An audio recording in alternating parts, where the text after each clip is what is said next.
A mercenary who cannot survive the battlefield is nothing more than third-rate trash in this world. Under a heavy, gloomy sky, the battlefield stretches out in ruin, with bodies collapsed across the wasteland, while crows circle hungrily above. And that brutal truth is exactly why people are willing to pay such a steep price for their services. On the battlefield, a knight wrapped in armor lifts his sword high, the blade bursting with a fierce glow, because men like him are prepared to throw away their lives for the lord they serve. The shining blade drives straight through a man, snuffing out his life in a single heartbeat, even if it means listening to an employer's ridiculous nonsense every day without end. A golden liquid, most likely liquor, splashes out in a heavy stream, pouring fiercely as if someone has finally run out of patience. Well, what else can a man do in that kind of life besides shrug it off with a resigned little gesture? A man tips his flask and spills every last drop onto the ground, letting the liquor soak into the dirt as if offering it to the dead.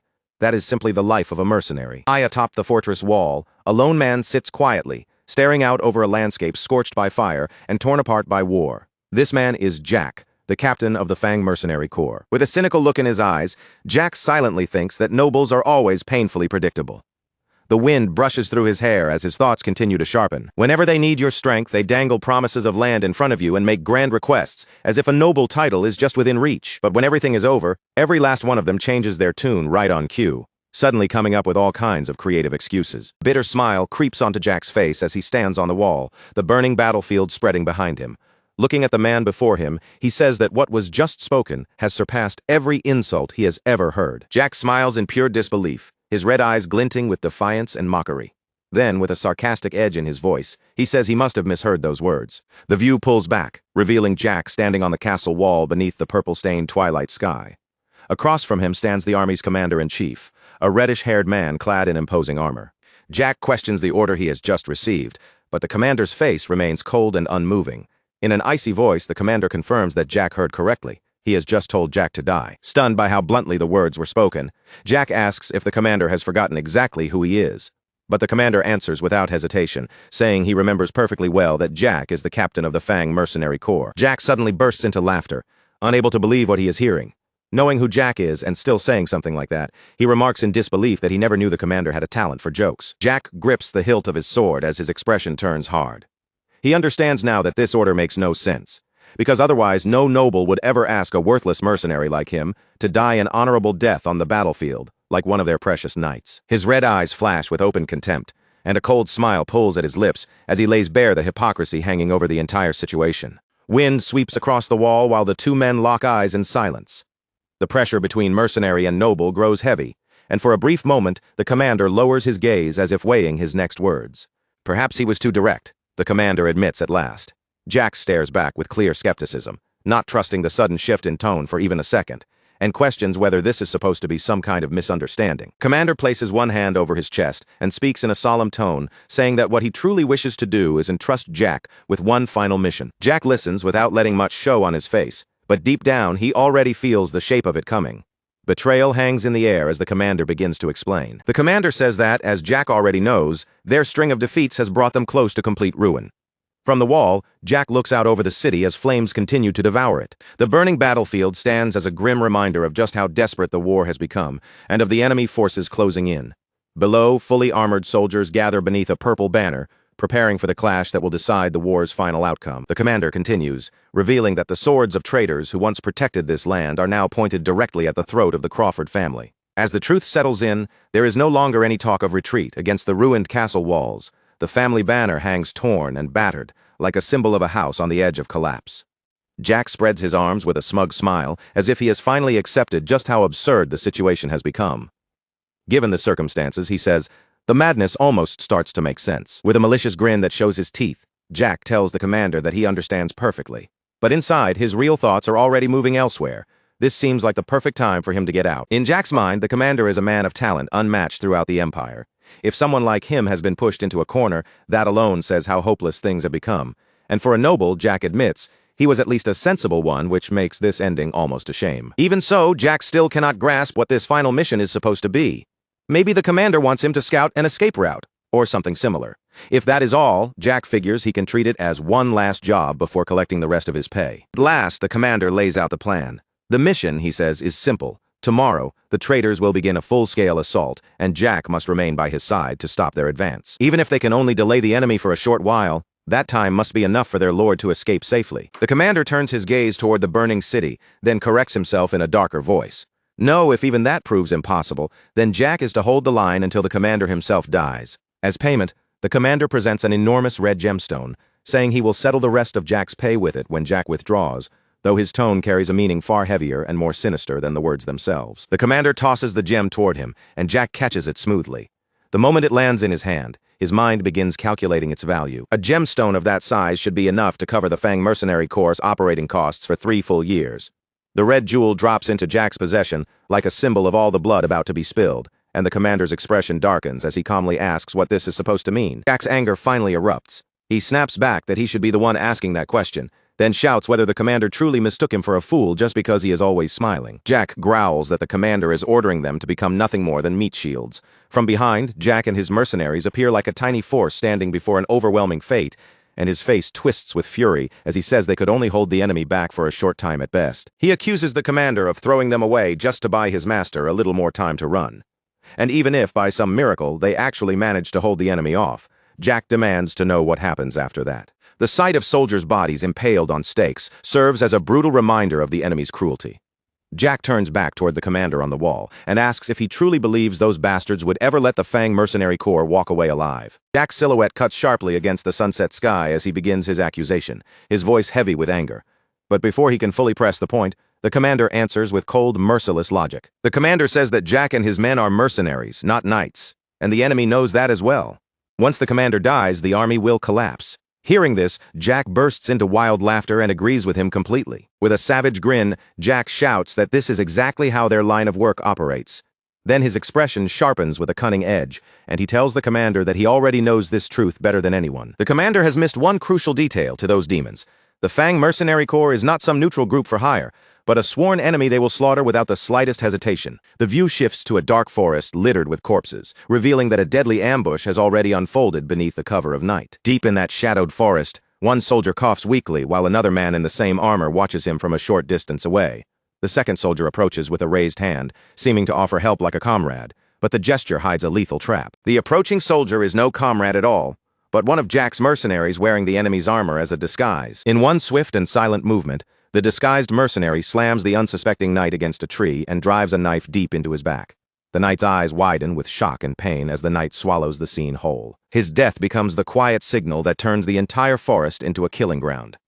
The moment Ika's ambush is set in motion, chaos erupts between the trees, and the unsuspecting knights are cut down one after another by the blades of mercenaries wearing the faces and armor of their fallen allies. One knight watches his comrades collapse around him, and only then does the terrible truth sink in. This was never a reunion with allies at all. From behind his helmet, Jack glares into the darkness, his red eyes glowing as he shouts that they have walked straight into a trap. Fear spreads through the ranks like wildfire. The soldiers finally realize the men beside them are not comrades, but Fang mercenaries hiding in stolen disguises. One soldier screams out the truth, only for his voice to be cut off forever, while a furious commander on horseback roars in rage. "You bastards!" the commander snarls, his face contorting with fury as he stares at the enemy before him. "You dared to dress yourselves up as our fallen soldiers?" His anger burns hotter with every word, and he forces himself to continue. "You know nothing of honor," he spits, his voice shaking with disgust. But before the words can fully settle in the blood-soaked air, a cold reply cuts through everything. "Honor is for dogs." In the very next instant, a blade slices through the air with a sharp whistle, moving too fast for him to react. The sword cuts cleanly through his neck, severing his head in one brutal stroke. His head drops heavily to the forest floor with a dull, sickening thud. That single sound seems to swallow the last cries of battle, bringing the slaughter to a savage and merciless close. Jack stands amid the aftermath, his helmet smeared with fresh blood as he surveys the scene with frightening calm through the narrow slit of his visor.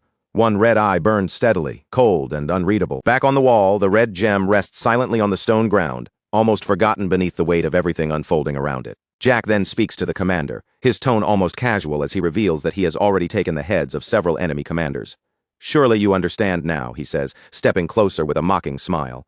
"This is exactly how we've managed to stay alive for so long." "Right now," Jack continues, his smile sharpening, "those bastards care far more about ripping us apart than they do about chasing after your lord." The commander's jaw clenches hard, his face tightening as Jack's words sink in.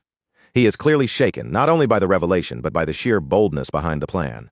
Jack looks at him with open mockery and asks if he truly believed they would simply draw all the enemy's attention away without consequence. The commander forces his composure back into place, his voice turning cold as steel. He warns Jack to focus on finishing the mission because if he fails, the only choice left will be to kill him and seize control of the Mercenary Corps himself. Then, without hesitation, he prepares to strike. With one sharp, decisive movement, the commander launches his attack.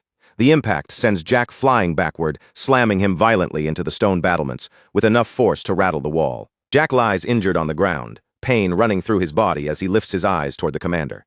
Disappointment and fury twist across his face as he says he truly believed this man might be different from the other nobles, only to realize he may be the worst kind of scum among them. From across the wall, the commander offers his apology, his voice steady but heavy. "My apologies," he says, and he insists that he means it sincerely. Jack's hand tightens around the hilt of his sword as he answers that there is no need for an apology. In fact, Jack says, forcing himself back into the moment, this may actually be for the best. "As for the head of a bastard like you," he continues, his words edged with venom, "even if I handed it over to those demons lurking out there, I doubt I'd feel a single regret." The commander seems to read Jack's intention before he can act. He asks whether Jack plans to offer his head to the traitors and beg for his own life. Then, almost as if answering for him, he admits that Jack would gladly hand him over and flee, but he is certain Jack has already prepared measures to stop the mercenaries from escaping so easily. A sharp glint passes through the commander's eyes as he acknowledges just how cunning Jack truly is. Since that is the situation, he declares that he has no choice but to carry out his duty as commander until the very end. "The rebels will be satisfied once they receive the heads of 2 commanders," he says with grim certainty. "And in return, they will spare the lives of my men." Jack freezes, struck silent for a moment. 2, he repeats, staring at the commander in disbelief. He begins to ask whether the man truly intends to give up his own head to save his subordinates, and then the open box reveals the severed head of the other commander. It is the head of the commander whose forces Jack's men killed in the forest. The commander's gaze slowly drifts, growing distant and filled with melancholy. When he speaks of his soldiers, his voice carries the weight of every life following behind him. "All those people," he says quietly, "I dragged them here with me. I promised them I would prove that dreams could still be reached, even by someone who started at the very bottom." A faint light of respect enters his eyes as he continues, admitting that his men placed their trust in him and followed him all the way to this place. "So I have to carry that responsibility, Jack." With his sword in hand and the silhouettes of his mercenaries behind him, Jack understands those words more deeply than anyone. After all, he too stands there as the one responsible for the lives of his men. The commander hears the echo of his own duty in Jack's response, and for a brief moment, he can barely breathe. The realization surprises him, because beneath all their hatred and opposition, the two of them are frighteningly alike. A bitter laugh slips from Jack's lips, rough and tired. "Huh," he mutters, as if finally accepting the truth between them. "Yeah, that's right. In the end, both men are chained to the same burden, loyalty to the people who place their lives in their hands. That, the commander thinks, is the mark of a true leader." His eyes move toward the wall where their clash has reached its final point, and sorrow weighs heavily over his expression. Covering his mouth with his gauntlet, he murmurs, "What a terrible pity it all is. If only it weren't for Crawford," the commander says, his regret no longer hidden. Then, with a look of deep and genuine sorrow, he voices the final wish in his heart. "If only you had been my lord." Bound by duty and with no path left to retreat, the commander charges forward. His sword rises, ready to deliver the final blow that will end everything between them. Jack, already wounded and pushed to his limit, can do nothing but cry out in rage and pain as the commander's attack crashes into him. The commander straightens in solemn silence after the strike, standing tall as though sealing away his own emotions. Before him, Jack's body lies motionless on the stone, his green eyes narrow, filled with both determination and sorrow. He has carried out what he believed had to be done, no matter how painful it was. His final plea hangs heavily in the air as he says, "Do not forgive me, Jack." A sudden flash cuts through the moment, marking the fatal strike and freezing that last merciless instant in place. As the light begins to fade from Jack's eyes, his thoughts drift through the pain. He had expected this ending might come, but he never imagined the difference between them would be this overwhelming. The force of the commander's final blow throws Jack's body backward. As he falls, a bitter thought rises in his fading mind, aimed at the unfairness of the world and the thing people call talent. "Well," Jack thinks, with the last trace of strength slipping away, "I suppose this is it." And despite everything, a faint, satisfied smile appears on his face as he finally finds a measure of peace. He had already told his men to flee at once if he failed to return by the appointed time. Because of that, he can face death without regret, knowing they still have a chance to survive. Blood drips steadily onto the cold stone floor, each drop marking the final moments of Jack's life. After all, he had always prepared himself for an ending like this. Even so, as everything slips away, one question remains in his heart. His consciousness sinks deeper into darkness, surrounded by drifting fragments that look like drops of blood, or perhaps memories breaking apart around him. If only, Jack wonders in that fading darkness, I had been given the same chance as you. Then, somewhere far away, a desperate voice calls out through the dark. Master, please. Jack's eyes slowly begin to open, and in the next moment a blinding white light floods everything. The voice grows more urgent, pleading for him to wake up. A young man lies in an extravagant bed, surrounded by luxury, while a servant leans anxiously over him.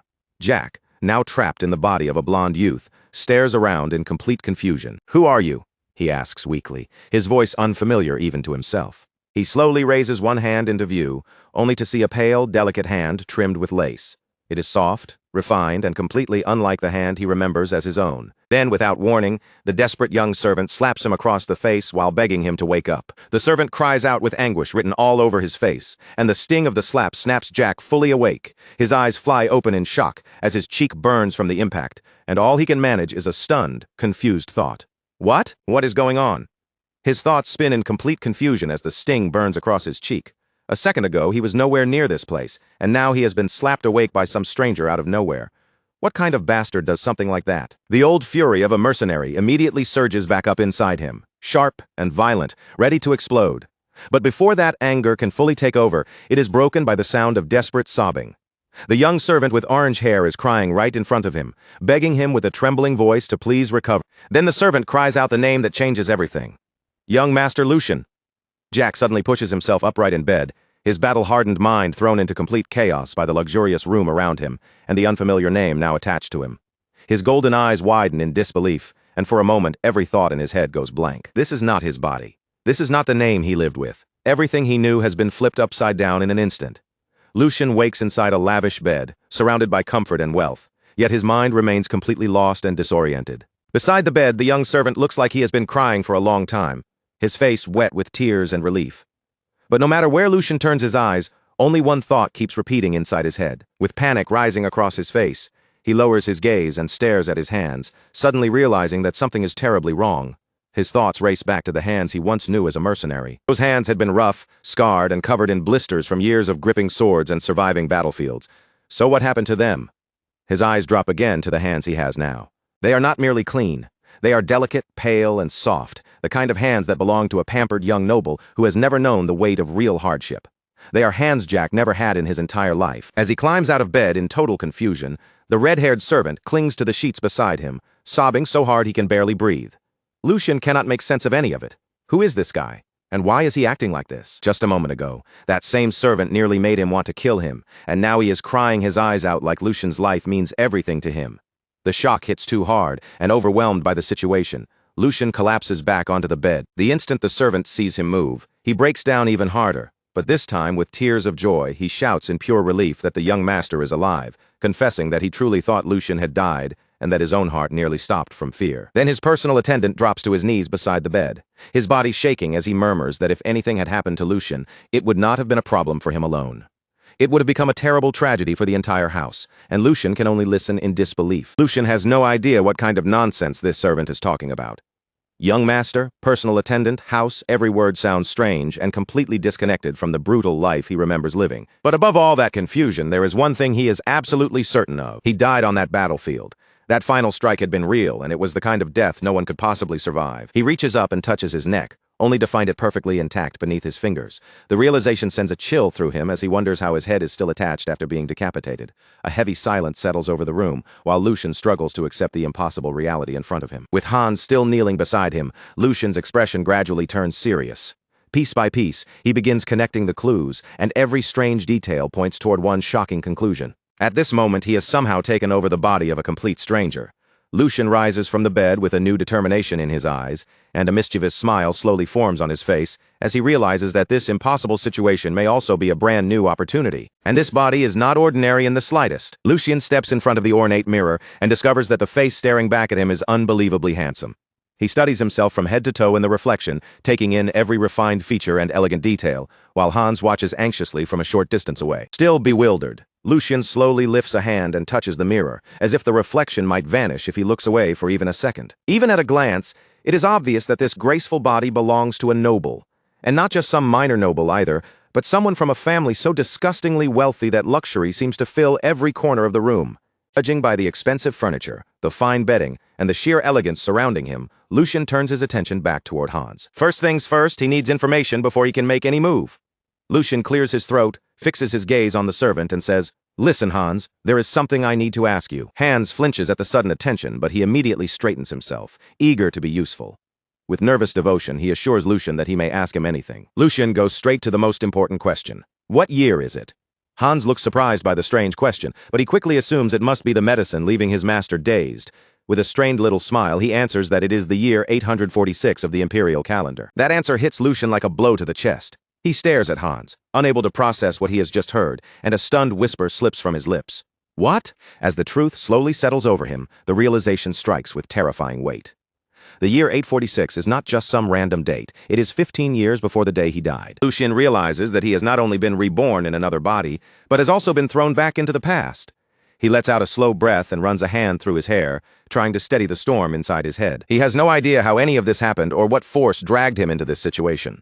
But one thing is clear, panicking over every mystery will not solve anything, so he decides to stay calm and think with a clear head. His gaze sharpens with determination as he focuses on the first thing he needs to do, pull information out of his personal attendant. In a cold, threatening voice, he says, Hans, it seems you have decided to die today. The poor servant freezes in terror, completely unable to understand the sudden change in his master's attitude. Lucian grabs Hans with the arrogance of an offended noble, pressing him hard with his presence. How dare a mere servant lay a hand on the unconscious body of his master, Lucian says, his voice sharp and unforgiving, and without permission, no less. He keeps pushing, letting the pressure in his voice grow heavier. Have the rules of this place changed?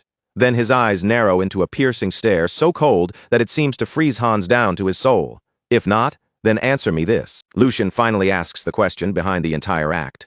Who am I? Hans's eyes go wide with pure panic and confusion, unable to understand why his own master would ask such a thing. Terrified, he lowers his head in a deep bow. Please forgive me, young master, Hans cries, his voice shaking as tears spill down his face. I made a grave mistake because I was too shaken. Between desperate sobs, Hans finally reveals the identity of the body Lucian now inhabits. You are young Master Lucian Valdic, the third son of the esteemed House Valdic. The moment Lucian hears those words, his entire body freezes. The name Valdic echoes inside his mind like a bell, pulling a flood of memories from the life he thought had already ended. In his thoughts, the banner of House Valdic rises clearly, marked with its golden lion emblem. Lucian can hardly believe it. Impossible. The Valdic family. An image of a breathtakingly extravagant mansion flashes through his memory. It is the very same House Valdic he once knew all too well during his years as a mercenary. The emblem of House Valdic shines vividly in his mind, representing one of the most powerful noble families in the entire empire. He remembers their overwhelming prestige. House Valdic was known as one of the pillars of the empire, a noble family that had long stood beside the emperor himself, with influence so immense that their power could even rival the imperial family. Jack, now living as Lucian, remembers the family's affairs in painful detail, because 15 years ago he had worked as a guard for House Valdic for several years. The irony is almost too cruel. He died on a battlefield only to open his eyes inside the very house where he once served. Reality crashes over him all over again. He has not simply been reborn into the family he used to protect from below. He has become the third son of House Valdic itself. A small, ironic smile tugs at Lucian's lips. Ha, he thinks to himself, unable to stop the bitter amusement rising in his chest. This is ridiculous. He remembers the life he had before, when his low status made him nothing in the eyes of nobles. He remembers being despised, humiliated, and treated like a dog by people who tossed coins at him, as if that was all he was worth. He remembers enduring hardship after hardship, carrying wounds both visible and invisible.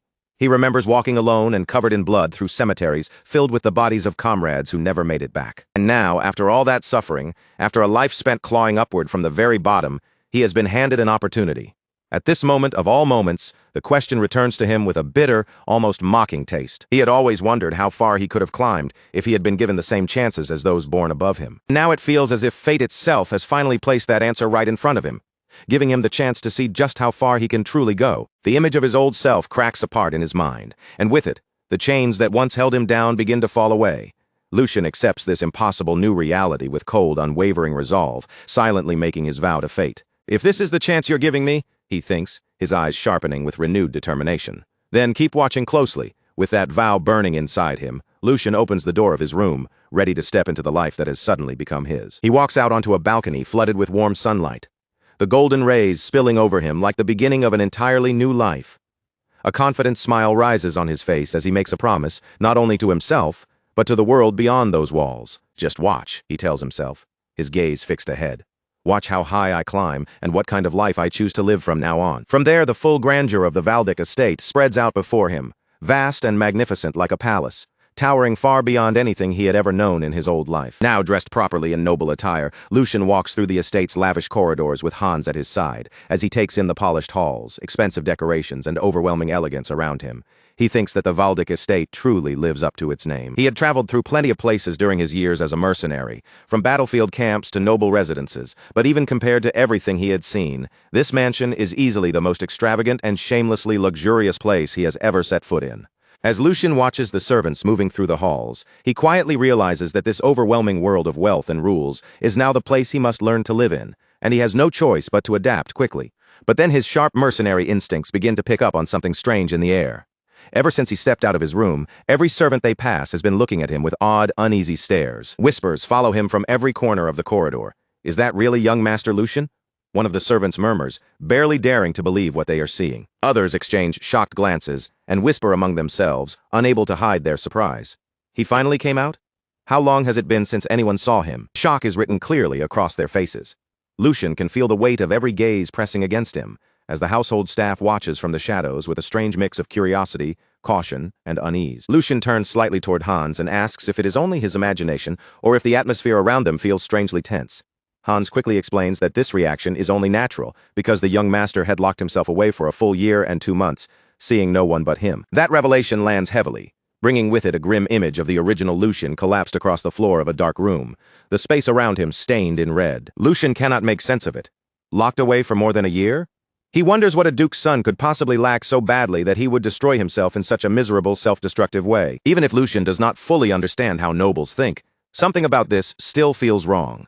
In a household this strict, it should have been impossible for the original Lucian to behave so freely, especially with the head of the family watching over everything. That head of the family is Archduke Sigmund, a towering man known for protecting the empire with principles and convictions that no one could shake. Lucian knows that a man like the Archduke would never casually allow his own son to rot away in some corner without reason. In his mind, Lucian pictures Archduke Sigmund standing over the bedridden original Lucian, watching in silence. From that image, a cold and logical conclusion begins to form. Either Lucian had been such a disastrous troublemaker that he was nearly cast out of the family, or there was a serious reason powerful enough to make even the Archduke look away. Until he uncovers the truth, Lucian decides he must avoid Archduke Sigmund at all costs. But at that exact moment, someone steps into his path and blocks the way forward. An older man approaches with calm, measured steps and says that the reports of Lucian's full recovery appeared to have been true. Hans and Lucian both stop in surprise, the sudden interruption cutting through the tense hallway like a blade. The man before them is the chief butler, a gray-haired gentleman wearing a gentle smile. He expresses how deeply pleased he is to see the young master's face again after an entire year, addressing Lucian with perfect formality. "Young Master Lucian," the butler asks politely, "are you having any difficulty moving?" Lucian immediately understands that this man holds an important position in the household, while Hans begins trembling visibly beside him. This man is Chief Butler Edwin, although he first came to the mansion as a hostage from an enemy family. His extraordinary ability was eventually recognized, and he was entrusted with managing all domestic affairs of House Waldeck. The most dangerous thing about Edwin is not his kind smile or his calm green eyes. It is the fact that he serves as Archduke Sigmund's right-hand man. Lucian looks at him and silently curses his terrible luck. This is bad. Of all the people he could have run into, Edwin is one of the last he wanted to face. Lucian knows that a man as sharp as him would notice the manners of someone from the streets almost immediately. Lucian's mind races, searching for a way through this. His only advantage is that Edwin likely has not seen the real Lucian for an entire year, meaning there is no recent version of him to compare against. If that is the case, then his mercenary cunning gives him one possible solution. He will have to imitate the most noble person he has ever observed and act as naturally as he can. Drawing on years of watching nobles from below, Lucian puts on a perfectly practiced smile and faces the butler with graceful composure. "Thank you for your concern," he says smoothly. "Chief Butler Edwin," he continues, fully committing to the performance. He adjusts his posture into something charming and refined, then adds, "I have improved greatly, thanks to you," playing the role of a grateful young noble as flawlessly as he can. Lucian gives a reason for his sudden appearance. Since he had been shut away for so long, he explains that he came out to check on the state of the family. "To think I would run into you here," Lucian adds with a light, graceful tone.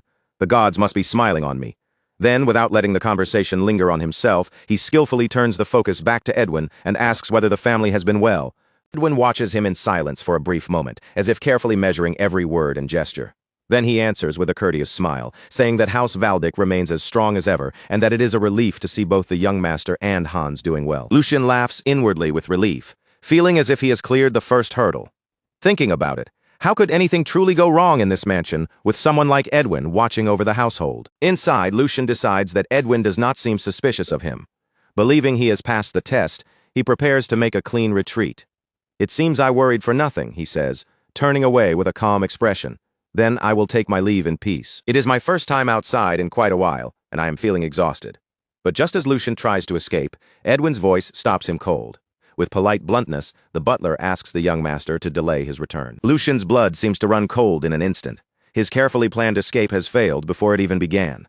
Edwin's expression turns serious as he delivers the news Lucian least wanted to hear. "Archduke Sigmund wishes to see you immediately, young master." Lucian slowly turns back around, panic flashing deep in his eyes. The very person he had sworn to avoid at all costs is now calling for him. The scene shifts to a vast, imposing office where Lucian now stands alone before his father's enormous desk, the pressure of the room pressing down on him from every side. Sitting beyond that desk in a chair that looks almost like a throne is Archduke Sigmund, a terrifyingly imposing man whose mask conceals part of his face. A heavy silence fills the office before Sigmund finally speaks, his voice cutting through the room as he calls out to his son. "Young master!"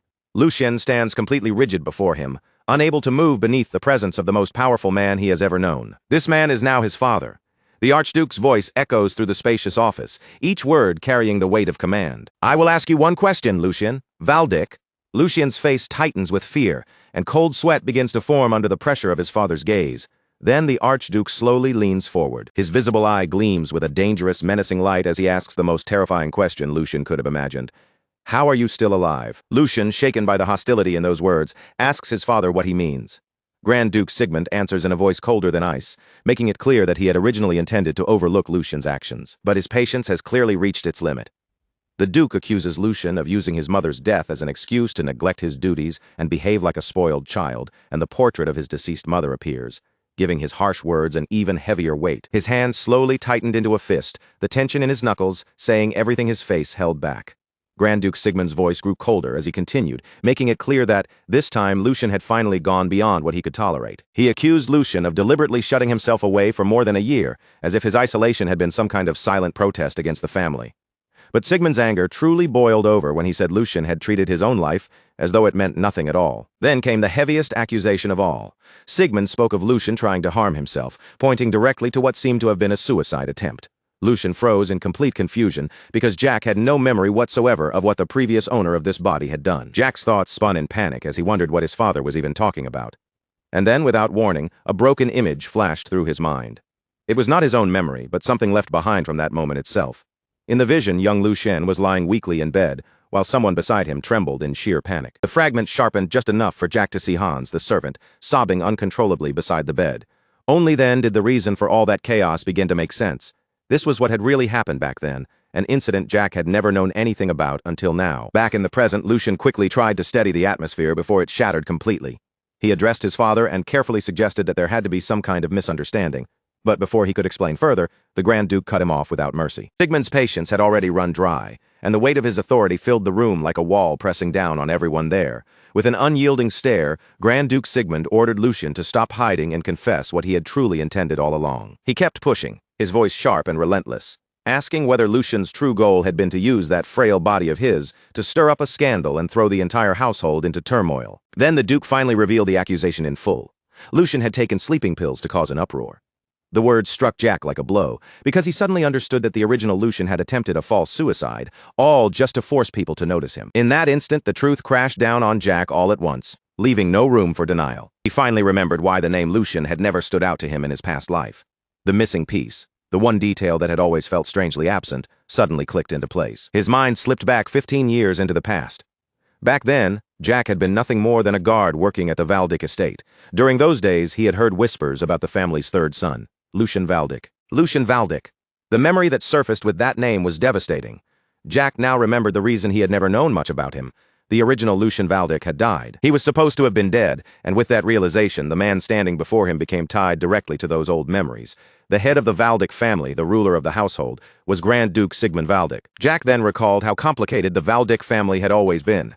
The Grand Duke had 4 children, and each of them had been born from a different mother, creating a household where tension and rivalry could easily take root. During the 10 years he had spent serving as a guard, Jack had crossed paths with the other young lords and their mothers several times. Yet, Thinking back carefully, he realized he had never once met Lucian or Lucian's mother face to face. In his memories of the estate, the two of them had always been strangely absent, like shadows missing from a place where they should have been. Jack began piecing together the facts he had known back then. Lucian's mother had died from illness not long after Jack first began working at the estate.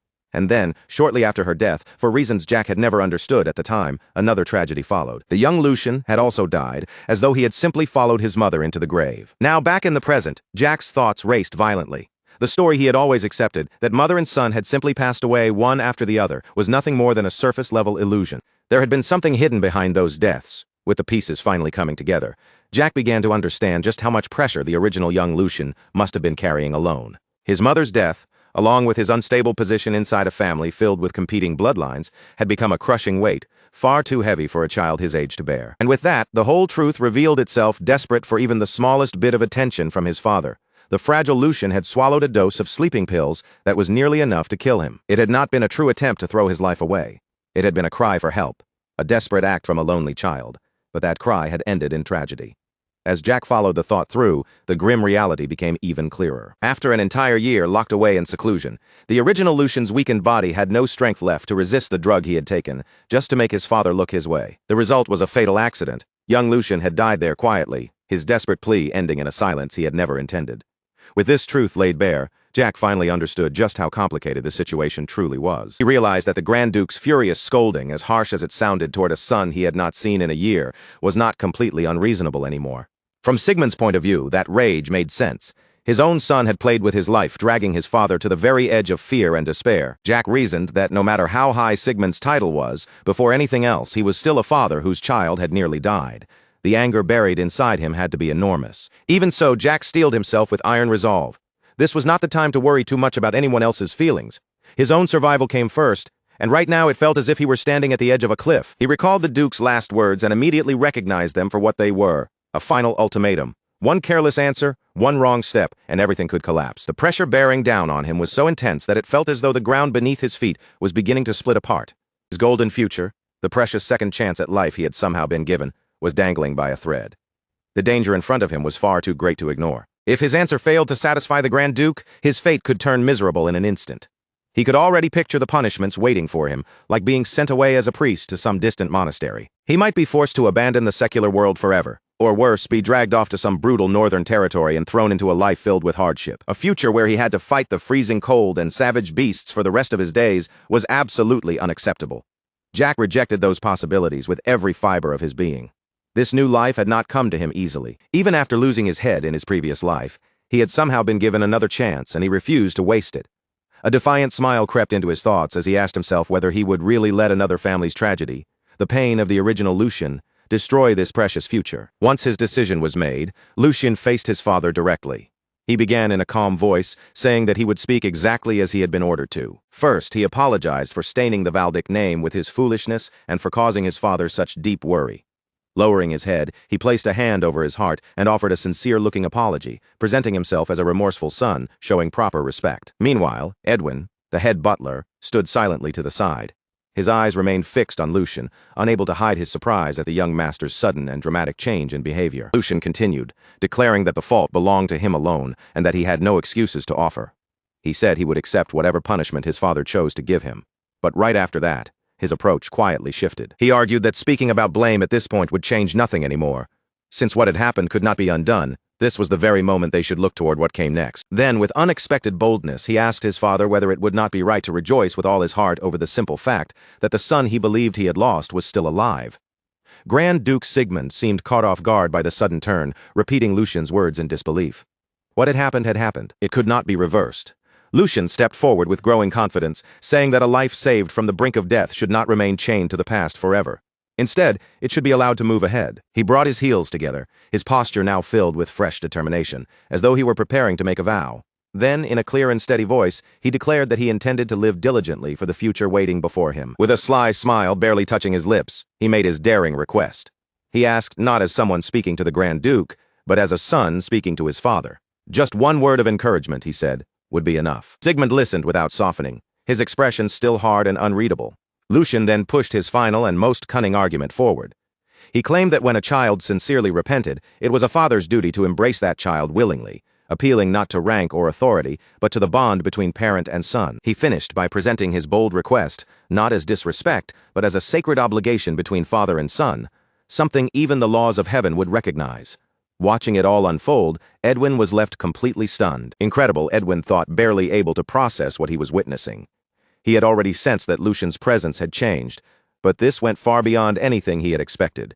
In his memory, the young master had always been a timid child, constantly shrinking back in fear and anxiety. The man now standing in front of the Duke carries himself with such calm confidence that he almost feels like a completely different person. Edwin can only stare in disbelief, wondering if this really is the same young master Lucian he has known all this time.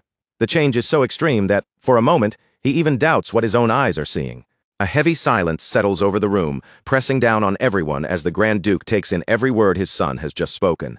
The air grows so tense that even breathing feels difficult. Lucian stays still and waits, his heart pounding hard inside his chest, his eyes fixed on his father's face as he searches for even the smallest clue about what the Duke will do next. At last, the Grand Duke cuts through the silence, and a trace of anger sharpens his voice.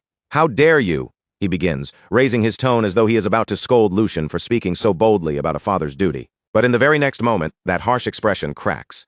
A faint smile tugs at the corner of his lips, breaking through his stern mask as the Duke leans back with a low chuckle, sounding more amused than offended. "I've lived long enough to think I had seen everything," he remarks, clearly entertained by his son's nerve instead of truly furious. Inside, Lucian finally releases the breath he has been holding, realizing his risky move has actually landed exactly where he wanted it to. The tension had been so intense that sweat slides down Lucian's forehead, but now that he senses his success, relief begins to spread through him in waves. Worked, he thinks, his heart still racing from the gamble. Looking back on his choice, he knows a weak, clumsy apology would never have moved a man like his father. Facing him head-on was the only path that had any chance of working.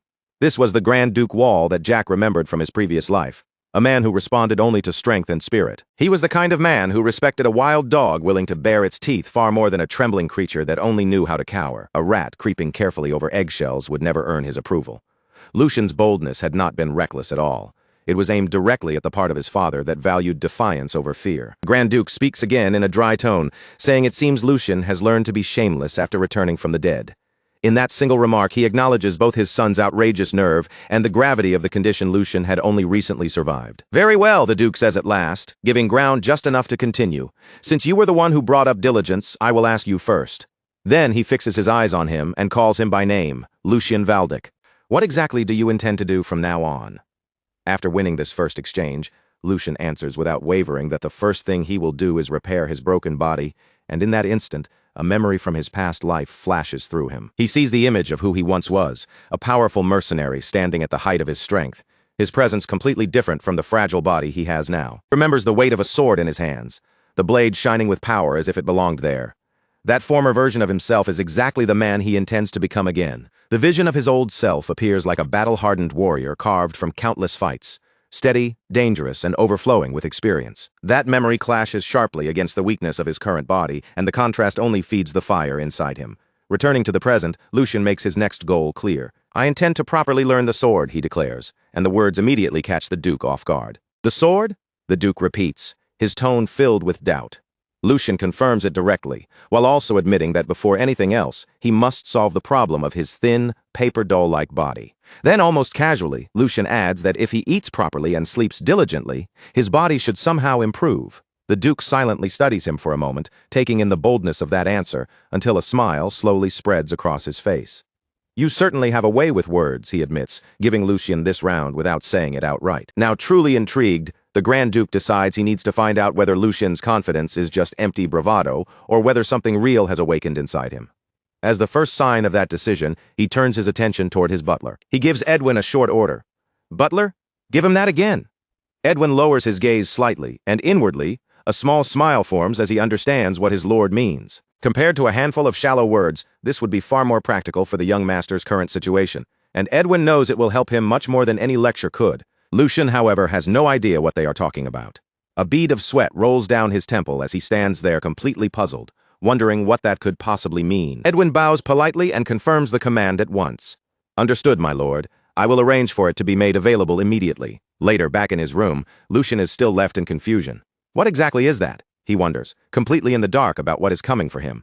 Before long, the answer arrives right at his door. Across the mansion grounds, several servants haul an enormous wooden chest forward, its heavy frame looking difficult to move with every step. The chest is so massive and heavy that the servants struggle just to bring it into Lucian's chamber.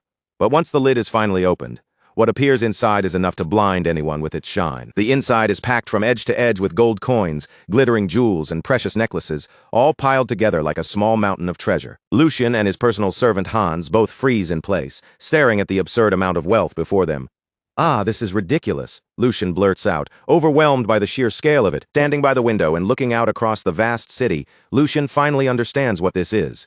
It is an outrageously huge monthly allowance, the kind of wealth only a high noble could casually possess, and he scoops a handful of gold coins into his palm as the realization sinks in. He can hardly believe that this entire fortune is meant for just 1 month. With money like this, countless possibilities open in front of him, and a mischievous smile slowly spreads across his face. With this much funding, his ambitious plan might actually be possible. It is more than enough to make the attempt worthwhile. At last, his real objective becomes clear.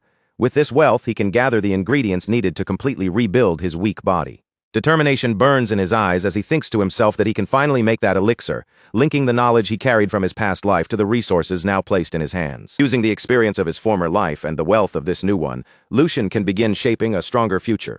Meanwhile, the scene shifts to a magnificent greenhouse, glowing with warm light, where colorful flowers bloom in every direction. Inside that bright greenhouse, the Grand Duke, an imposing man with blonde hair and a matching beard, walks forward with his usual commanding presence. A few steps behind him follows Edwin, his loyal veteran butler. As they move through the flower-lined path, Edwin quietly remembers that this greenhouse was a place the late Grand Duchess had treasured deeply while she was still alive. He continues thinking that the Grand Duke has not stepped into this place for a long time, so for him to come here now must mean there is a special reason behind it. To Edwin, that reason is clearly the recent and remarkable change in young Master Lucian. Even though Lucian had briefly lost his father's favor, Edwin knows the Duke would never cast him aside so easily, especially when he is the son of the Grand Duchess whom the Duke loved so dearly. The Grand Duke keeps walking through the greenhouse corridor with firm, decisive steps, though his mind is far from gentle. He thinks back to Lucian's former behavior and judges it as truly pathetic. In his thoughts, the image of the old Lucian lingers clearly, refusing to disappear. He remembers a boy who was always glancing around nervously, as if frightened by everything around him, and who would whine like a wild dog the moment anyone raised their voice even slightly. Edwin then speaks to him respectfully, carefully breaking into his lord's thoughts. "My lord," Edwin says, even while the Duke's mind remains occupied with harsh memories, he reflects that Lucian's attitude had been nothing like his mother's, and that he resembled her only in appearance. Edwin's expression shifts with surprise as the Duke's thoughts begin moving in a different direction. For the first time that day, a faint smile appears on the Grand Duke's face as he admits inwardly that perhaps he had been wrong about his son all along. Then he says to Edwin, "You saw it too, didn't you? That child looked me directly in the eyes and stated his opinion." Edwin confirms it without hesitation. Yes, there was not even a trace of uncertainty. His posture and bearing were truly resolute and confident. Looking at Lucian more warmly, Edwin thinks the young master has always had a tender heart and deeper thoughts than people realized, only hesitating a little more than the other young masters. In the end, Edwin concludes, Lucian still carries his lord's blood. Even after hearing Edwin's words, the Grand Duke remains guarded and skeptical, answering only that it remains to be seen. He adds that the tasks awaiting that child from now on are not things that can be solved with a few clever words, making it clear he intends to test Lucian properly. But with a worried expression, Edwin interrupts his lord's thoughts. "My lord, however, there is a problem." The Duke's interest sharpens as he asks, "A problem?" Edwin explains that although young Master Lucian's support funds have been restored, it has now been confirmed that details about some of those circumstances have leaked outside. The truth then shifts into view. After an investigation, it appears the second young master, Geordie, is involved, and he burns a letter with a malicious smile on his face. Edwin reports that Geordie has already dismissed the head maid who had been looking after Lucian and replaced her with someone from his own inner circle. In other words, Geordie is clearly trying to keep Lucian under watch, and the Duke can only click his tongue, admitting that while Geordie has ability, his thinking is far too narrow. With a darker look settling over his face, the Duke thinks that he understands why Geordie carries such deep resentment toward Lucian, especially because of the complicated matters involving their maternal families. Even so, he did not expect Geordie to cling to that grudge with this much stubbornness. Edwin carefully asks whether they should prepare a separate response to handle the matter, but the Duke immediately stops him. "No, butler, do not interfere." Edwin's concern becomes clear as he questions whether that might be too harsh for someone who has only just begun taking his first real steps forward. The Duke turns his gaze toward the pond, treating Geordie's little scheme as nothing more than a petty trick to him. Even this is part of the price. Lucian must pay for failing to come to his senses over the past year. In the Duke's eyes, this situation is also the perfect way to measure Lucian's new resolve. With a sharp, calculating stare, he decides that this inconvenience may actually serve him well. Let us see how that child handles this, he thinks. If Lucian cannot overcome something this small, then there is no reason to expect anything from him, because real strength can only be shaped by one's own hands. The Duke's thoughts settle into the image of a majestic lion, the proud symbol of the Valdic family.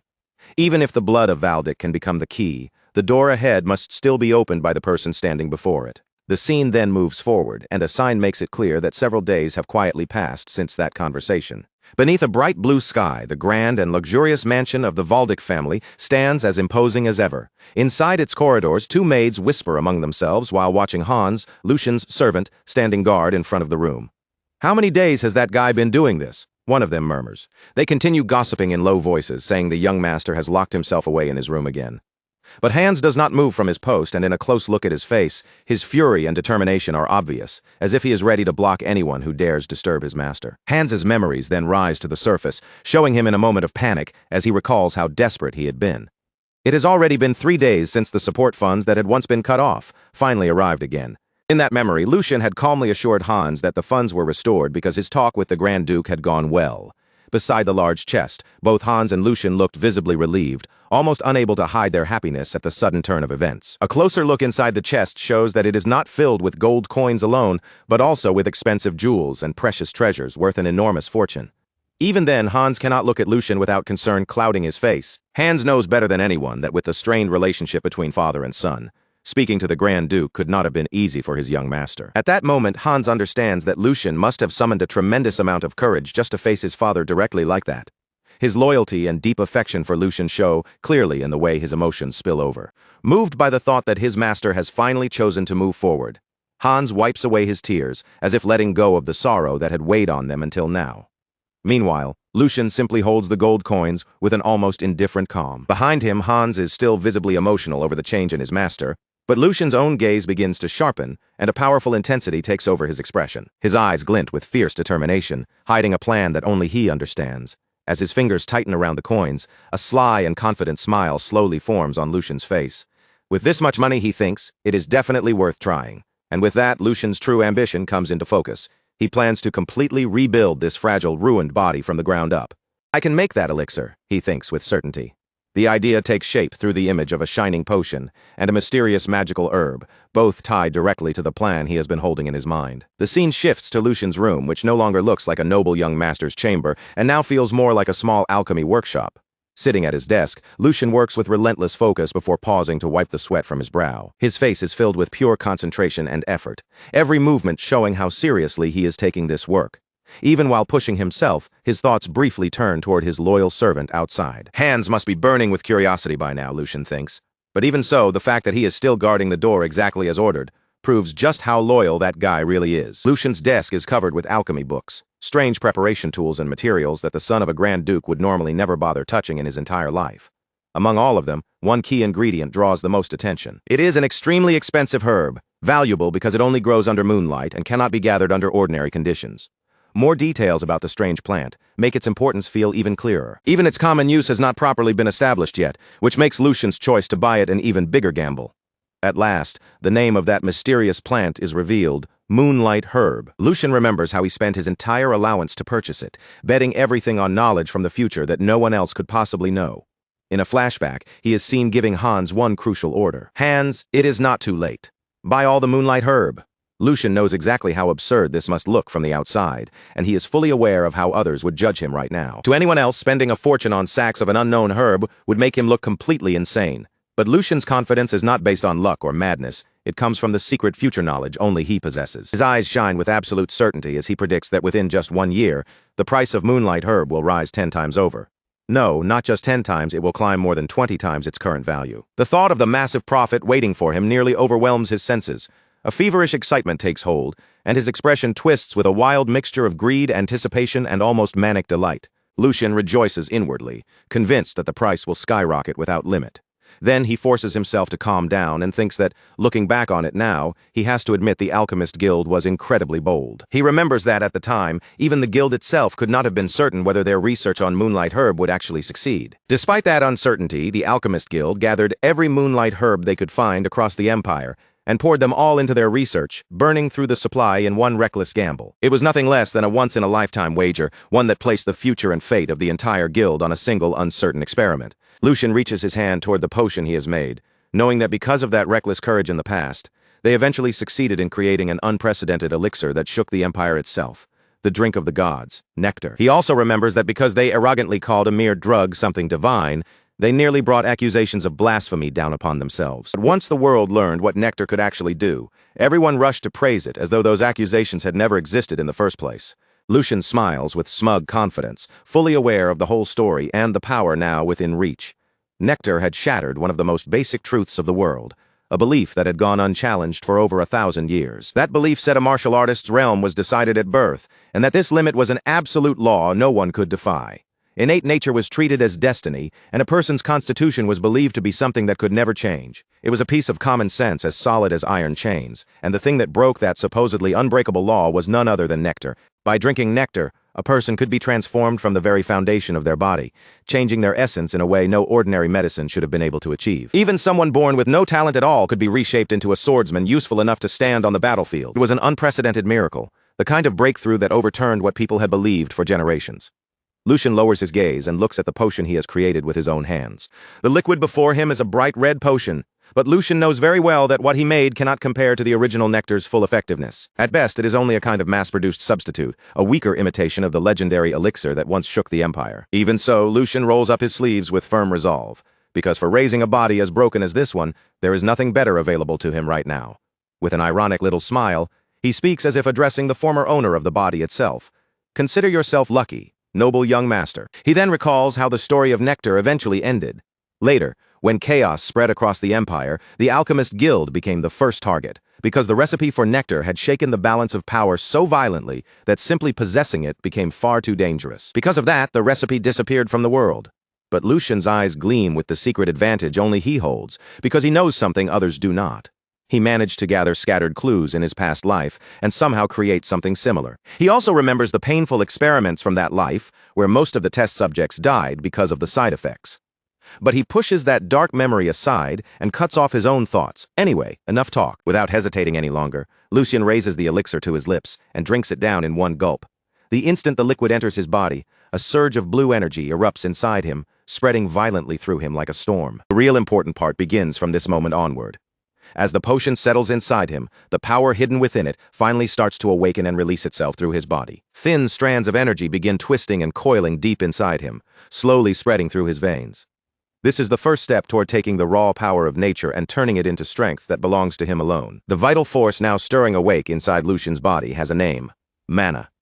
Its true value depends on how smoothly it circulates, flowing through the body, spreading into every corner, and then returning again. The quality and strength of the power a person can draw out can change completely depending on that process. Right now, Lucian has borrowed the force of nectar to widen the blocked pathways inside him by force, letting energy move through his astral form. But just as he prepares himself for the expected resistance, his eyes open in confusion.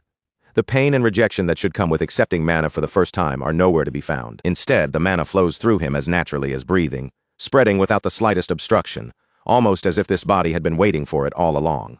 Bright currents of energy rush freely through him, strong and smooth, filling his body with a power that refuses to slow down. Lucian can only stare in shock at what is happening. His eye shifts as the realization strikes him, the look in it filled with pure astonishment that he can no longer hide. Normally, even the body of a newborn baby carries impurities that interfere with mana circulation. But as Lucian understands this impossible fact, an incredible truth begins forming in his mind. In a symbolic vision, he finds himself deep underwater, staring upward in stunned disbelief. Don't tell me this guy. The revelation crashes over him like a massive wave. Far above him, a colossal celestial whale glides through the water with majestic grace, embodying the overwhelming potential he has just discovered. This body is not ordinary at all. It belongs to the type people call a genius. Morning light spills across the city, bathing the streets and rooftops in a warm golden glow, as if announcing the start of a brand new day. Meanwhile, somewhere inside the mansion, a figure waits anxiously beside the window, unable to calm down no matter how much time passes. It is Hans. Lucian's personal servant, pacing back and forth with worry written all over his face. His thoughts are consumed by his master, and the sudden sound from the door makes him jolt in place. His heart jumps at once, caught between fear and desperate hope as he turns toward the door. The door finally opens and Lucian steps out with an unsettling calm, as though nothing unusual has happened at all. He looks at Hans and casually asks, "Nothing happened while you were waiting, right?" Hans is already on the verge of tears as he rushes toward him. "Young master!" he cries, his voice cracking. "Do you have any idea how long you were in there?" Relief, fear, and frustration all pour out of him at once. Through his sobs, Hans continues, saying Lucian never answered, no matter how many times he called. And because Lucian had strictly ordered him not to enter under any circumstances, Hans had been terrified that something terrible had happened inside. He wipes at his tears as he confesses everything, his face caught between anger, exhaustion, and the overwhelming relief of seeing his master alive. Lucian gently places a hand on his servant's shoulder, and that small gesture finally breaks Hans completely, making him admit just how worried he had been. But Lucian's face shows no guilt at all. Instead, a sly and calculating smile curves across his lips, and in a close look at his eye, the pupil appears sharp and feline. Something about the young master has undeniably changed, and the difference is impossible to ignore. Hans takes a step back, unsettled by the strange presence now surrounding his lord. "Young master?" he asks, hesitantly, watching Lucian closely while a troubling thought rises in his mind. It is definitely the young master, Hans thinks. And yet, why does it feel as if the person standing in front of him is not quite the same? Inside that body, the mercenary, now living as Lucian smiles quietly to himself. That reaction makes sense to him. After all, Hans had served Lucian more closely than anyone else, so it was only natural that he would notice even the smallest change. His instincts as a loyal servant have not failed him. Lucian places a hand over his chest, calmly examining the condition of this new body. The flesh itself will still need time, food, and proper recovery, so there are no dramatic changes on the outside just yet. What truly matters is happening within. Deep inside him, a mana heart glows with turquoise light, pulsing steadily with the power that has just awakened. A smug smile rises on Lucian's face as he senses how rapidly his inner foundation is changing. All of this is possible because of the original Lucian's innate constitution, a hidden potential the boy himself never even realized he possessed. "I'm sure of it," Lucian thinks, his certainty growing stronger with every pulse of mana inside him. Conviction burns in his golden eyes. This body's potential is on the same level as the legends who once changed the world, and before him he can almost see a gigantic chessboard spread out, with himself standing at the center of the game. If he plays his cards correctly, Lucian believes he could easily surpass the peak he reached as a mercenary within just 1 year. That thought draws a low, dangerous chuckle from him. With his path now taking shape in his mind, Lucian turns toward the confused servant and calls his name, Hans. "Now that I think about it, I owe this opportunity to you." Hans looks completely lost, unable to understand what his master means, but before he can even respond, Lucian grabs him firmly. "After all, rewards and punishments must be made clear," Lucian declares, his gaze intense and unwavering, as if he is about to hand down an order that will change Hans's entire future. "Listen carefully, Hans. I'm only going to say this once." Lucian's expression grows almost wild, his excitement and confidence pushing through every word. Then Lucian commands him to gather everything he owns. If necessary, he tells Hans to sell even his underwear, and bet it all on him, promising that if Hans follows him, he will guarantee him a smooth road straight to the top. He shouts it with wild laughter, overflowing with so much confidence that it feels less like a suggestion and more like a prophecy. Then, with a grand theatrical gesture, Lucian spreads his arms wide and cries out, "Let's go to the heavens together." Hans is left completely dumbfounded, while the mercenary inside Lucian revels in the moment. "Ah, I'm so jealous of you, Hans," he thinks. "Back in my time, we never had nobles like this to ride alongside." Hans, meanwhile, can only stare at him in total confusion, barely managing to say, "Young master," as he tries to process what just happened. 1 week later, the scene moves to a quiet, lush forest filled with greenery, sunlight, and the calm sounds of life all around them. Lucian and Hans walk along the forest path together. For the first time in a long while, Lucian looks genuinely relaxed, strolling with his hands behind his head and whistling lightly, while Hans follows behind him with a worried expression. "This is so refreshing," Lucian thinks with a satisfied smile. Living like this feels almost unfairly easy compared to everything he once knew. He thinks back on the previous week, remembering banquets brought out with perfect timing and an endless parade of delicious food placed before him every day. His room was cleaned without him needing to lift a single finger, with maids constantly attending to every little detail around him. They even prepared a soft, cozy bed for him, the kind of comfort he had never once enjoyed in his old life. The contrast is almost cruel when he remembers how hunger used to be a normal part of his daily routine. Thinking about it now, a bitter laugh slips out of him. Because of this comfortable life, not only was he able to concentrate fully on restoring his body, but he also found the chance to settle the one question that had been weighing on his mind. His expression turns serious as he prepares himself to face that lingering piece of his past. He thinks about Jack, the guard of the Valdic family. That was the identity from his previous life, a self that now feels strangely distant and blurred. And during the past week, he had taken the time to investigate whether that past still existed here. He confirmed it with the captain of the guards. No one matching Jack's description had ever applied for the position, and even the shift Jack once worked in his memories was now filled by a complete stranger. The past he remembered simply did not exist in this reality. Lucian clasps his hands together, quietly accepting that truth and the strange new world he now stands in. Honestly, this may be the better outcome. There is nothing useful to gain from finding that version of himself, and chasing after Jack would only pull Lucian's focus away from what he needs to do now. Besides, he has to admit that he does not have the confidence to face his past self anyway. A bead of sweat forms as he imagines it, and he is certain he would die from sheer embarrassment. Back in the present, Lucian suddenly comes to a stop. A cold, sharp wave of determination runs through his body, changing the air around him in an instant. Hans looks toward him, immediately sensing that his master's mood has shifted. Lucian turns around with a firm, unwavering gaze, and Hans stiffens the moment he sees it. "Young Master Lucian," he stammers, panic spreading clearly across his face. His voice trembles as he asks, are you really thinking of going in there?" Ahead of them, the brightly lit training grounds come into view, wide and intimidating beneath the sunlight. Hans's voice nearly turns into a plea as he reminds him. "You said you would never go anywhere near this place again because you hated it with your whole soul, Lucian." With an innocent look, Lucian tilts his head as if he has no memory of it. "I did?" he asks. Hans, completely exasperated, almost shouts back, "Yes, you did." Still trembling, Hans reminds him that ever since the second young master beat him during training, Lucian had sworn he would never return to this place again. Lucian silently takes in the information. Judging from Hans's reaction alone, Lucian can already piece together what must have happened here. Since swordsmanship is a required skill for every son of the Grand Duke, the training hall must have been the perfect excuse for the second young master to torment Lucian under the harmless name of practice. In a flashback, the younger Lucian lies injured on the ground, helpless after being beaten. Seeing that image, the current Lucian realizes that his brother had planted a deep fear of violence inside him. It was a cruel but effective plan, carried out perfectly to make sure Lucian would never dare step into the training hall again. Lucian looks back at his worried servant and gives him a calm smile. "I understand why you're acting like this, but you don't need to worry. All of that is already in the past." He says it with such casual indifference that Hans only grows more confused and afraid. Then Lucian's smile turns slightly dangerous as he walks forward. "You just need to trust me and follow my lead." And so, with Lucian moving ahead and Hans following anxiously behind him, the two of them finally step into the imposing training hall. Inside, a pair of guards are already whispering among themselves. One of them asks in disbelief, "Is that really true?" "Yes, I'm sure," the other guard confirms. The third young master is looking around the training hall with his personal servant. Nearby, Hendrik, a man with a sharply twisted mustache, overhears every word. He slowly strokes his mustache, his face twisting with disdain. What the hell is that brat thinking, walking into this place again? At first, Hendrik thinks there is no way Lucian could have forgotten what happened here. But then a cruel idea slips into his mind, and his expression changes. No, actually, this might work out even better. He immediately gives an order to one of his subordinates. "You go inform him right now." Then, with a sinister smile spreading across his face, Hendrik adds, "By the time he gets here, I'll make sure the boy is thoroughly cooked." His intention is obvious. He plans to make Lucian's time here as miserable as possible.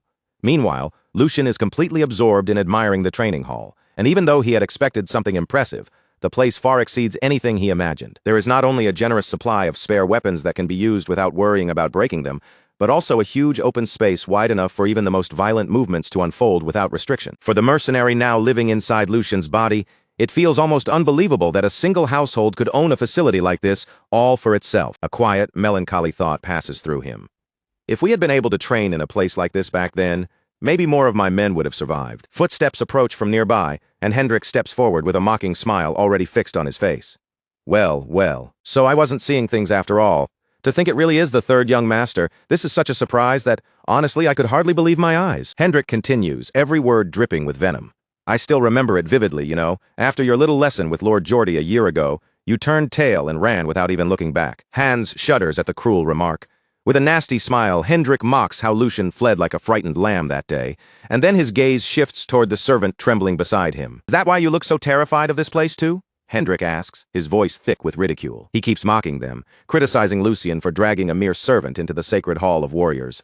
Embarrassed and tense, Hans lowers his head in a shallow bow. "It has been a long time. I'm Hendrik. I offer my humble greetings."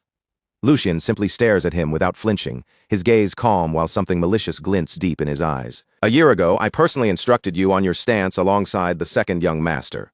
Surely you remember? Hendrik asks, savoring the memory like it is something sweet. Flashback shows the original Lucian trembling in fear, gripping a wooden sword in both hands, too terrified to properly defend himself. The trauma of that moment is obvious.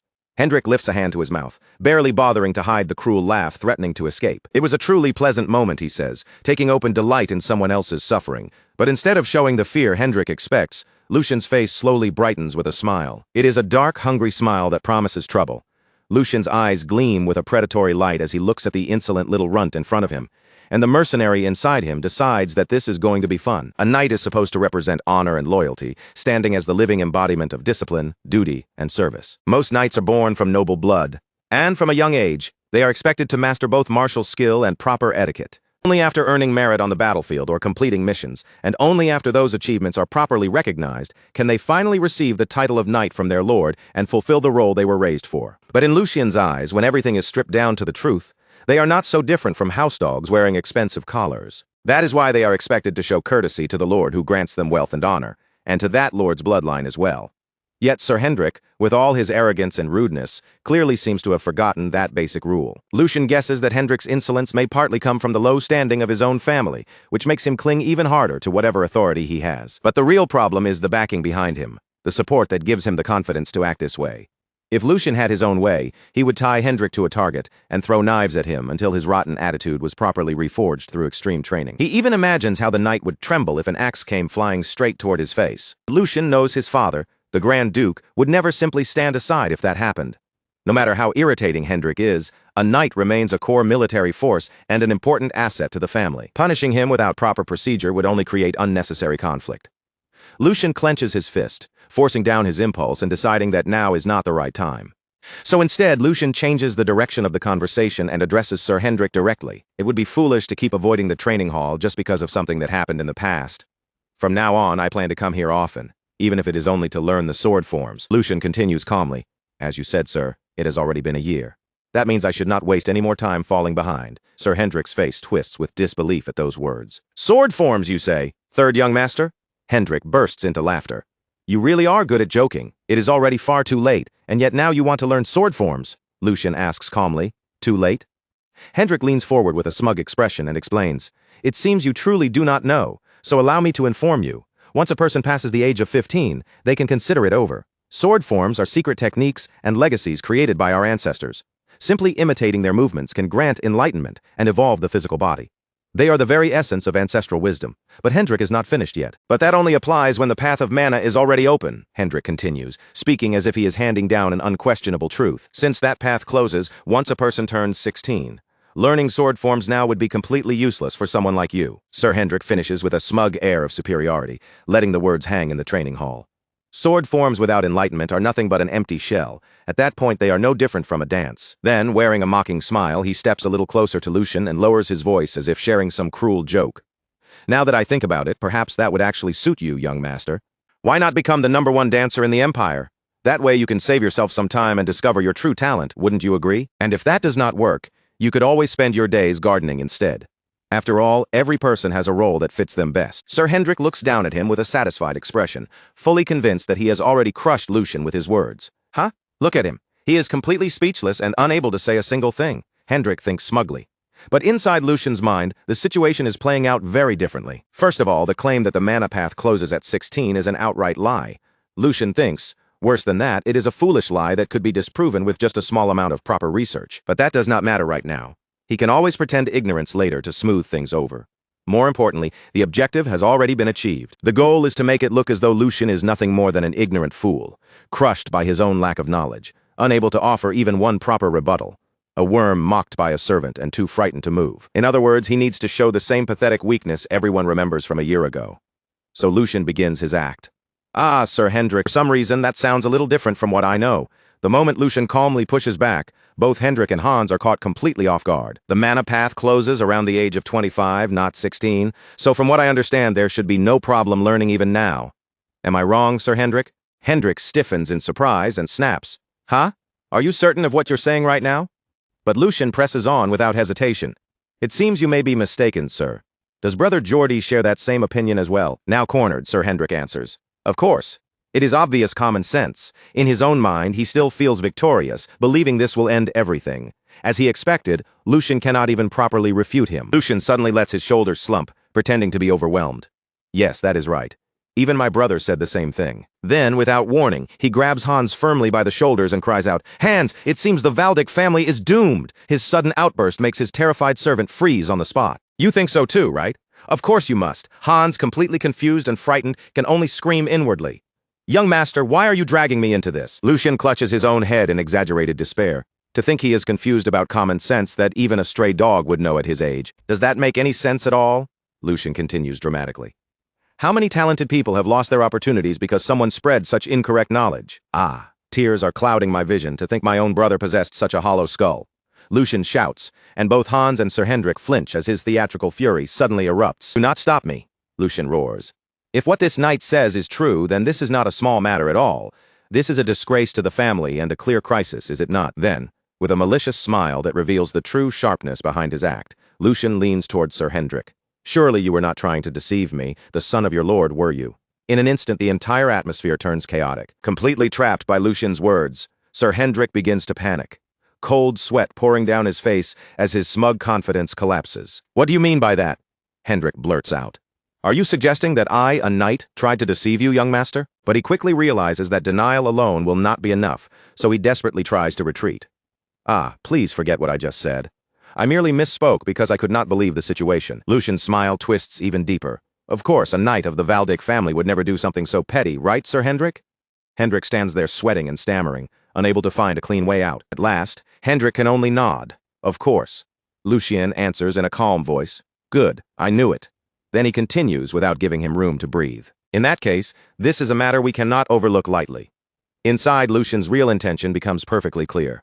"I will teach you exactly what happens when you move your tongue carelessly, Sir Hendrik." Still failing to grasp how serious the situation has become, Hendrik asks what Lucian means. Lucian explains that if Hendrik had only intended to humiliate him personally, he might have simply let it pass. Keeping up his act, Lucian adds that the reason Hendrik and everyone else look down on him is due to his own shortcomings. He had forgotten his duty and wasted his time in vain, and he speaks of it with almost false humility. "How could I possibly reprimand you for that?" Lucian declares, as if being perfectly reasonable. But in the very next breath, his tone shifts. "However, that is a separate matter.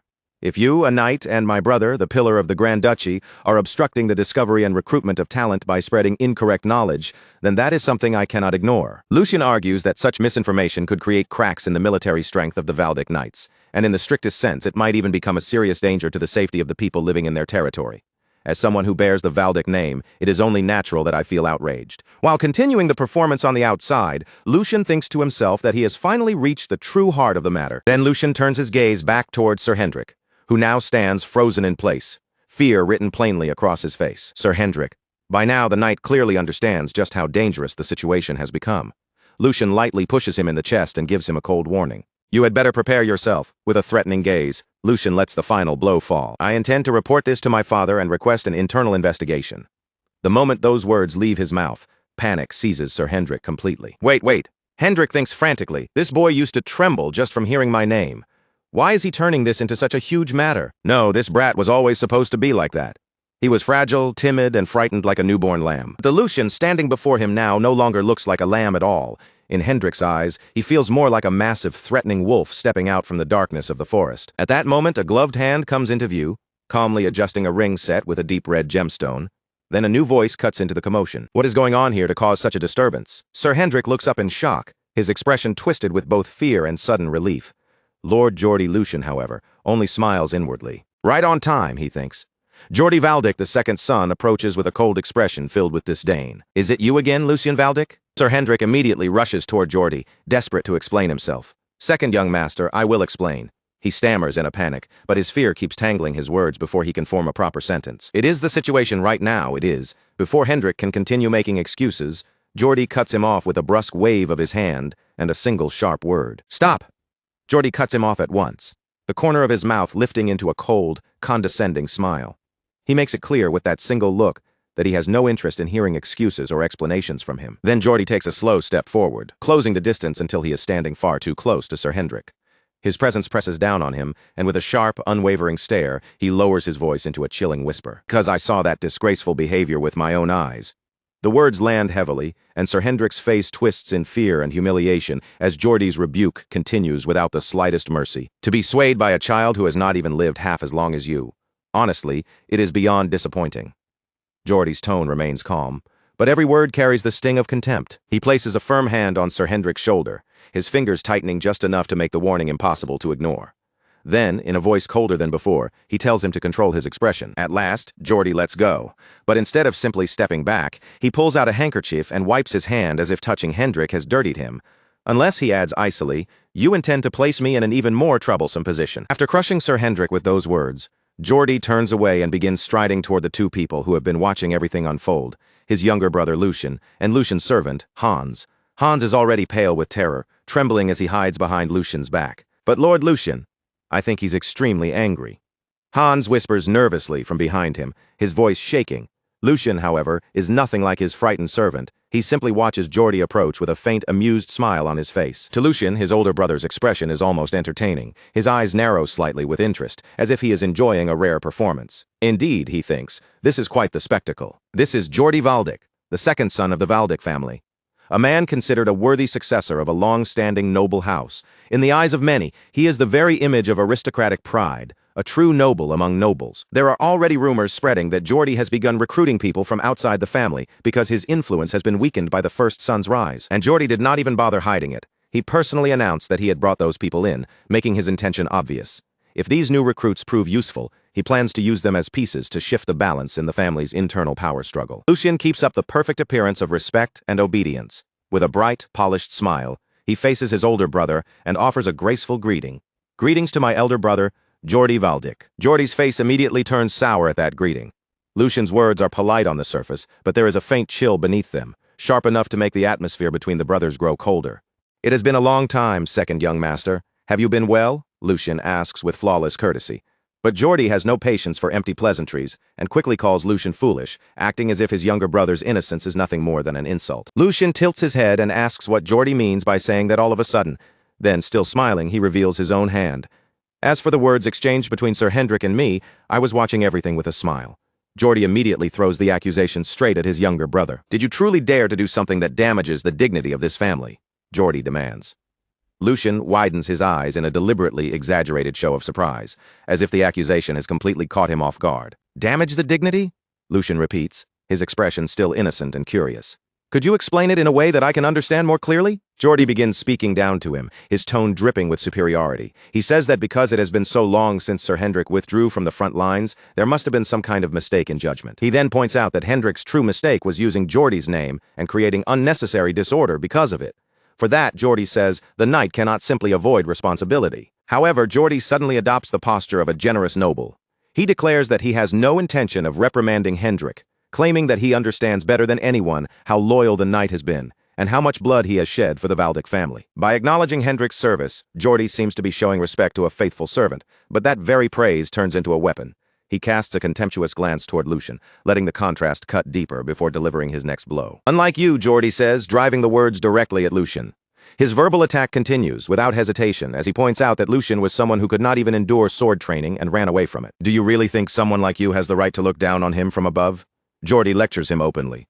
Lucien Valdick, before anything else, you must learn to show proper respect to the knights. A proud, arrogant smile spreads across Geordie's face as he turns his gaze over the knights gathered nearby. He appears to savor every second of the moment, as if he has already seized the crowd's favor. Because it is thanks to them, Geordie continues, sweeping one hand broadly toward the knights, that the Valdick family is able to exist. With that gesture, he emphasizes that the family's strength rests on the loyalty and sacrifice of these men. One of the higher-ranking knights steps forward and lowers his head, taking it upon himself to smooth over the situation. Everyone, I apologize on his behalf for today's disturbance.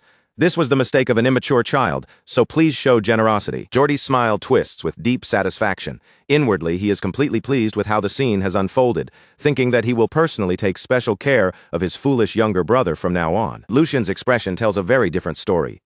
A sly smile slowly forms on his lips, and behind that innocent face, his sharp, mercenary mind is already breaking down the entire situation. So this is the game you want to play, Lucien thinks. He understands Geordie's strategy clearly now. Even though the earlier insults had been directed only at Sir Hendrik, his brother is twisting the scene to make it look as though Lucien insulted the knights as a whole. In Lucien's mind, the pieces continue falling into place. Jordy is trying to turn a private conflict into a public offense against all the knights standing in the training yard. Not only is Jordy subtly provoking Lucian into saying something that would anger them further, but he is also using the moment to protect his own pride and save face. A nearly invisible smile touches Lucian's mouth as he decides to go along with the performance. Fine, Lucian thinks. I'll gladly give you that much. Then he begins his act, looking up at Jordy with a face full of false admiration. As expected of my elder brother, Jordy is caught off guard by Lucian's sudden change in attitude. For a brief moment, he can only stand there silently, one hand placed over his chest, while Lucian pushes forward with an even more theatrical speech. Although there was a misunderstanding between Sir Hendrik and me, the proper thing would have been for you to scold me for daring to insult you, elder brother. Then Lucian clutches at his collar as though overcome with emotion, his voice rising with exaggerated passion. But instead of that, to think you would grant me such precious teachings. As Lucian continues confessing his supposed verbal sins with far too much drama, Hans nearly loses his mind beside him. The servant whispers in desperate panic, "Young master, please, close your mouth." But Lucian completely ignores him and carries on with his false apology. In any case, I am deeply ashamed of myself for speaking such disgraceful words. Jordy watches the entire performance with a bright, satisfied smile, fully convinced that he has pushed Lucian into admitting defeat. Then Lucian raises his fist as if announcing a grand realization to everyone present. Thanks to my elder brother's benevolence, this younger brother has learned yet another valuable lesson today. Lucian turns toward the knights and suddenly calls out to his servant. Hans, I must record my elder brother's teachings as soon as possible. Ordinary paper will not be enough. We should preserve them on the finest silk. Yet behind those absurd words, Lucian's true goal begins to surface in his mind. By using this, Lucian thinks, I'll erase the weak image people have of me. While Jordy continues smiling smugly, Lucian's thoughts move to the second part of his plan. And at the same time, I'll carve a clear presence into everyone's minds. Lucian's face twists into an almost feverish, manic expression as his inner declaration reaches its peak. The third young master from the past, the timid Lucian everyone thought they knew, no longer exists. Once the act comes to an end, Lucian's mask drops away in an instant. The exaggerated emotion vanishes, replaced by a chilling calm, and he turns as if to leave while asking Jordy a question that leaves him stunned. Therefore, I intend to take my leave now. Will you permit it? Lucian asks smoothly. Then, as he starts to walk away, he adds one final provocation that makes the divide between the brothers unmistakable. After all, there is no benefit for either of us in remaining together any longer. Jordy's composure finally shatters. Unable to process Lucian's open challenge, his anger bursts out. Damn it, it seems you truly aren't afraid. Do you think you can simply walk away like nothing happened? A close view of Lucian's golden eye reveals just how calm he still is. Without even flinching, he answers in a steady voice, reminding his older brother of one critical fact. You have forgotten something. Lucian then lays out his checkmate with quiet precision, forcing Jordy to face the fragile balance of power between them.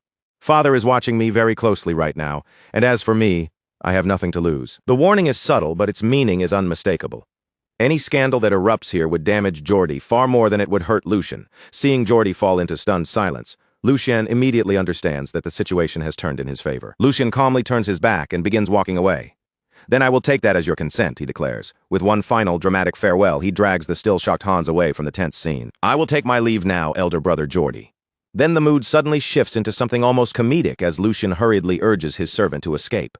Hans, still panicking, screams after him. Young master, you're back. Back in the training yard, the silence becomes suffocating. No one dares speak for a moment.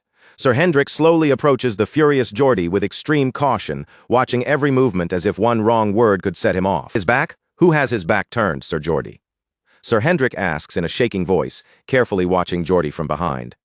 He seems terrified, yet he still cannot help wondering whether allowing Lucian to walk away so easily was truly the right choice.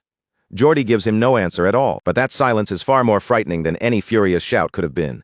In the close view of Jordy's face, the rage simmering beneath his expression becomes impossible to hide.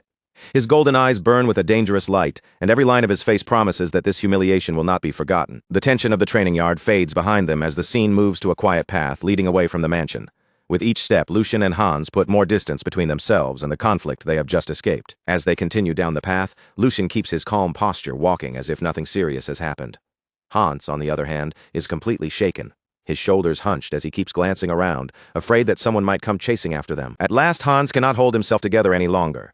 He suddenly stops, looks back over his shoulder and breaks into a nervous sweat, his face filled with dread, as if he is already imagining the consequences waiting for them. Finally, Hans turns toward his master, unable to hide the tremble in his voice.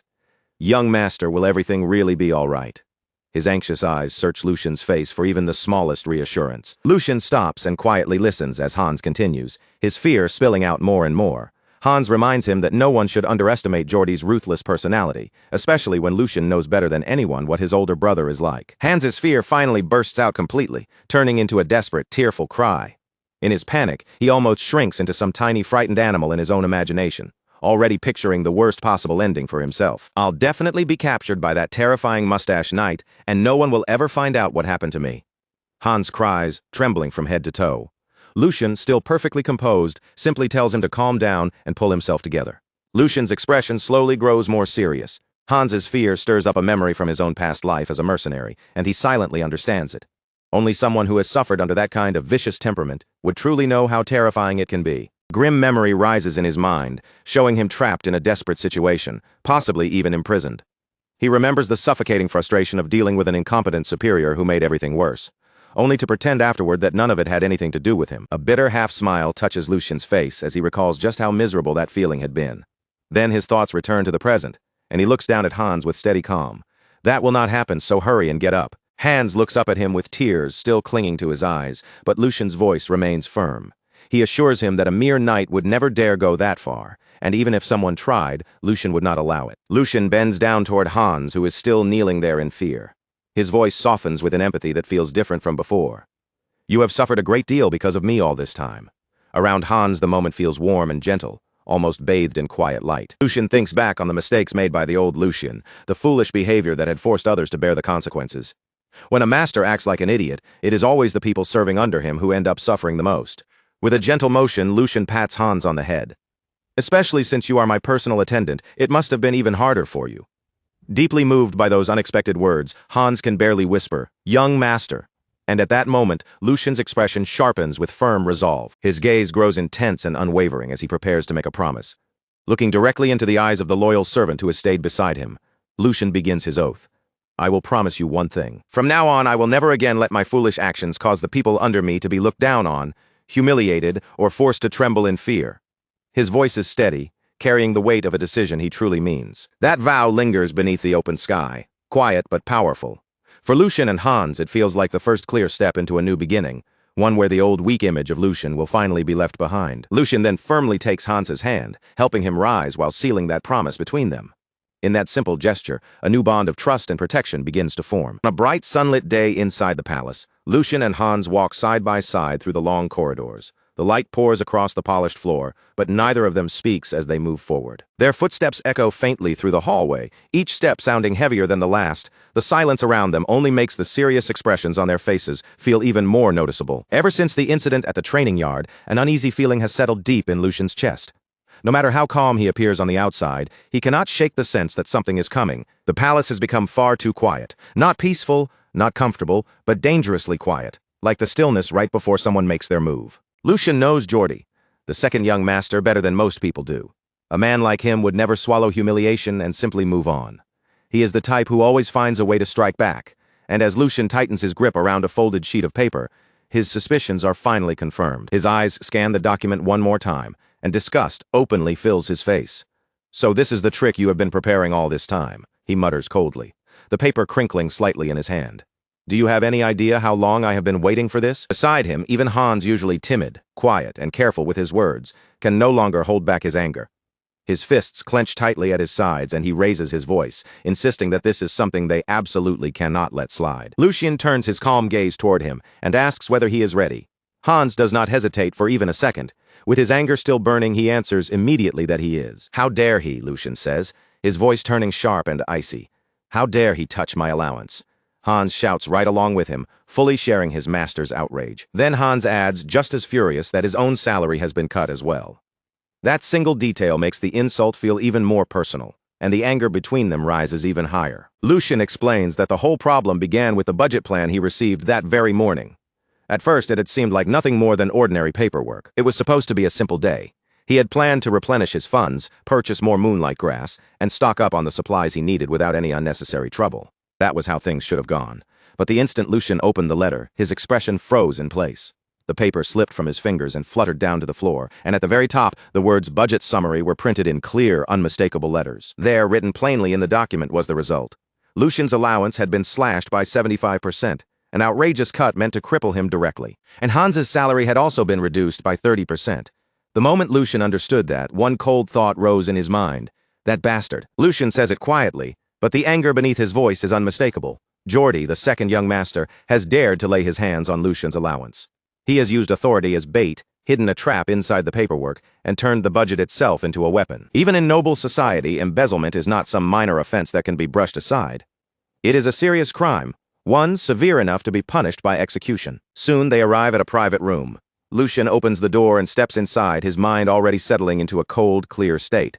The only reason this ridiculous power play succeeded was because there had been a gap in his defenses. After his mother passed away, Lucian had entrusted the management of his budget to someone else. At the time, it had likely seemed natural, but now that weakness has come back to bite him. That responsibility had once belonged to Dana, the former headmaid who had served him loyally for many years and handled those matters with care. But now, the authority that should have remained in trustworthy hands has somehow ended up with an entirely different person. Someone Lucian never chose himself. A woman steps forward inside the room and offers a polite bow, her posture neat and controlled as she presents herself before Lucian. She introduces herself smoothly, saying that this is the first time she has had the chance to meet Lucian face to face. Her name is Jenny, the newly appointed headmaid who has been assigned to replace Dana and take over the duties that once belonged to her. Jenny adds that she had wanted to greet him much earlier.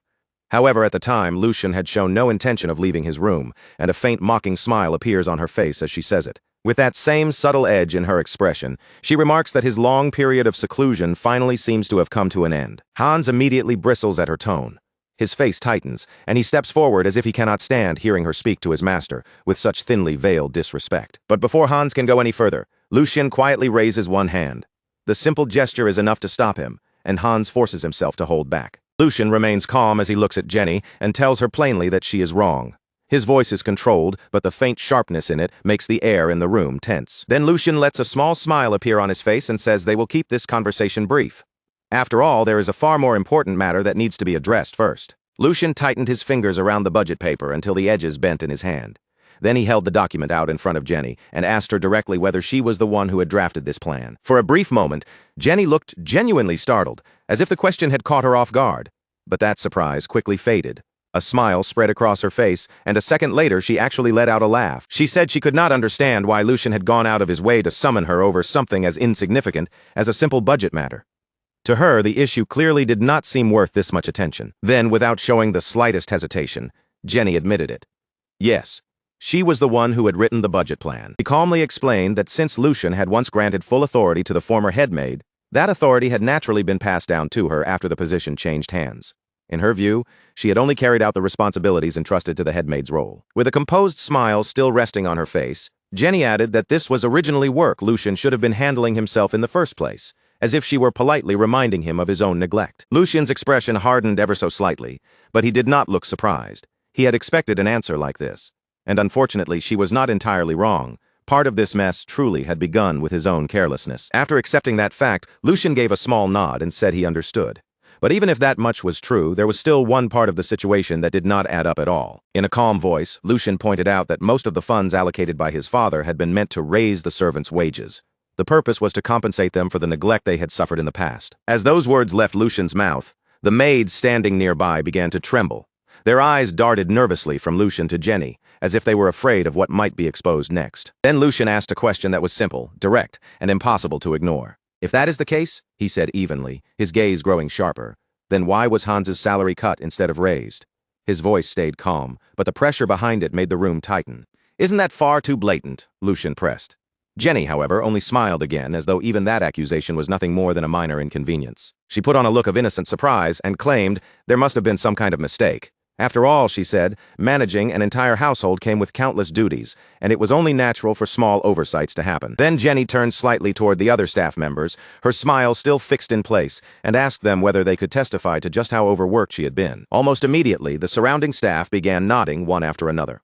None of them spoke with confidence, but every one of them moved as if they knew exactly what answer was expected. They awkwardly voiced their support, shifting the blame away from Jenny and onto themselves. One after another, they insisted it must have been a simple oversight, while Lucian remained quiet and watched the whole performance unfold. Then Lucian finally spoke. Enough. His voice was not loud, but it carried so much authority that it cut through the room instantly. The room fell silent at once. Even the faint rustle of clothing seemed to disappear as everyone froze under Lucian's gaze. Lucian stepped forward and said that while the body might belong to one master, The hands and feet were clearly moving under someone else's command. The meaning behind his words was sharp enough for everyone to understand. He started walking toward the door as though the conversation was already over. But just before leaving, he stopped, turned back, and fixed his eyes directly on Jenny. "I will ask you one final question," Lucian said, his tone quiet but dangerous. "Answer carefully." His eyes narrowed, making it clear that this was her last chance to choose her words wisely. "Do you even know who the master you were truly supposed to serve is?" The moment the question landed, Jenny's smile finally faded from her face. Her reply came back sharp and cold. "If you want an answer," Jenny said, no longer bothering to hide the edge in her voice, "then you will have to ask Lord Geordie." The scene then shifted away from the room and into a dark alley. The path stretched forward, narrow, damp, and gloomy, with shadows pressing in from both sides. Lucian walked through that alley with steady steps, his thoughts calm on the surface but ruthless underneath. He had already decided what kind of response this situation required. Rotten flesh had to be cut away if the body was going to survive, even if the process was painful. With each step, Lucian's heartbeat grew faster, and at the corner ahead, a rowdy bar came into view. Loud voices spilled out from inside and flooded the street. Lucian and Hans entered together, both hidden beneath cloaks and disguises. Hans glanced around the noisy interior and frowned at the sight before him. "I thought you said you were going fishing to calm your mind," Hans muttered, clearly unimpressed. This place does not exactly match that image. Lucian did not bother answering him. His gaze had already locked onto the center of the bar, where fighters were brutally brawling while the crowd roared around them. Spectators shouted bets, screaming for blood, victory, and the next decisive blow. Hans looked at the chaos. Then a faint smile appeared on his face as he leaned a little closer. "Well, it does look like the perfect place to catch a big fish." The two of them made their way through the noise and headed straight for the counter. Behind the counter, the bartender wiped a glass while eyeing them suspiciously. His expression was guarded, and he warned them that this was not the kind of place where shady figures could just linger around. Lucian did not waste a single word. He simply placed a heavy sack onto the counter, and the moment it landed with a solid weight, the bartender froze. Then Lucian removed his disguise, revealing himself without any hurry. In a calm voice, he asked why a gambling bar was suddenly acting so picky about the customers it accepted. He questioned whether the man even wanted to make money. There were several reasons Lucian had chosen not to deal with Jenny, the head maid, in a rash or careless way. First, Jenny was not an ordinary maid who could be handled without consequence. She was the daughter of the nanny who had raised Geordie ever since he was an infant. If Lucian moved against her too carelessly, it would only make the situation worse. Instead of solving the problem, he would invite unnecessary backlash and give Geordie another opening. Second, and more importantly, this entire situation existed because of Lucian's own mistake from before he fully understood his position after taking over this body. He simply had not known how to handle matters like this. Without fully understanding the consequences, he had handed authority away and allowed someone else to control an important part of his household. He had assumed that such an unreasonable situation could never happen. But reality had already proven that assumption completely wrong. Lucian now realized that this problem could not be dealt with by ordinary common sense alone. It was tangled deeper than that, required a proper response. And this time, Lucian had no intention of being lenient. More importantly, there was no way the Archduke was unaware of what was happening behind the scenes. In other words, cleaning up this mess was not only necessary, it was also part of a test. And if that was the case, then Lucian would show the Archduke exactly how he handled it. While those thoughts passed through his mind, the same staff member from earlier guided him deeper through the bar again and seated him comfortably at a table. Cards were scattered across the tabletop, their worn edges and messy arrangement showing clear signs of countless games that had already been played there. Lucian calmly picked up a deck of cards, his expression unreadable as he weighed them lightly in his hand. Since he had already come this far, he figured he might as well make some money while he was here. Before long, the man sitting across from Lucian was visibly trembling. A large crowd had gathered around the table, watching in stunned disbelief as they wondered just how many rounds Lucian had won in a row. His opponent was supposed to be an experienced gambler, someone used to reading people and controlling the table, but now he looked completely crushed. At last, the shaking man forced the words out. "I quit." Lucian casually rolled a coin between his fingers, letting it flash in the light as the defeated man hurried to pull himself away from the table. "This is only the beginning," Lucian said with an easy smile, as if the entire game had barely warmed him up. "Things are finally starting to get interesting, so why not stay a little longer?" But the man's face went pale at once, and he refused without hesitation, saying it would be much better for him to leave now. Beside Lucian, Hans stood completely frozen, both hands clutching his head in disbelief. He could not understand when his young master had gained such a terrifying talent for gambling. Lucian, clearly bored by the lack of proper resistance, leaned back in his chair with a relaxed air and casually propped one leg onto the table. "Next round," he announced calmly, sweeping his gaze over the stunned crowd. Is there really no one else here willing to play? He had originally come to this place to spread rumors and stir the waters, but so far the whole thing felt far too underwhelming for his taste. Lowering his gaze, Lucian thought that after taking this much money from them, it was about time for the real target to finally appear, and almost as if responding to that thought, the door opened. Lucian glanced sideways, his eyes shifting toward the entrance, and saw a man walking in while calmly adjusting the buttons of his clothing. The man wore a courteous smile, polished and harmless on the surface, but the instant he stepped inside, the entire atmosphere in the bar seemed to change. "Well, well," the man said smoothly, his voice carrying easily through the room. "It seems I failed to recognize someone important. Please forgive my late greeting." He came to a stop directly in front of Lucian, and lowered himself with practiced respect before giving his name. "My name is Hugo," he said, his smile still perfectly controlled.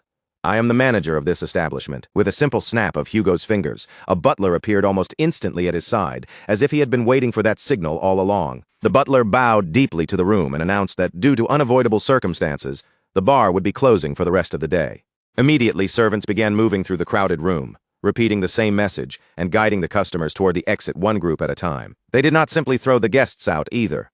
Each person was promised generous compensation on their next visit, softening the sudden inconvenience with careful courtesy. Then Hugo turned back toward Lucian and spoke with respectful ease. "This may inconvenience our other customers," he said, "but if Lord Lucian can enjoy his time here in comfort, then that is a small price to pay." Lucian smiled faintly at him. "It has been a long time since I last went out," he said. "You have sharp eyes." Then, as if making a casual observation, he added that such intuition was necessary for anyone who wanted to survive in this line of work. Hugo bowed once more and apologized again for greeting him so late. Lucian simply waved it off, saying that he had only come here for a change of pace and had no need for excessive formality. Hugo's gaze drifted toward the table, where coins had been piled up in a towering stack. He admitted that it was truly astonishing, since it had been a long time since he had seen any guest build a pot like that. Then Hugo looked back at Lucian and spoke again, his tone still polite. "May I ask something? If you would allow it, I would like to be your opponent." Lucian met Hugo's gaze directly, while Hugo returned that look with a calm smile that revealed almost nothing. "I would not stand a chance against the young master," Hugo said modestly. "But as the manager of this place, I have picked up a few small tricks over the years. At the very least, it should help pass the time." At that moment, Hans stepped closer to Lucian and whispered in an urgent voice, "Master, we should go home. We have already won more than enough, and I have a very bad feeling about this man."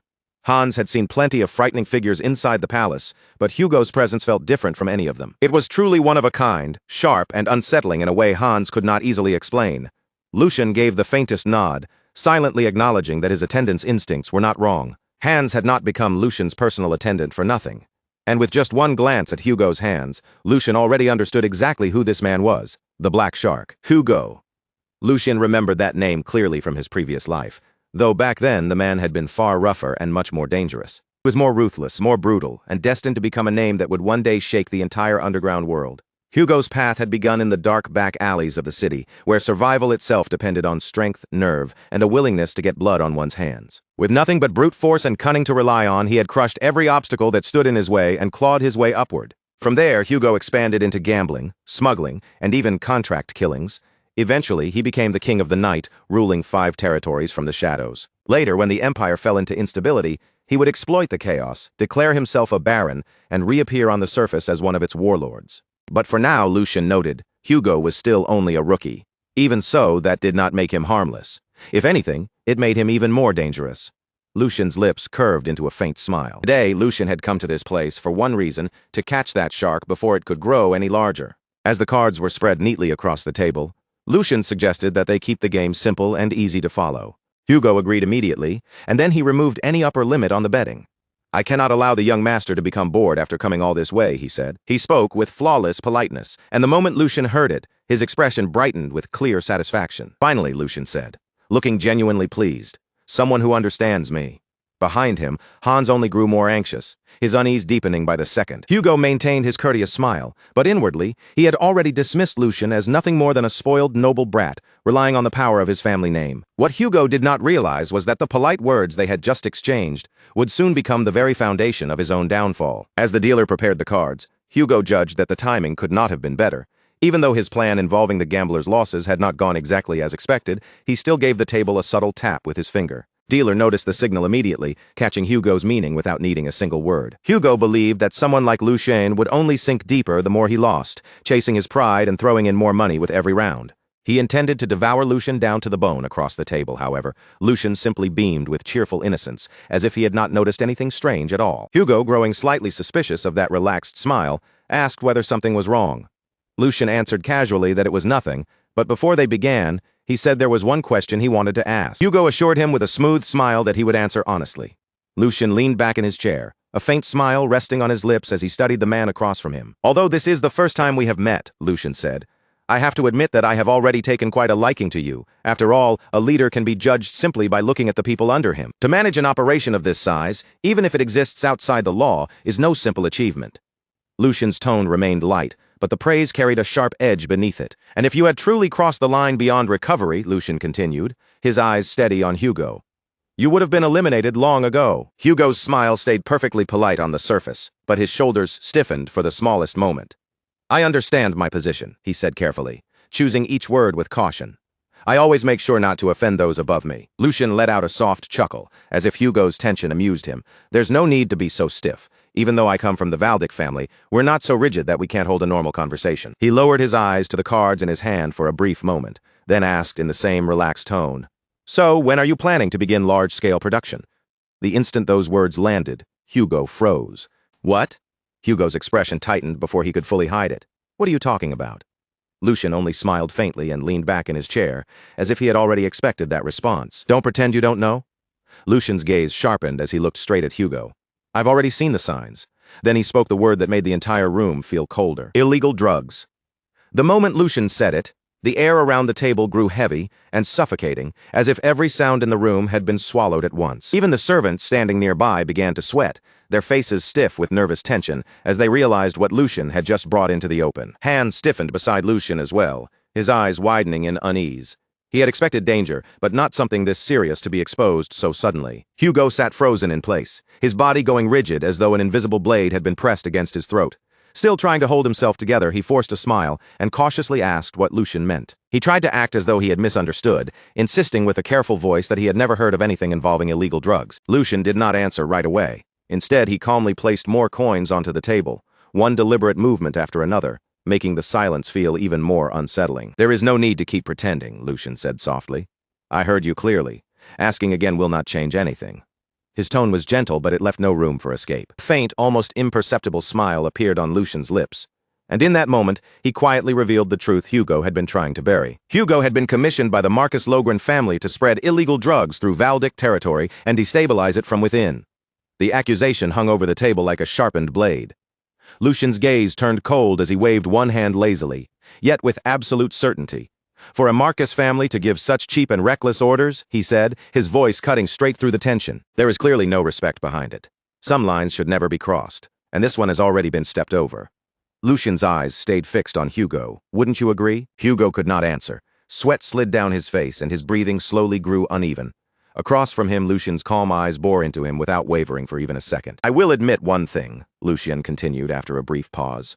"There is something almost impressive about your nerve. Smuggling illegal drugs into another city, especially into Valdic territory, takes a certain kind of audacity. But the praise was as sharp as a knife, because the moment anything goes wrong and you are caught, everyone connected to Valdic will tear you apart. No one will hesitate. Not a single person will show you mercy." The pressure in the room thickened until it felt hard to breathe, while Lucian silently watched the chaos building behind Hugo's eyes. For Hugo, failure at this point meant only one thing: death. His plan had been exposed before it could even begin, and the opponent sitting across from him was none other than the Valdic family, one of the most dangerous forces he could have provoked. Under normal circumstances, this operation should have stayed hidden for another 2 full years. By then, the reports about the drug distribution would finally have reached the Grand Duke, and Hugo would have already fled the city. But Lucian's knowledge from his previous life allowed him to spot the danger before it grew beyond control. At last, Hugo forced out a shaky response. His voice was strained as he claimed that all of this had to be a misunderstanding. Lucian's lips curled faintly. He repeated the words slowly, almost tasting them. "A misunderstanding? Then tell me, what exactly has been misunderstood?" Trembling under Lucian's stare, Hugo insisted that he was nothing more than a small-time shop owner barely scraping by. He swore that dealing drugs would make no sense for someone like him, and that someone jealous of his success must have spread a false rumor. He even claimed that if Lucian gave him the chance, he would personally find the source of the rumor. But Lucian cut him off with a cold smile. "A false rumor?" he repeated, sounding almost amused. "Just like the flour mill you run is supposedly an ordinary shop, and the underground passage beneath it is merely a secret escape route leading outside the castle.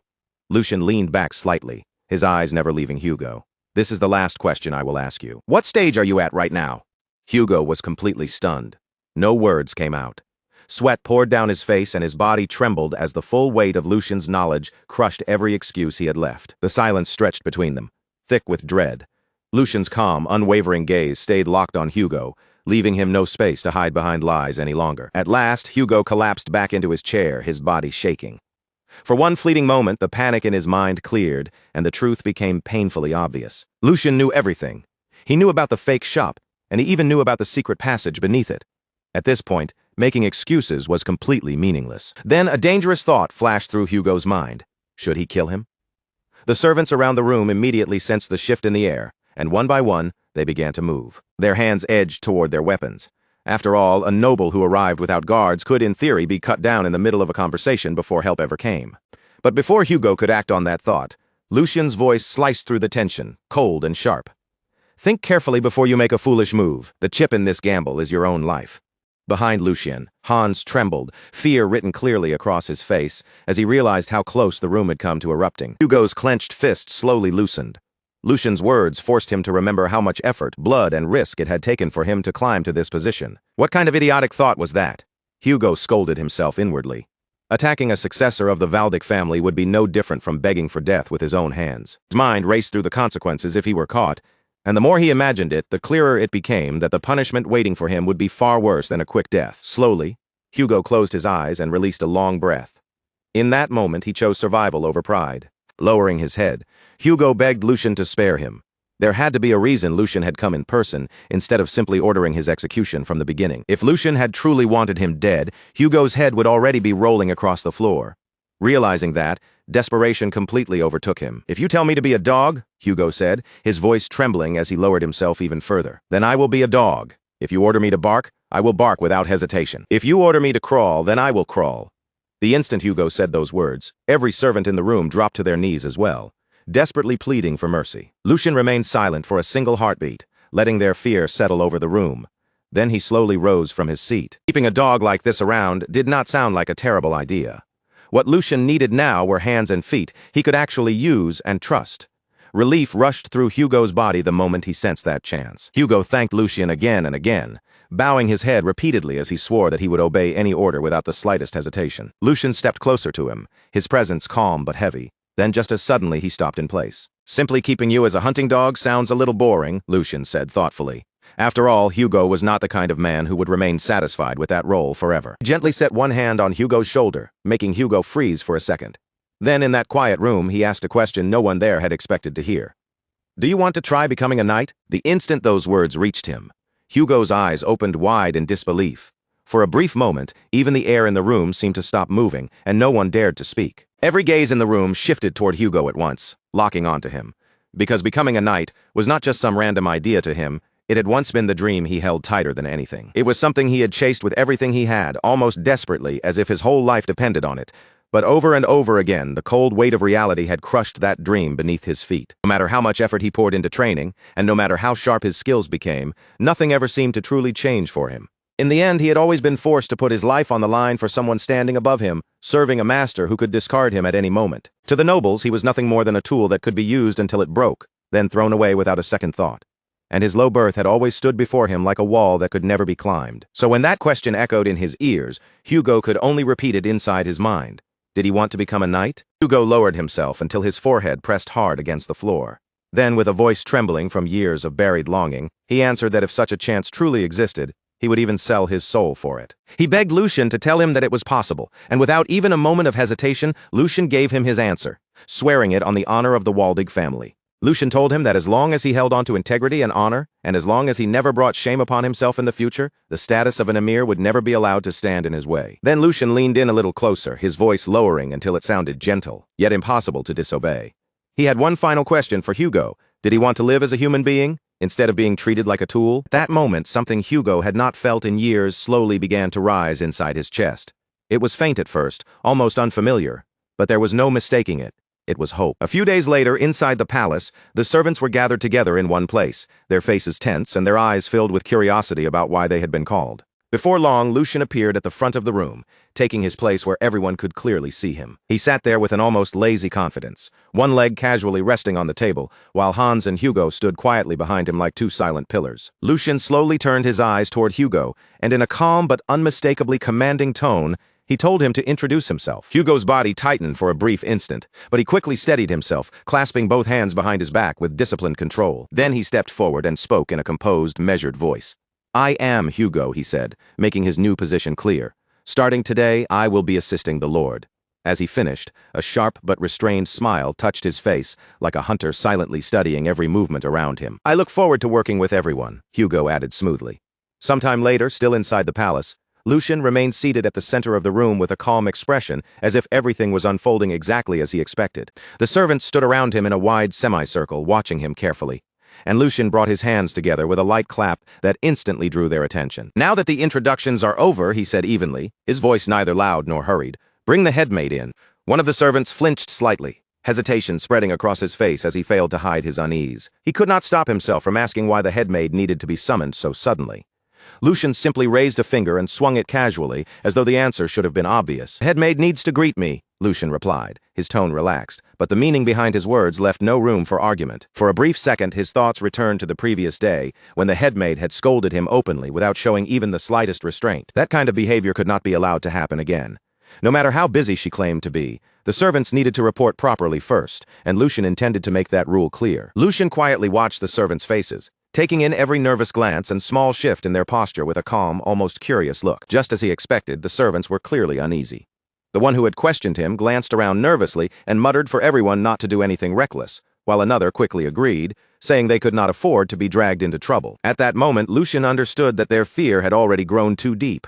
Simple words would never be enough to move people who were this frightened. In their eyes, he probably looked like a weak and disposable figure, like a rotten rope no one wanted to rely on. If that was truly how they saw him, then he would have to make them understand the truth in a way they could not ignore. Then one servant stepped out from the middle of the room, speaking with careful politeness. "Please, Lord Lucian, you have to consider our position. Lord J pays special attention to the headmaid." He continued, his voice carrying helplessness, asking what authority mere servants like them could possibly have in a matter like this. The moment he finished speaking, the others immediately began to join in. They nodded one after another, murmuring their agreement and begging Lucian to understand why they were afraid. Why would he deliberately fan the flames? It was what they kept asking, their voices overlapping as they said they only wanted to leave quietly, just like before.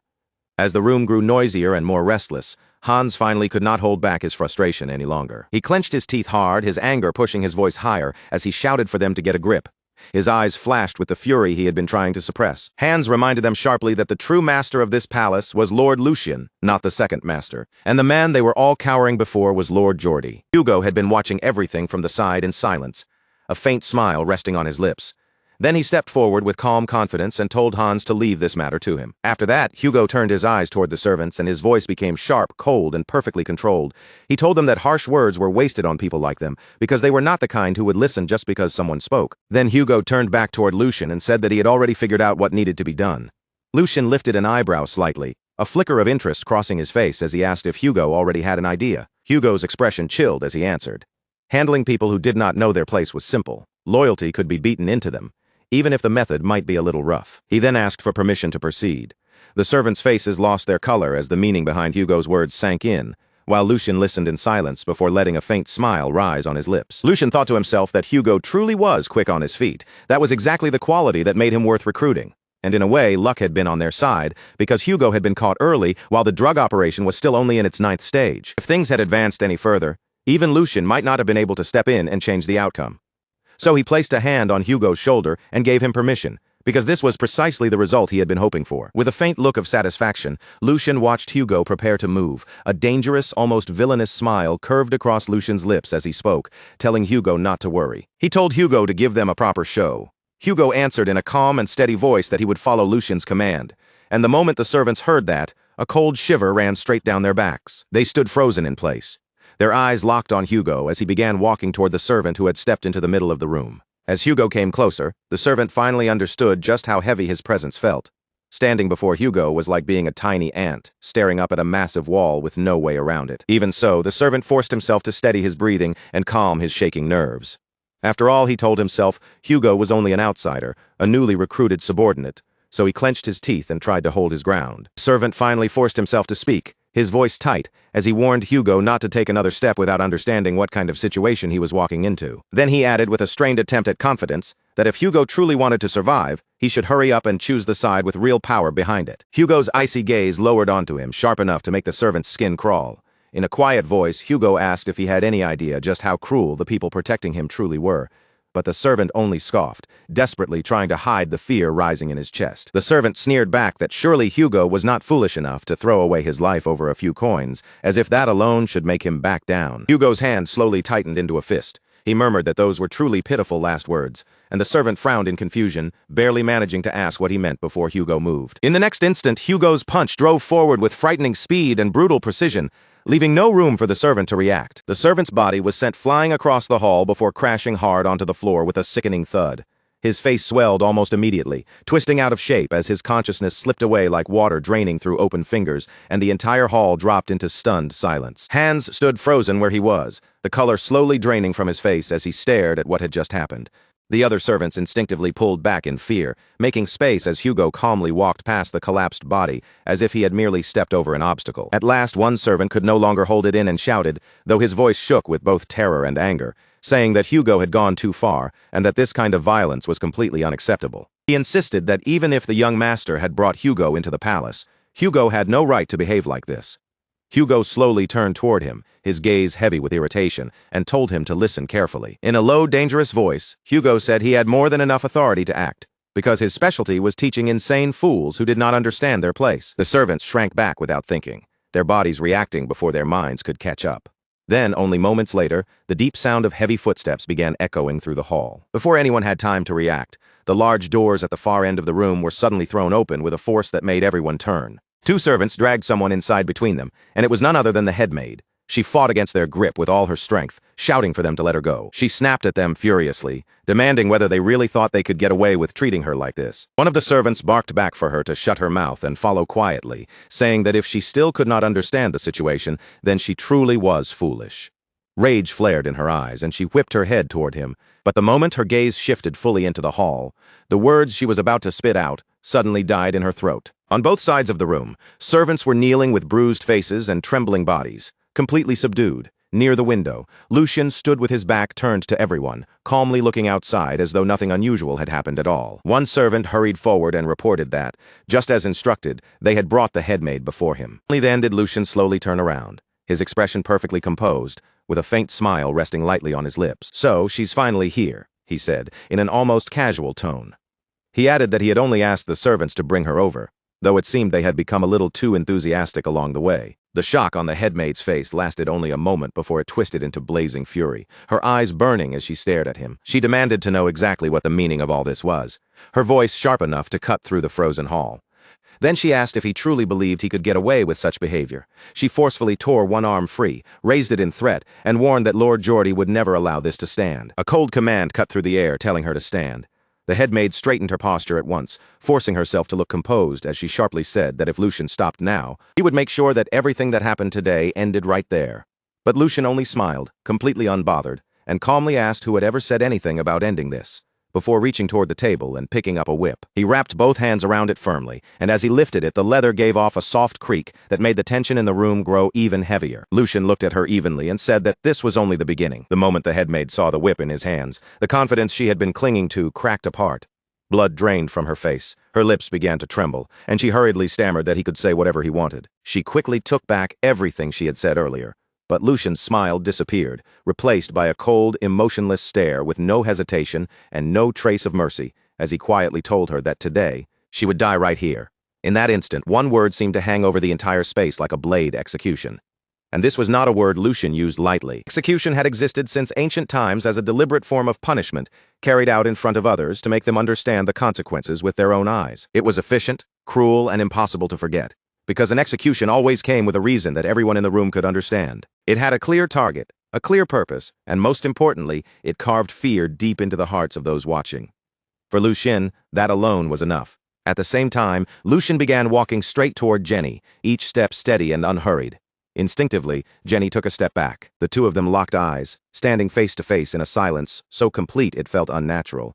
A strange, airy calm settled between them, but it was heavy enough to make the room feel frozen, as if even breathing too loudly would shatter the moment. Even though Jenny tried to keep her face steady, the tension in her expression was impossible to hide. Her lips parted and she spoke again, forcing her voice to stay firm. "With this," she said, "I can inform the Grand Duke that the weak, worthless third prince no longer exists." Lucian gave her no answer. Instead, he simply lifted one hand and made a calm gesture. A servant immediately came to his side, and the meaning behind Lucian's order was clear to everyone present. He wanted Jenny to be taught properly and painfully how a servant was supposed to stand before her master. Without hesitation, the guards moved in, seized Jenny, and forced her down. Her knees struck the floor with a dull, heavy thud, and the pressure on her shoulders did not loosen as they held her firmly in place. Even then, Jenny still refused to panic, lifting her head just enough to speak again. "Young master," she said, her voice low and controlled, "you should think this through carefully. You said you would kill me, but if you so much as harm me, do you really believe Lord Geordie will stay quiet?" There was almost no fear in her tone, only a cold and strangely indifferent calm. Then she continued slowly, making every word deliberate, adding that her mother was Lord Geordie's wet nurse. And because she was that wet nurse's child, Jenny claimed that, technically speaking, she was like a sibling to him. The words hung heavily in the room, dangerous and bold. It was a single sentence meant to challenge everyone there and stop them from taking another step. After listening to her, Lucian finally responded, asking if that was all she had to say, and noting that even in her final moments, she was still repeating the same thing. As Lucian spoke, his voice grew colder by the second, the sharp chill in his tone unmistakable. He asked if bringing up her brother even while she was dying was not simply pathetic. Then he told her that if she had anything else left to say, she had better say it now. The moment Jenny heard that, her body froze, and the confidence on her face shattered in an instant. Her eyes widened as her entire expression changed. For the first time, real panic flashed clearly across Jenny's face, cutting through the arrogance she had been trying so hard to maintain. Jenny tried to speak again, desperately reaching for the same name as if it could still protect her.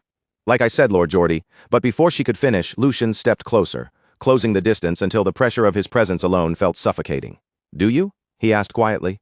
"No." Lucian looked down at her without the slightest trace of sympathy, his voice steady and merciless as he continued. It seemed Jenny had seriously misunderstood the situation because he already had more than enough reasons to kill her. He listed her crimes one by one, insulting a noble, neglecting her duties, inciting others, embezzling funds, and more. His gaze sharpened like a blade as he reminded her that she had forgotten her place simply because she had grown up under the same wet nurse. Lucian leaned forward just slightly, enough to make the weight of his words press even harder on her. "Do you really believe that Geordie, the name you keep throwing around, can save you?" His tone sank colder as he said that. At most, Geordie would only be able to beat him a few times. Once that small outburst was over, the entire matter would end there without changing Jenny's fate in the slightest. Then, with a cruel calm that made the whole room feel colder, Lucian added that things could become even worse for her.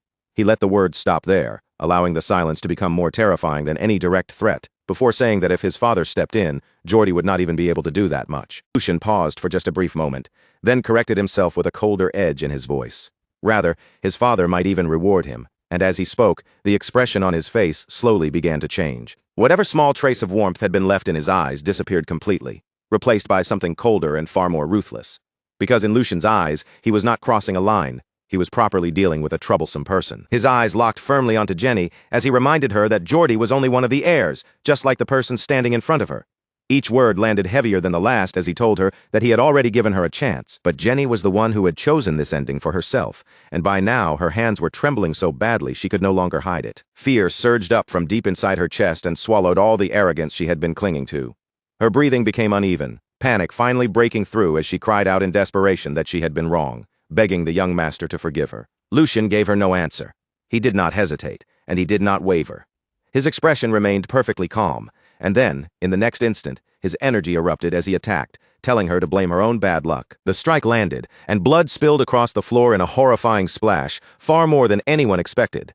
As Jenny's body went limp, the silence that followed became absolute, and the scene shifted away from that blood-soaked room. Outside the residence, chaos broke out as Prince Geordie charged forward at full speed, racing toward Lucian's estate with his knights rushing closely behind him. His breathing came out ragged and uneven as he shouted that this could not be happening. His thoughts raced wildly, because only a few days earlier Lucian had been the one forced to back down. Lucian had been the one who endured humiliation at Jenny's hands, yet now that same man had suddenly gone mad, even declaring that he would kill her. Geordie clenched his teeth as dread twisted tighter around his heart. Something about Lucian had clearly changed, and a terrible feeling told him he might already be too late to stop it. As he kept running, Geordie's thoughts only grew darker. That was not the only strange part. To prepare for this kind of situation, he had already stationed servants at the separate estate where Lucian lived, and his breathing grew heavier with every step. Those servants should have stopped Lucian before things reached this point. But if the situation had already become this serious, then there was only one conclusion, and by now Geordie had already reached the door of the room. His body was exhausted, sweat running down his face as his legs trembled from the sprint. At the same time, the realization struck him like a blade. Lucian had taken control of the servants. Before Geordie could think any further, one of the knights stepped forward and tried to calm him, saying that the report had to be wrong and that the young master should take a moment to settle himself. Another knight quickly agreed, insisting that someone like Lucian would never dare lay a hand on anyone. A third knight joined in as well, trying to reassure Geordie as they hurried along. Besides, they said, Lucian was afraid of Lord Geordie. Geordie exhaled sharply and told himself they were right, that the report had to be false. But even as he said it, anger churned violently inside him until a sharp, piercing scream suddenly tore through the air. The scream was filled with unmistakable agony, echoing clearly from inside the room. Geordie's expression froze on the spot, and in that instant he understood exactly what had happened to Jenny. Inside the room, blood dripped slowly onto the floor, one heavy drop after another. The whip in Lucian's hand was stained, making it clear who had delivered the punishment. Blood marked the scene around them, trailing down and pooling beneath Jenny as Hugo held her firmly in place with overwhelming strength. She struggled weakly against him, but her resistance was completely useless. Even after witnessing all of this, Lucian showed no reaction at all. His expression did not shift, and his breathing stayed calm and even. To him, the bloody scene in front of his eyes changed nothing. He stood there cold, still, and unmoving, like an executioner who had already handed down judgment. And in that moment, one thing became painfully clear. Whatever fear Lucian once carried was gone now, and in its place, only absolute control remained. Seeing everything unfold before his eyes, Geordie finally snapped. Rage exploded from him as he shouted, demanding to know what the hell Lucian was doing. Lucian only turned his head slightly, his face calm. He looked almost bored as he coolly asked what had brought his esteemed brother all the way here. Then Lucian added that he was sorry, but he was busy right now, so Geordie should come back later. His voice hardened almost immediately after that, declaring that today he would tear out the root of this rebellion. Without hesitation, he ordered Hugo to put Jenny back on her feet. Hugo answered instantly, calling him master, while Geordie whipped around toward his knights and shouted with fury for them to save Jenny at once. The two knights rushed forward immediately, charging straight toward Lucian to free her, but before they could take another step, Lucian spoke again in an icy, merciless voice. He warned them that if anyone came within 3 feet of him, Hugo was to slit Jenny's throat. Those words sliced through the room like a blade.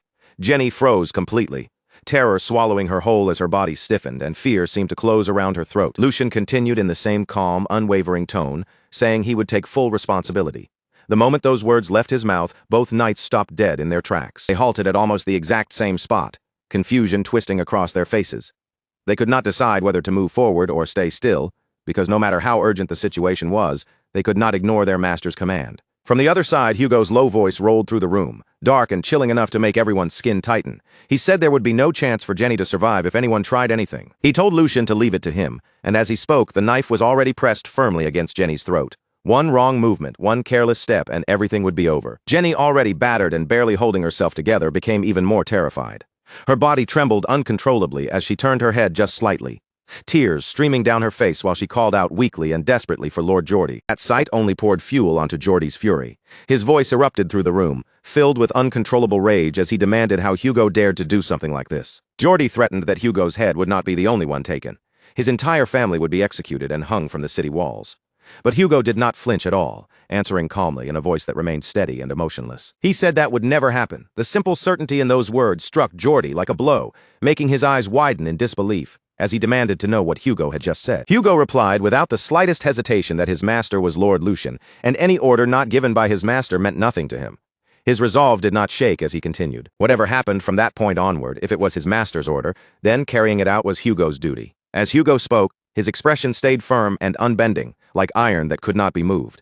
Watching him, Geordie's hands began to tremble violently, rage flooding through him so intensely that it nearly stripped away his reason. Grinding his teeth, Geordie roared Lucian's name and demanded to know what Jenny had done to deserve being treated this way.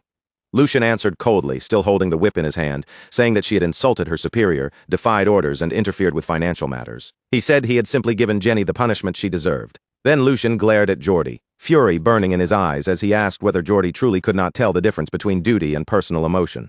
Those words only made Geordie angrier, his chest heaving and his whole body shaking. But even then, he could do absolutely nothing. That helplessness burned more painfully than any wound. At that point, the situation inside House Waldig became clear. The current first in line for succession was the young master, Tristan Waldig, and between the two brothers beneath him, a fierce struggle for power had already begun to take shape. In other words, the rivalry between them was no longer a simple disagreement. It had grown into a deeply entrenched, two-sided conflict inside the family. Till the day Lucian made his decisive move, that fragile balance of power would remain unstable.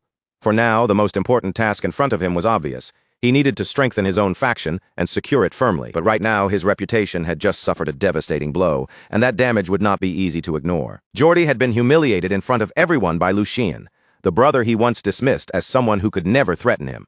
And after losing his loyal knight, Sir Hunter Pecaria, Geordie could only clench his jaw as the pressure tightened around him. If he failed to protect Jenny now, someone who served him as closely as his own hands and feet, then his standing would be shaken at its very core. This single failure would inevitably become a turning point. From that moment on, distrust would begin spreading among the people who followed him. Geordie's fist tightened in frustration, because the truth was painfully clear. He was completely trapped, with no path left to escape. With no other choice remaining, Geordie was forced to yield. From where he stood, he finally surrendered and shouted that Lucien had won, ordering him to let Jenny go.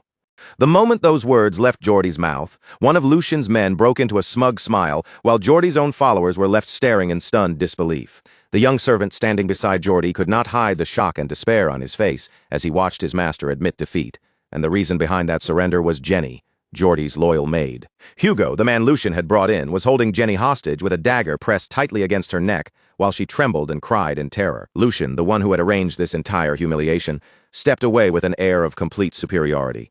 A malicious smile spread across his face as he mocked Geordie's surrender. He said it was not even funny, then asked if Geordie truly believed a single word of surrender would be enough to sweep everything under the rug. Lucien continued pressing the accusation, speaking as though Jenny's crime was already undeniable, claiming she had plundered another person's precious livelihood. His eyes gleamed with open contempt as he scoffed at his brother's attempt to settle the matter.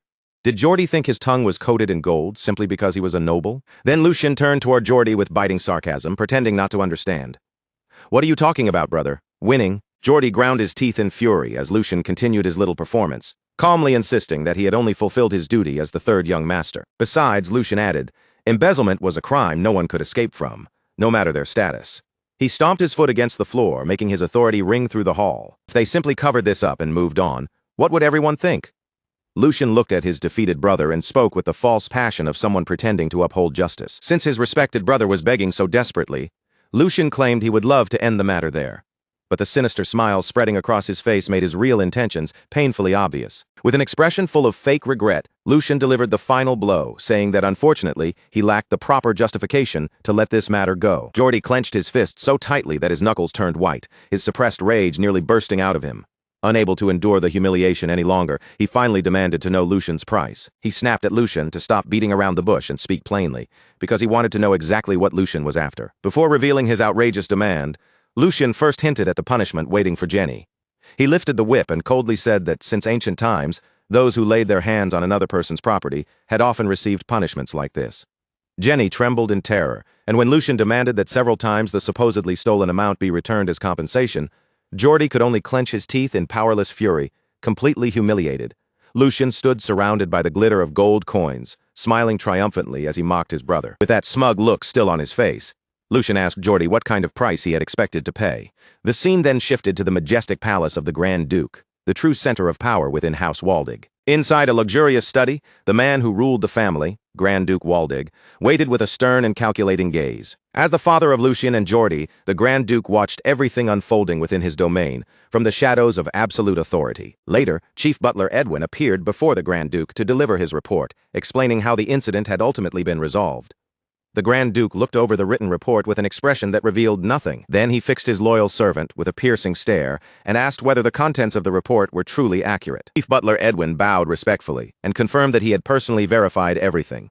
Then he began explaining the humiliating outcome for the second son, saying that Master Geordie had paid young Master Lucien. The compensation amounted to 10 times the original sum involved, and Edwin also added details about how quickly Lucien had acted afterward. He reported that young Master Lucien had recruited an outsider named Hugo, who swiftly eliminated the spies planted inside his annex.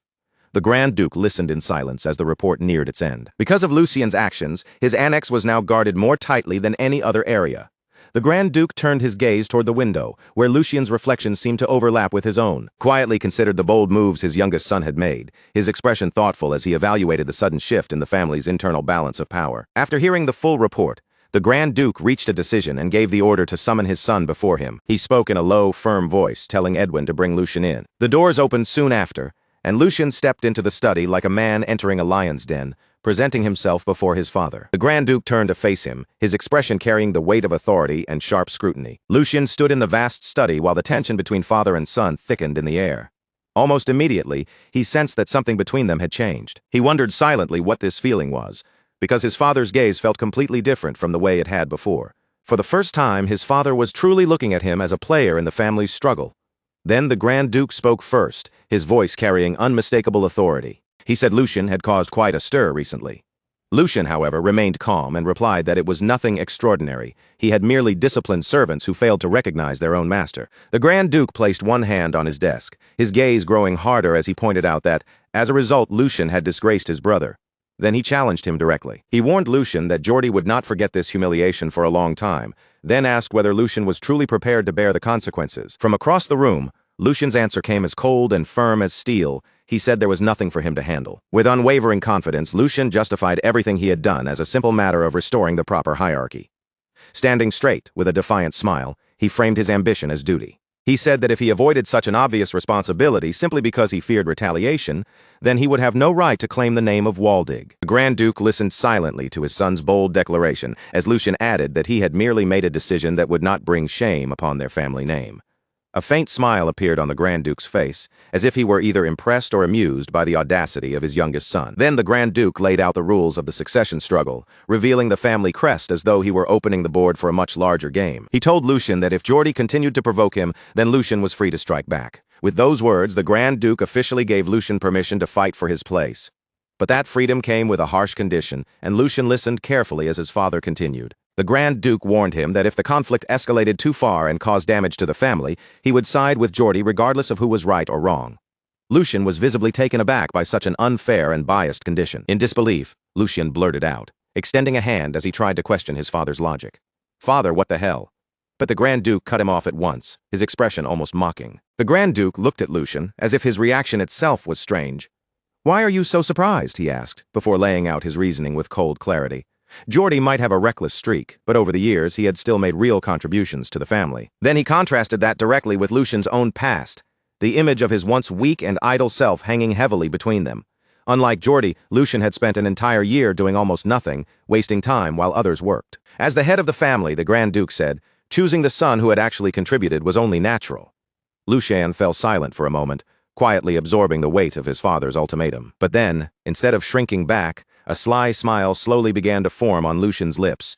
He had caught the deeper meaning hidden underneath his father's words. To Lucien, that was not simply a restriction meant to hold him down. If he was reading it correctly, it sounded more like an order to crush his brother beneath him and rise higher. His father's next words only seemed to confirm that interpretation. He told Lucien to build his strength and become someone useful to the family.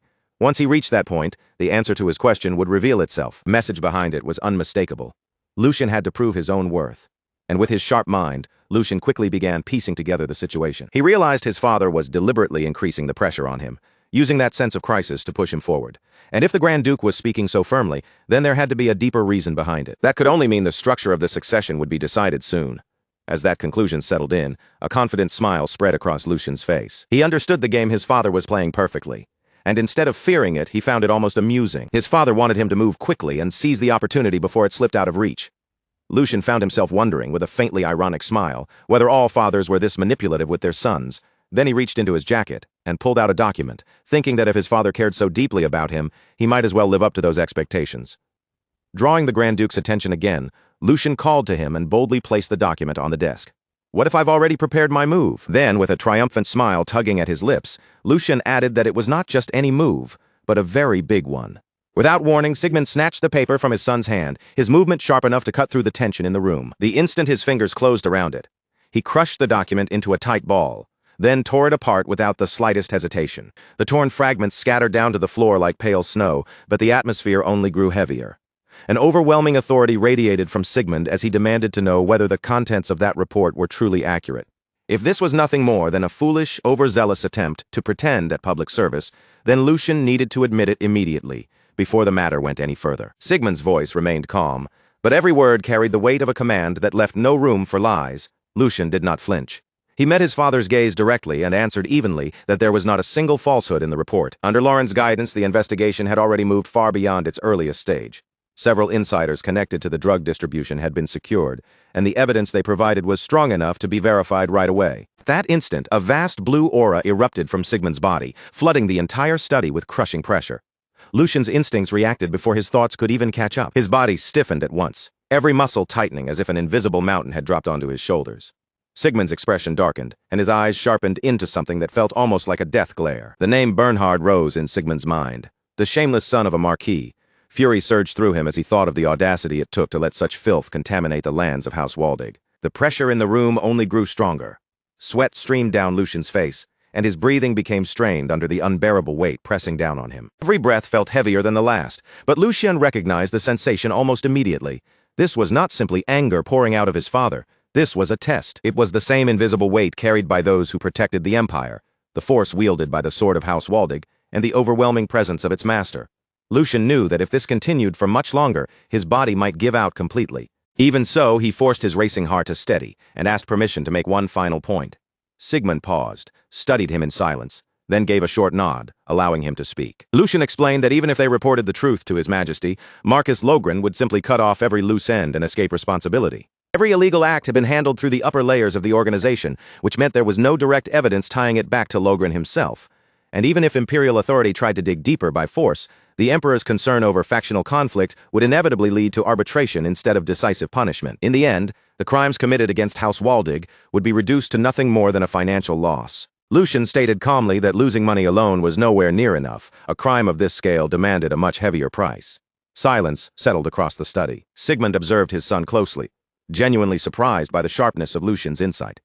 He wondered when this boy had learned to read the movement of power and consequence so clearly. After a brief pause, Sigmund asked Lucian to explain exactly what he had in mind.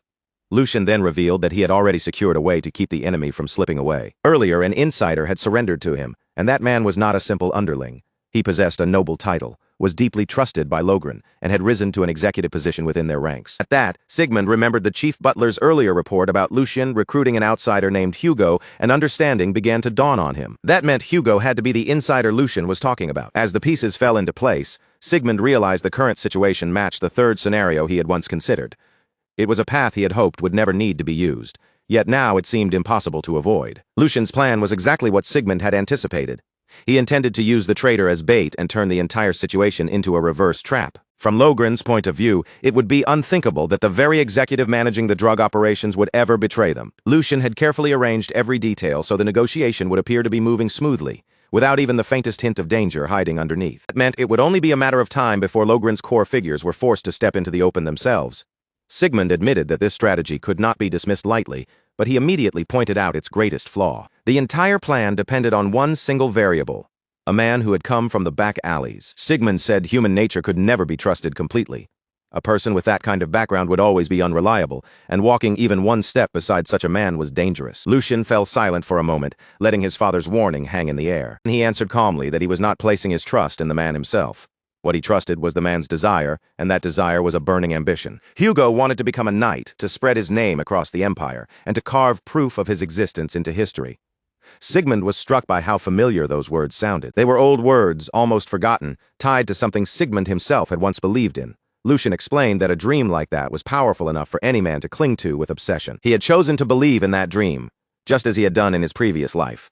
To Sigmund, the reasoning sounded sentimental, but there was a sincerity in it that could not be ignored. That sincerity explained why Lucian was willing to stake so much on this gamble.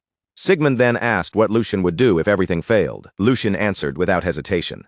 He had no intention of running from responsibility. If there was a mistake, it would be his alone to bear, and he was prepared to pay the price himself, even if that meant putting his own title on the line. After hearing that, Sigmund finally gave his decision. Once Lucian's body had fully recovered, he was to report to the training ground. Lucian accepted the order immediately, without a single word of complaint. Then Sigmund revealed what would come after that. making it clear that Lucian's next trial would begin the moment he stepped onto that training ground. He would take Lucian under his own guidance and personally pass down the lion's heart sword to him. With that single decision, Lucian was no longer just the third son standing at the edge of the family. He had now been officially recognized as one of the candidates who could inherit the household. Night settled quietly over the estate, wrapping the grounds in a heavy, still silence. Inside his chamber, Sigmund stood alone by the window with a document in hand. Pale moonlight poured through the glass, stretching across the floor and softly lighting the shadowed corner of the room. The head butler stepped inside without making a sound, then lowered himself in a deep, ashamed bow. In a strained voice, he lamented that something so disgraceful had happened in Melheim, the very center of the Valdic family's power, right under their own watch. Sigmund stopped him before the apology could go any further and placed the responsibility on himself instead. He admitted that he was the one who had ordered the butler to devote all attention to the border situation, and because of that, the defenses inside their own house had grown weak. The fact that his third son had uncovered the truth before anyone else was not something they could call skillful management. In Sigmund's eyes, it had been nothing more than luck. Bernhard's plan had been built with extreme care, designed from the beginning to slip past ordinary detection. The head butler then added that Bernhard had never been chasing simple profit or more land. His real purpose had been far more poisonous. He wanted to drag his master's honor through the mud. Sigmund gave a quiet response, agreeing with that judgment. In his eyes, Bernhard had planned to keep this incident hidden until the right moment, then use the family's disgrace as a blade pointed directly at him. Sigmund believed Bernhard's final intention was to turn the incident into leverage when dealing with His Majesty. As he reflected on it, his expression darkened, realizing that the Marquis had become so blinded by fear for his own safety that he could no longer see the true state of the Empire. After a moment, Sigmund shifted the topic to Hugo, the man who was now standing at the side of his third son. The head butler explained that, on the surface, Hugo was known only as a gangster who controlled a gambling house, but the truth beneath that reputation was far more impressive. Hugo was actually the leader of a newly formed organization that had already sent waves through the underworld. He was not the kind of man who would casually bow his head and serve someone else. The head butler had even gone to meet Hugo himself in private, and Hugo had informally welcomed him as a subordinate. Remembering that, the butler could not hide his admiration as he praised how astonishingly much the young master had grown. Sigmund softly repeated the word growth, as though weighing its meaning in his mouth. His thoughts naturally turned to Hugo, a man who had survived in a world ruled by schemes, cruelty, and sharpened instincts. Someone like Hugo could never have lived this long by trusting empty promises in that harsh underworld. A man that sharp and ruthless would have been crushed long ago if he lacked the judgment to recognize what was truly valuable. And Hugo had seen something in Lucien. He had recognized Lucien's potential and found in him the image of a lord worth staking his life on. That one fact alone said more about Lucien's value than any ordinary praise could. Sigmund then told the head butler that although this was happening earlier than he had originally intended, he had decided to open the path for his third child. Lucien had already shown abilities that could no longer be brushed aside or ignored. The head butler immediately understood just how heavy those words were. This was not simple approval from a father. It was a declaration that could change the entire future of the household.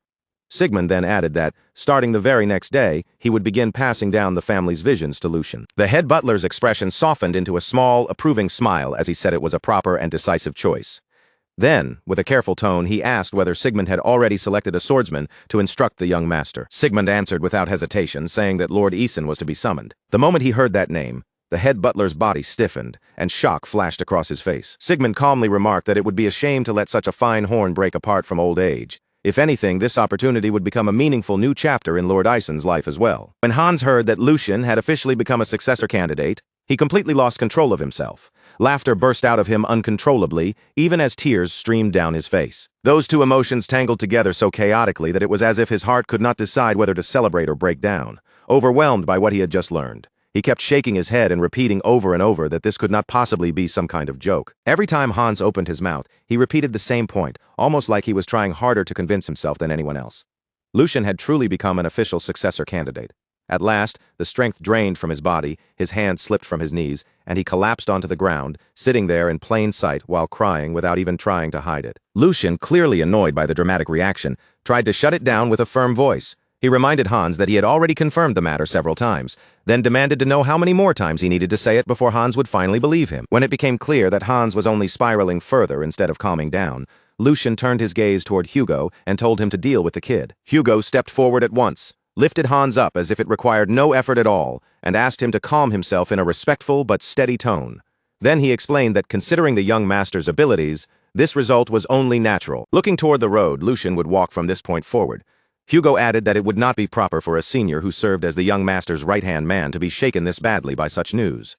Those words struck Hans like a sudden blow. Hans froze on the spot as the meaning of those words slowly sank in.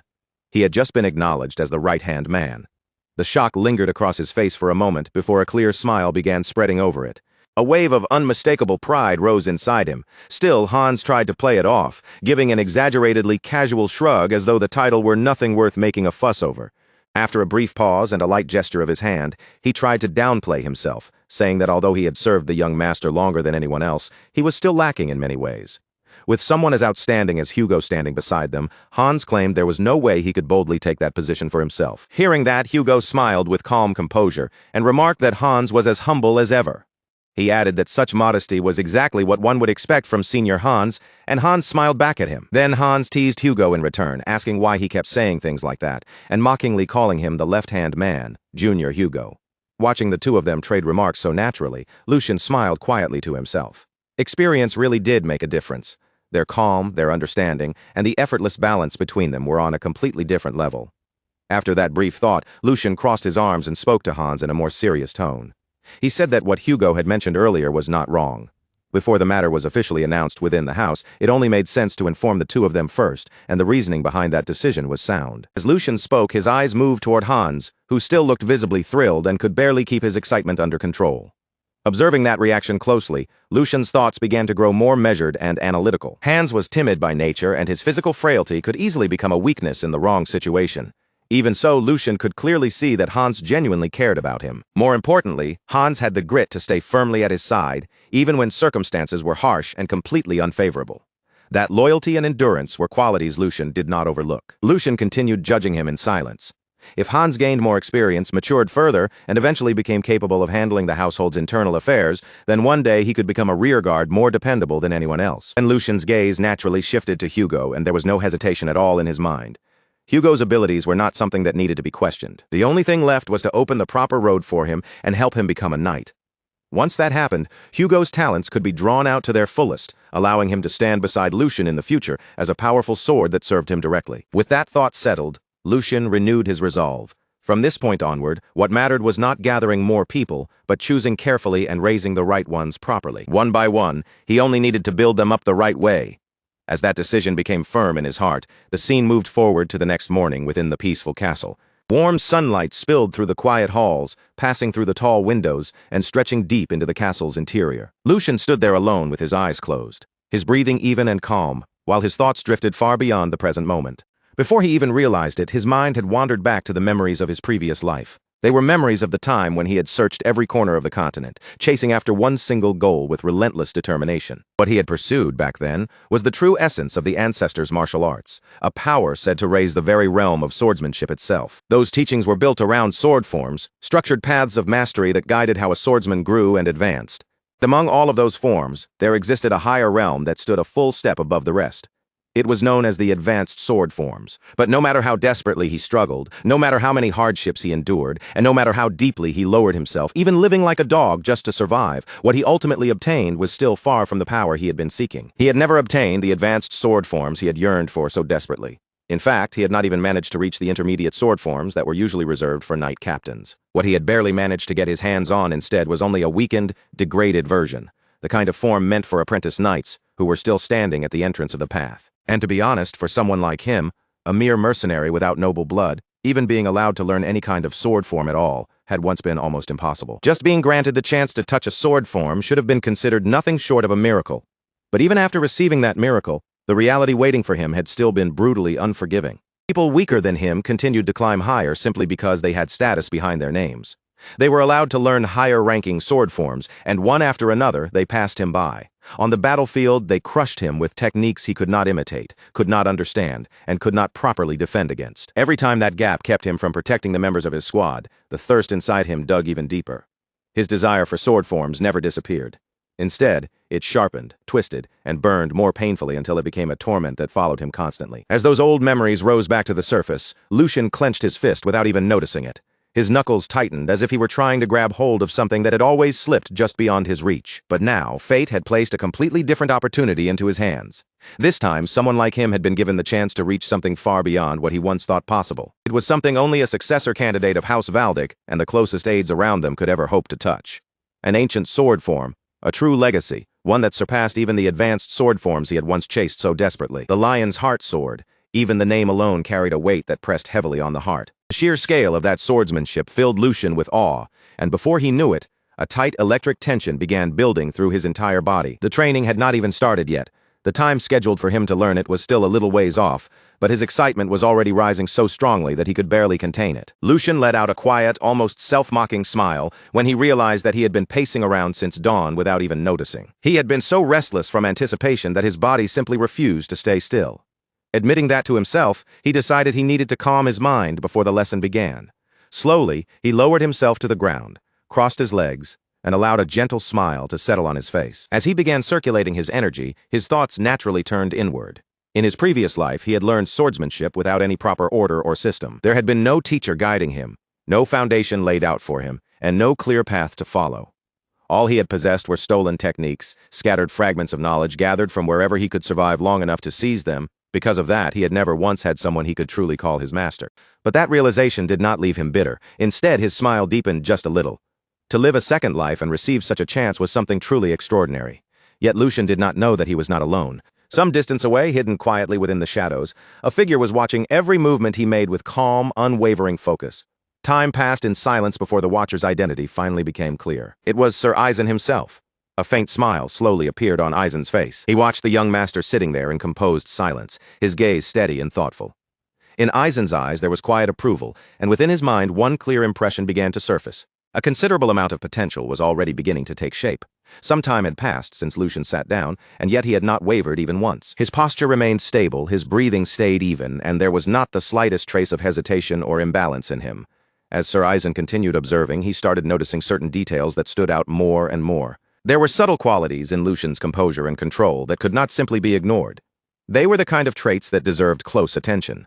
Eisen found himself thinking that guiding Lucian would not only be meaningful, but might also provide a brief bit of amusement for him as well. Back when Sigmund had listened to the request calmly, he had acknowledged that if the Duke himself had spoken so highly, then Lucian's talent could not possibly be ordinary. But Sigmund's thoughts had gone even further than that.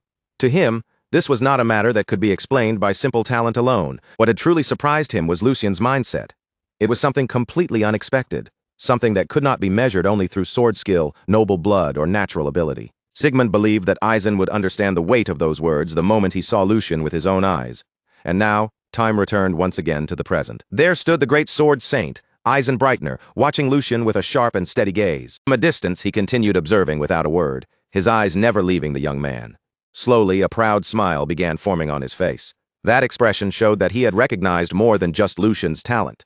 He had also seen Lucian's unwavering resolve and the extraordinary inner strength beneath his calm surface, qualities that could never be created through training alone. A sword saint was an existence born only when a person pushed their circulation to the absolute limit, refining both body and mana to the furthest possible edge. It was not merely a title people used out of respect. It was the summit reached only by those who had mastered every known sword form and carved their names at the very peak of the blade's path. Throughout the Empire's long, blood-stained history, figures like that had been spoken of with reverence, almost like gods walking among ordinary swordsmen. And now, that very kind of being stood in front of Lucian. For a brief moment, Lucian almost forgot how to breathe. He stayed rooted in place, his eyes widening and his lips parting slightly as that immense presence settled over him. The pressure was unlike anything he had ever experienced before. It was not violent or suffocating, not like the killing aura of a veteran who had crossed countless battlefields. Instead, it felt calm, vast, and endlessly deep, like standing beneath a boundless night sky. It was overwhelming, yet strangely tranquil. A living legend stood close enough to touch, and the man offered Lucian a gentle smile filled with quiet dignity. Then he placed one hand over his chest and bowed. He said that it had been some time since they last met, and that their previous meeting had been several years ago during his Grace's birthday celebration. From that day onward, he would be the one instructing Lucian. His name was Eisen Breitner. Lucian's expression tightened at once. So this was the man Hans had mentioned that morning. Hans had said his instructor would be a knight who had served the Valdic family since the previous generation, but he had left out the most important detail. This man was the sword saint. Lucian immediately mirrored the gesture, placing his own hand over his chest before bowing deeply. He said it was an honor to receive instruction from the sword saint, and that he looked forward to his guidance. Eisen lightly waved one hand, a faint smile tugging at the corner of his lips. He said that such a title was nothing more than an undeserved name placed on an old man. Besides, Lucian was now a successor candidate. He added that Lucian should not lower his head so easily. Lucian straightened at once, his posture composed and firm, and answered that he would not lower the dignity of his family. But that did not mean he should neglect proper respect. Setting aside status and position, Eisen was someone worthy of being treated with honor. For a heartbeat, Eisen simply studied him in silence. Then Eisen let out a soft laugh and told him that if he insisted, then he could do whatever felt comfortable to him, young master. Lucian inclined his head slightly and thanked him for understanding.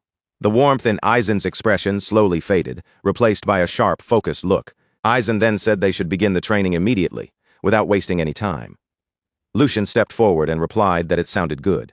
Eisen gestured toward the outdoor training grounds. Sunlight was spilling across the wide perimeter of the grounds when Eisen looked toward Lucian and asked whether the young master would like to run around the perimeter. The moment those words left Eisen's mouth, Lucian dropped straight into a runner's stance, his body lowering and coiling with readiness. He looked prepared to launch forward at any second and asked if he should start right away. Eisen blinked, visibly caught off guard by the immediate response. He quickly told the third young master to wait a moment. Lucian straightened again, a flicker of confusion crossing his face as he asked if something was wrong. Eisen looked at him carefully and asked whether he had no questions at all about why he was being told to run or what purpose this exercise was supposed to serve. Lucian answered with a small, relaxed smile. Of course he was curious, but if Eisen had given the order, then it had to be necessary to Lucian.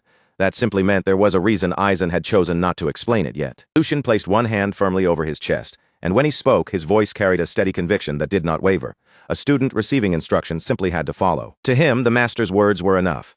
That answer made Eisen's gaze sharpen slightly, because the clarity in Lucian's eyes was completely different from what he had seen in other young masters. There was no hesitation in him, no injured pride from being given such a simple command, and no childish demand for an explanation. What remained in his eyes was only a pure, straightforward longing for the sword itself. A faint smile slowly curved across Eisen's lips as he finally understood. So this was what the Duke had been talking about.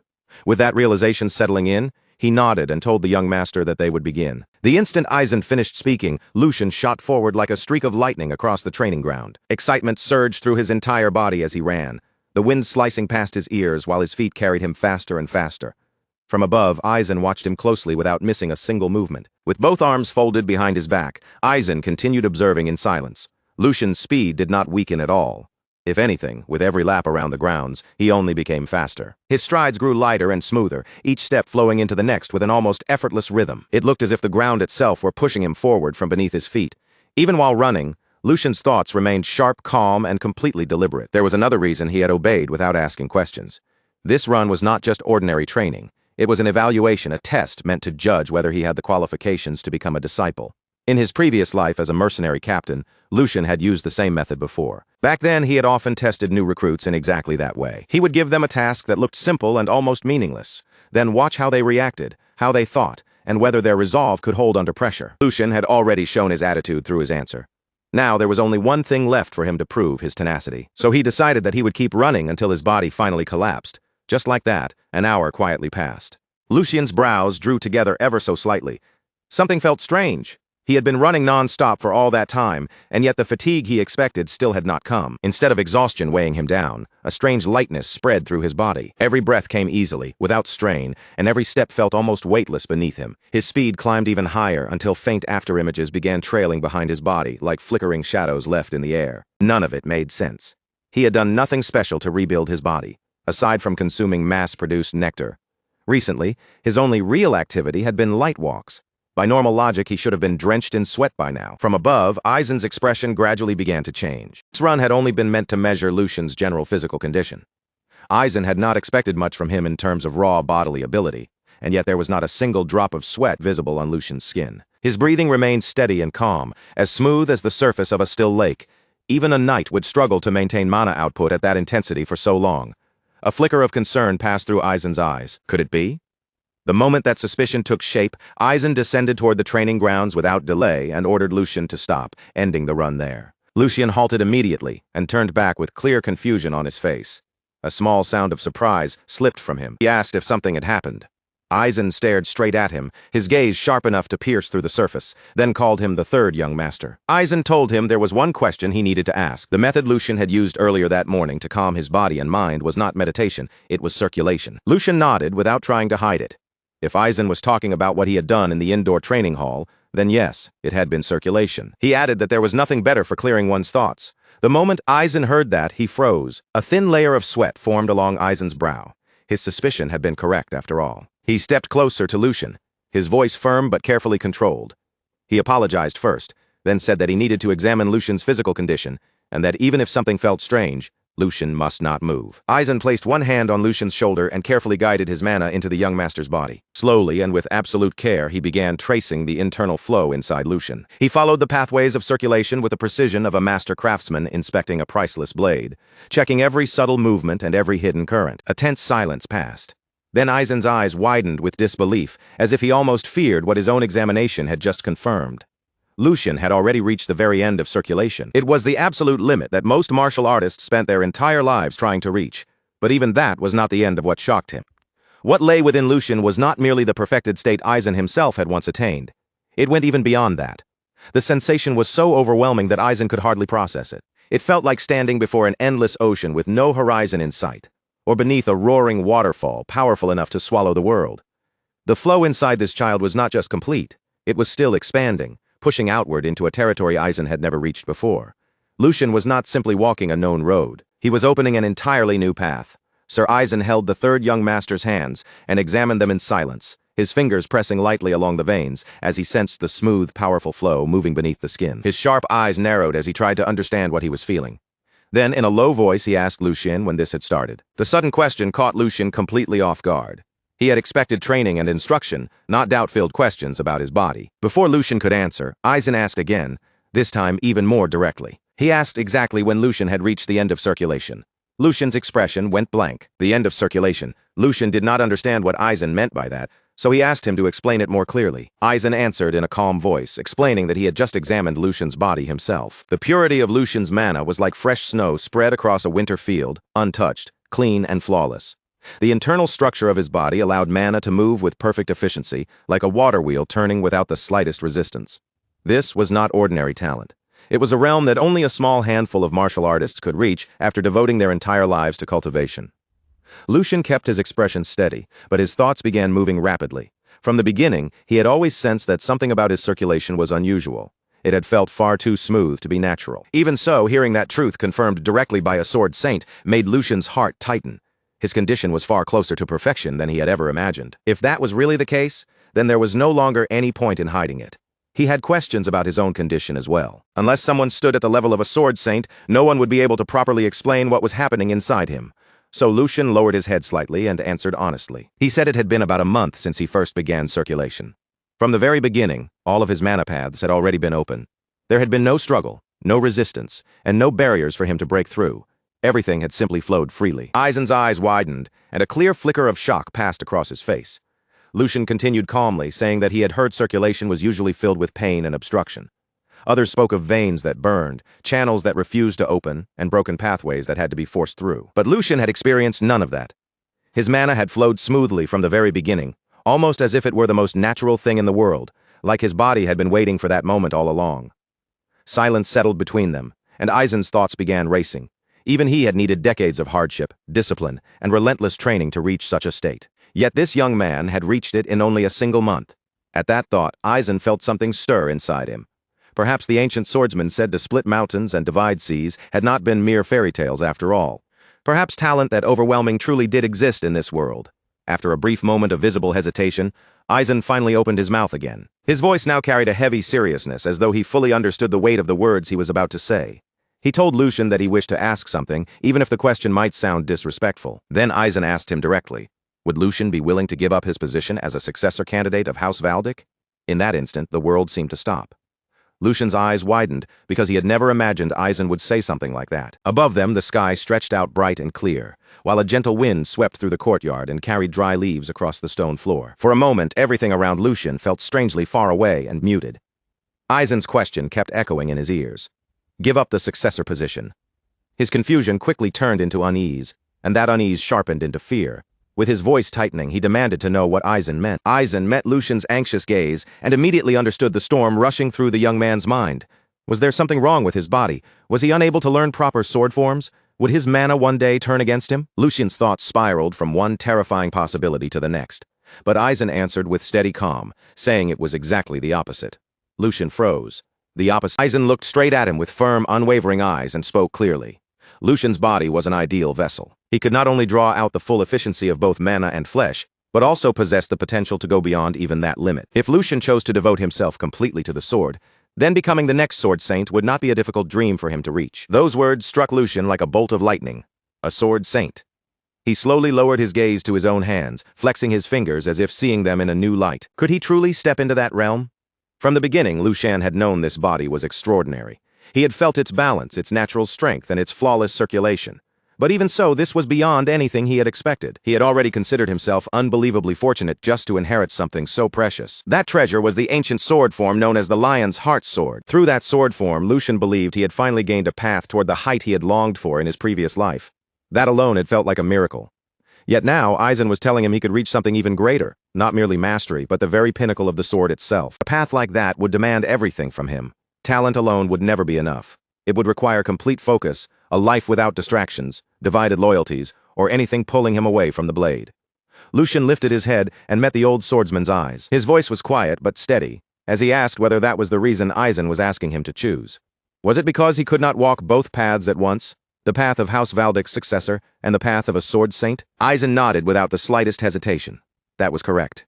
More precisely, it was because there was not enough time. Although circulation still allowed him to stand tall and move with strength even when he was nearing 100 years old. Aizen could not ignore the slow decay of his own body. His power remained sharp, but time was merciless. If he wanted to pass down everything he possessed while he was still alive, then the years left to him were already far too few. Even if the third son focused only on the sword and nothing else, the schedule would still be painfully tight. Lucian's eyes widened faintly. 8 years, if his memory served him correctly, that was how long the sword saint had left before death finally claimed him. The truth settled heavily in Lucian's chest. There truly was not much time. Ideally, Lucian should accept the offer and devote himself entirely to the blade. It was the very opportunity he had yearned for across 2 lifetimes. A chance to pursue the summit without restraint. To stand at the peak of swordsmanship and carve his name into history. But the future Lucian remembered was not shaped by strength alone. In the coming years, chaos would descend. Nations would clash, alliances would fracture, and power would shift like sand beneath a violent storm. Those who survived would not simply be the strongest warriors. They would be the ones with legitimacy, names that commanded loyalty, positions that could unite armies, and authority that others could gather behind. Martial might could win battles, but martial might alone could not control the storm. This was the moment Lucian had once dreamed of, a chance to chase the ultimate peak of the sword and live only for the blade. Yet dreams were not the only things that mattered. Lucian lowered his head respectfully and apologized to Aizen. He said he wished to remain a Valdic until the very end. The offer was far greater than his station deserved, and he was deeply grateful for it, but he could not accept. His voice stayed calm, even though something inside him tightened painfully as he spoke. Aizen studied him in silence for a long while. Then the old swordsman let out a soft sigh and said that he was the one who should feel ashamed. He murmured bitterly, wondering what he had done in his youth to become so greedy in old age. Through the third son, perhaps he had tried to leave something behind. A proof that his sword would not disappear with the passing of time. Perhaps he had wanted to see his legacy carried forward by hands worthy enough to hold it. Lucian did not answer right away. The weight of Aizen's quiet regret lingered between them like a silence neither of them could easily break. Then, after choosing his words carefully, Lucian asked a question. If by any chance there were another talented person besides him, what would Aizen do? Far from the quiet courtyard, the scene shifted beneath a blazing sun near a wide open field. A young noble was riding at full speed across the open land. His horse thundered forward, leaping cleanly over low wooden fences and weaving through scattered obstacles with practiced precision. Dust rose in swirling clouds behind them. The rider's posture was sharp and confident, and his control over the reins looked firm and well-trained. Behind him, a heavy-set butler was struggling desperately to keep up on foot. His face was flushed red as he shouted into the wind, breathlessly reporting that the news about the third son had been confirmed. The rider immediately pulled hard on the reins, bringing the horse to a sharp stop. He turned back with disbelief written clearly across his face. So those ridiculous rumors had actually been true. That fool had really been recognized as a new successor candidate. This young noble was Joshua Valdic, the fourth son of House Valdic. Joshua stepped down from his horse and wiped the sweat from his face with a towel. The butler, still trying to catch his breath, explained that everything was exactly as the rumors claimed. The Duke had officially included the third son in the line of succession. And that was not all.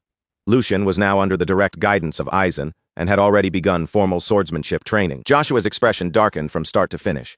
Lucian had already been a stumbling block, and it was difficult enough for Joshua to build support as things stood. After all, while being overshadowed by his two older brothers, every ally had to be earned carefully, and every neutral faction had to be persuaded one by one. But now, those people had another option to consider. His anger flared at once. Unable to hold it in, Joshua threw the towel aside in frustration. Why couldn't Lucian have simply stayed hidden away in the corner of his room like before? Would it really have been so impossible for him to remain useless, silent, and out of everyone's way? The butler nervously urged Joshua to be careful with his words, but that warning only poured more fuel onto his anger. How was he supposed to stay calm? What if the fragile loyalty he had barely managed to gather started wavering because of Lucian? Political support was like glass. Once even a single crack appeared, it could never be restored perfectly to its original shape. And the very thought of calling Lucian his brother was enough to make Joshua's blood boil. They were only a few months apart in age, yet now that small and meaningless difference had suddenly gained political weight. Joshua forced himself to breathe, because rage alone would not solve anything. He lightly bit at his nail, his thoughts turning quickly. He could not simply sit still and watch this happen. There had to be a way to deal with it. Then, at last, an idea formed, and his eyes sharpened. Since Lucian had started learning the sword, he would eventually need someone to spar with. That was only natural for a young master undergoing formal training. Joshua turned toward the butler and ordered him to prepare 2 sharp swords. Not wooden practice blades, but real weapons, live steel meant for actual combat. The butler froze in shock, while Joshua's lips curved into a thin, controlled smile. He only needed to teach his dear brother one very simple lesson. Back with Lucian and the Sword Saint, Lucian looked at Aizen calmly and asked what he would do if someone with genuine talent appeared before him. Lucian made it clear that he meant someone besides himself. It might take some time to find that person, but he was certain the talent was enough to make up for the delay. A man gifted enough to leave a scar on the Sword Saint's legacy even 100 years from now. When Aizen heard those words, a faint smile quietly appeared on his face. Then he answered in a gentle tone that carried a trace of weariness. His heart felt heavy, he said, as if he were placing an unnecessary burden on the young master's shoulders. He was already more than happy just knowing that Lucian thought so fondly of an old man like him. So Aizen asked Lucian not to trouble himself with such matters any longer. Then, with quiet sincerity, he thanked the young master for his kind words. After hearing that, Lucian responded softly by calling him sir, but deep inside, his thoughts were moving in a different direction. Just as he had expected, Aizen must have thought the whole thing sounded like nonsense. Even a famous swordsman would not easily be enough to catch the Sword Saint's eye. So it was only natural that Aizen doubted him, especially when someone who had only just begun training was claiming he could present the Sword Saint with a true disciple. Even so, Lucian believed Aizen could look forward to it. If Lucian himself was a heaven-sent vessel acknowledged by the Sword Saint, then surely there had to be another person sent by the heavens as well. Someone blessed with a gift meant entirely for the sword. In fact, even though that person's body was frail and his swordsmanship was still inferior for now, talent alone would one day allow him to become the very embodiment of the blade. He would become a figure who swept across battlefields like a storm made of steel. Sword Demon Felix.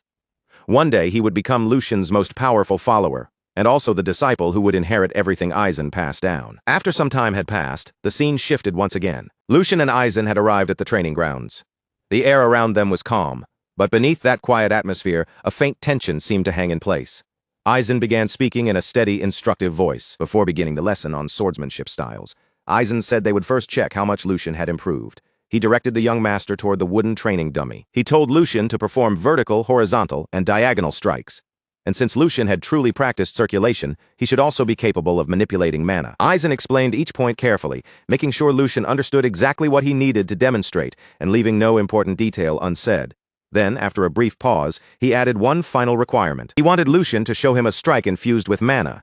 Hearing that, Lucian turned his thoughts inward. This would be the first time he had ever held a sword using Lucian's body, so he needed to control his strength carefully.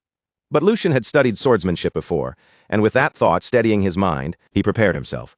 His fingers tightened around the hilt, settling into a firm grip. His stance lowered and stabilized, and without hesitation, he brought the sword down in a clean vertical strike. The wooden dummy trembled lightly from the force. Right after that, he followed with a precise horizontal slash, and then a sharp diagonal cut, each movement flowing a little more naturally than the one before it. Finally, Lucian drew in a quiet breath and focused his mind, channeling mana into the blade. A powerful surge of energy began gathering around him, and it was not only the sword that reacted. An intense light seemed to flare within Lucian's eyes as well, as though the energy itself were burning behind his gaze. In the next instant, he stepped forward and unleashed the final attack. The mana-infused blade cut through the air with overwhelming force. The training statue in front of him could not withstand the impact. It shook violently, then collapsed down onto the ground. Struck down by the sheer power of that blow, the wooden dummy lay fallen before him. Lucian looked at it with a faint smile slowly spreading across his face. In that moment he felt as though he had performed remarkably well.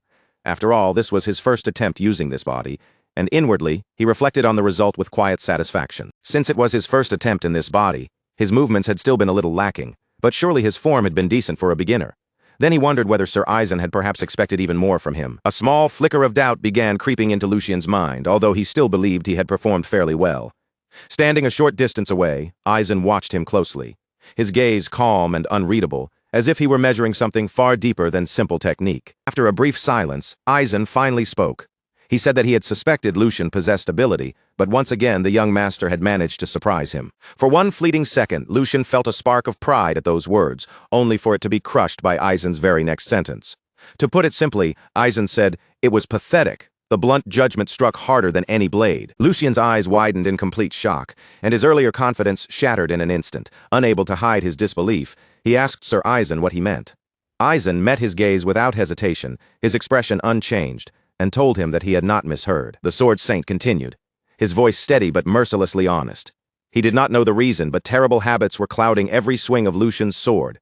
By ignoring the fundamentals, Lucian wielded it like a mercenary fighting, desperately just to survive. He was focusing only on power and speed, with no true balance between his body and his mana. Because of that, even a sharp sword would become dull in his hands, and gaps would appear in every movement he made. Furthermore, Eisen asked how long Lucian thought it had taken him to coat the blade in mana for that final blow. Lucian listened carefully, feeling the weight of each word pressing down on him. After a short pause, Lucian answered honestly. Since he had been channeling mana into the sword, he said it seemed to have taken about 1 or 2 seconds. Hearing that, Eisen repeated those words in a low, pointed tone. When Eisen repeats those 1 or 2 seconds that Lucian had mentioned so casually, Lucian blinks in clear confusion. He cannot immediately understand why such a tiny gap in time would matter so much, or why Eisen's expression has turned so serious over something that sounded so small. Before Lucian can even finish sorting through that thought, Eisen suddenly lifts his wooden sword and aims it straight at him. The movement is sharp, clean, and deliberate, as if the blade itself is forcing Lucian to recognize just how dangerous those 1 or 2 careless seconds can truly become. Eisen keeps the wooden sword held perfectly steady, the tip fixed right at Lucian's throat without the slightest tremble. Then he finishes his warning in a low, controlled voice, making it clear that those few seconds are already more than enough for an enemy to take his life. His voice is not raised, and there is no anger in it at all. In fact, Eisen sounds almost completely calm, which only makes the lesson feel even heavier. This training, he makes clear, must begin with Lucian first understanding the weight of that danger. No real enemy would ever ignore an opening that obvious. As Lucian feels the cool tip of the wooden blade resting lightly against his neck, the reality finally settles into him. He never even sensed when Eisen moved, and that realization echoes coldly through his mind. Lucian's thoughts turn inward with a chill. He had not noticed a thing until the blade was already touching his neck, and he silently curses himself for being so careless. If that had been a real sword, his head could have fallen before he even understood what happened. And yet, strangely, he notices that his mind is still thinking with frightening calm. Fragments of the past begin to surface in his mind. Old battles, brushes with death, and moments where survival had balanced on an impossibly thin edge. Again and again, he remembers how the difference between living and losing everything can be nothing more than one heartbeat, one mistake, or one wasted second. Slowly, Lucian lowers his eyes as if accepting the lesson deep inside himself, then lifts his gaze again with a much sharper seriousness than before. He tells Eisen firmly that he will remember those words and that before anything else, he will correct both his habits and his mindset. Standing before him, Eisen remains silent, watching not only Lucian's skill, but the resolve beginning to harden behind his eyes. After hearing that answer, Eisen speaks again, his voice firm and unshaken. He tells the young master that a gifted body alone cannot accomplish everything, and that raw physical ability will never be enough to defeat an experienced mana user. He continues by explaining that if the body cannot properly support the mana flowing through it, then all that energy will only be wasted. Worse than that, the wasted power will create openings, and on a battlefield, those openings are no different from inviting death straight to your throat. Every word carries the weight of experience, as if Eisen is drawing the lesson from countless real battles. As he continues, mana begins to rise from his blade, not violently or wildly, but with a smooth, controlled flow like a quiet current, moving beneath still water. The air around him grows tight as that energy gathers with perfect precision, and he explains that internal strength and external strength may be different, but they must ultimately move as one connected flow. That, he says, is the rule. True greatness is born from that kind of harmony.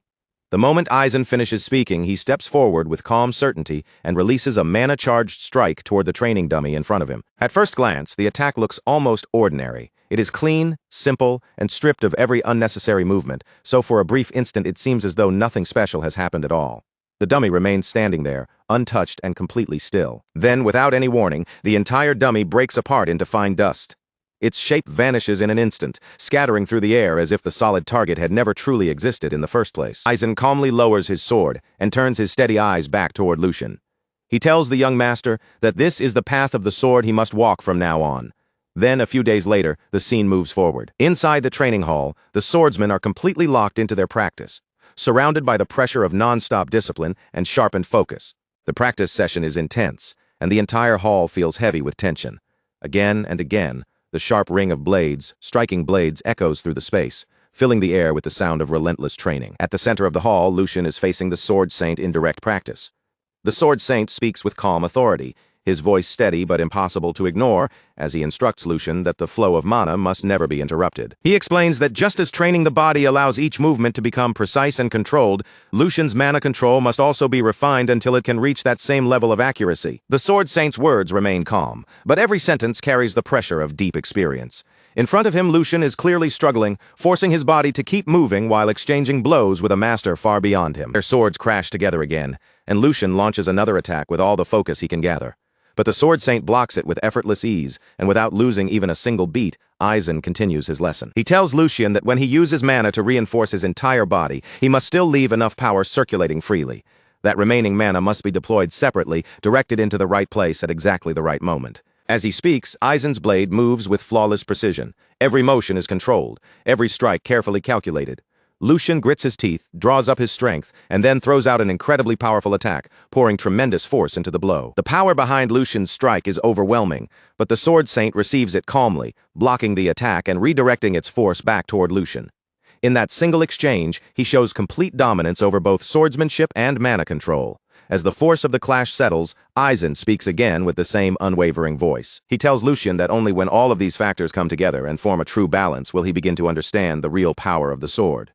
Lucian is pushed back, but he manages to land skillfully a short distance away. Even under that immense pressure, Lucian forces himself to stay on his feet. Sweat runs down his face, his breathing is rough, and yet he still steadies his stance, preparing himself for the next exchange. Across from him, the Sword Saint stands with absolute calm, his presence alone making the space between them feel heavier.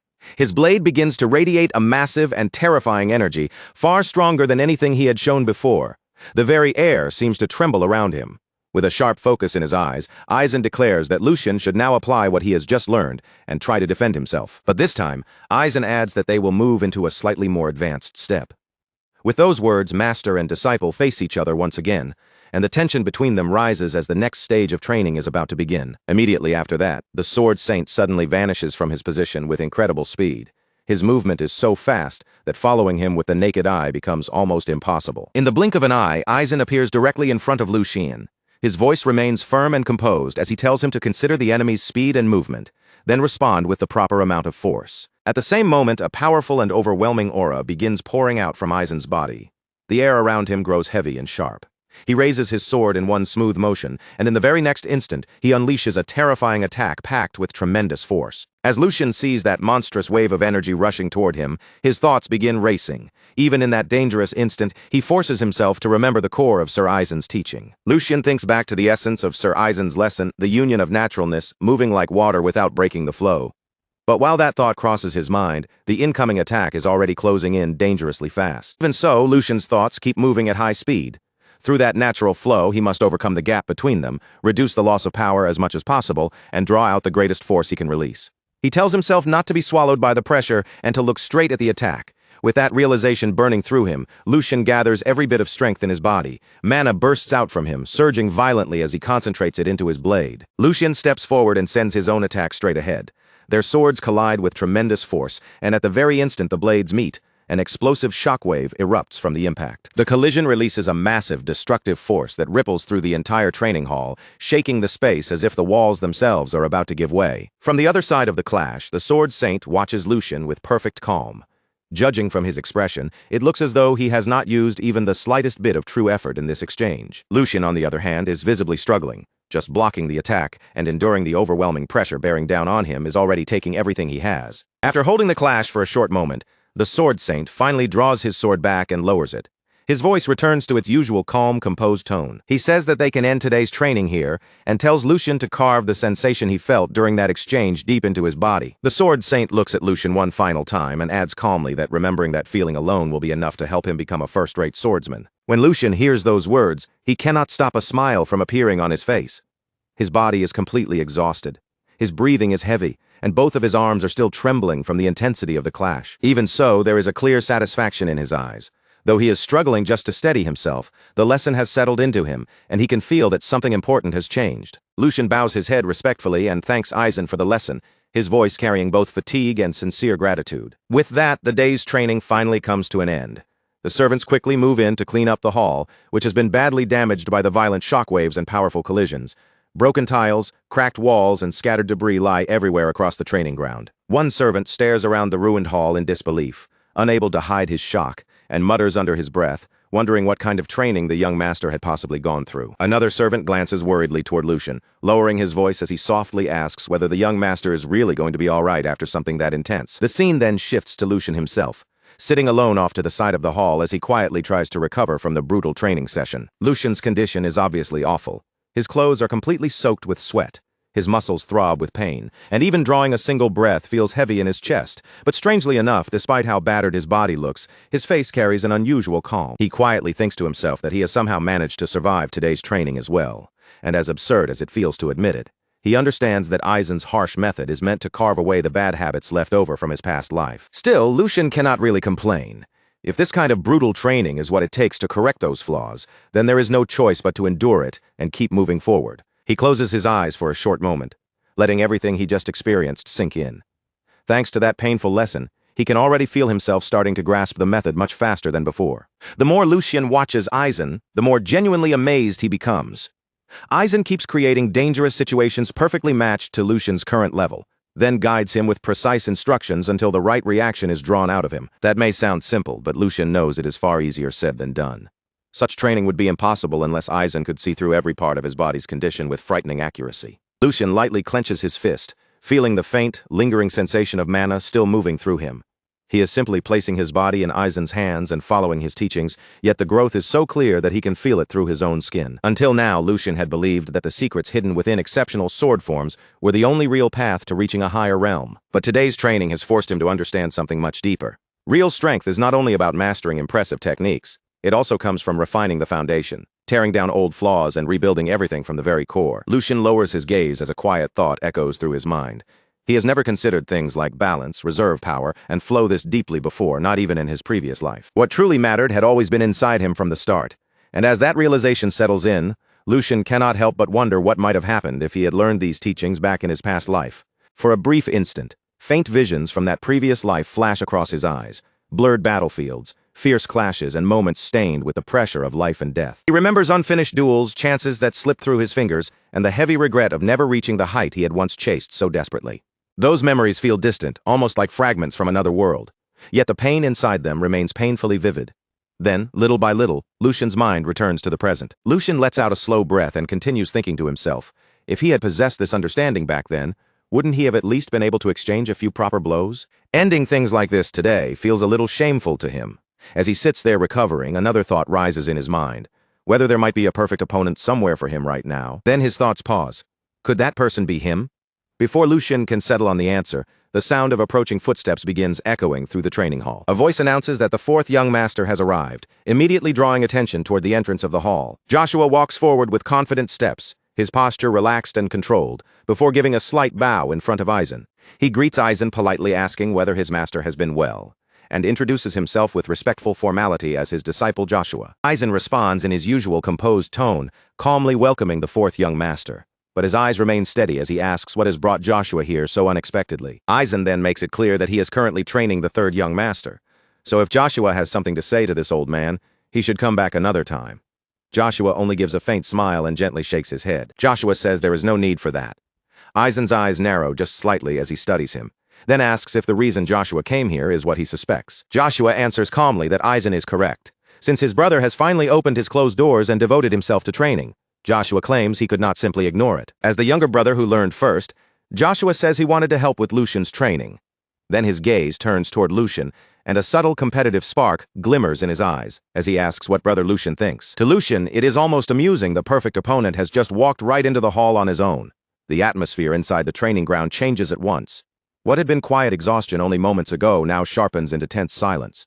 Lucian slowly raises his head while the knights, guards, and attendants around them freeze in place, their eyes fixed on the situation as they wait for Aizen's response. The mood is far too heavy for an ordinary sparring request. It feels as though something far more serious is about to unfold. Aizen slowly turns his attention toward the fourth young master, his expression tightening as he demands an explanation. There is clear confusion in his voice as he questions why the third young master has suddenly been dragged into this. Joshua lowers his gaze with perfect politeness, presenting himself as respectful and well-mannered. In a calm, composed tone, he explains that some training methods also require sparring in order to improve the practical use of mana. When Joshua lifts his head again, a bright and seemingly innocent smile spreads across his face. With that polished expression, he offers himself as Lucian's sparring opponent. Turning toward Lucian, Joshua speaks with carefully measured humility. He explains that recent circumstances have given him very few chances to interact with his brothers properly. He claims that moments like this are rare opportunities for them to grow closer, while also sharpening their skills. Then he places one hand over his chest, admits that his request may seem rude, and insists that it comes only from sincerity before respectfully asking for permission. Lucian remains completely silent while Joshua speaks. His head is tilted slightly downward, giving the impression that he is listening without much reaction. But deep inside, a faint smile quietly forms. Lucian, the children of this household, are truly impressive in their own way. They are remarkably talented at twisting pretty words until those words serve their own hidden purposes. On the surface, Joshua's explanation sounds noble and considerate, but the intention buried underneath is painfully obvious. Lucian's gaze drifts toward Joshua's side, where a real sword is carefully wrapped in cloth. Lucian's thoughts sharpen the moment he notices it.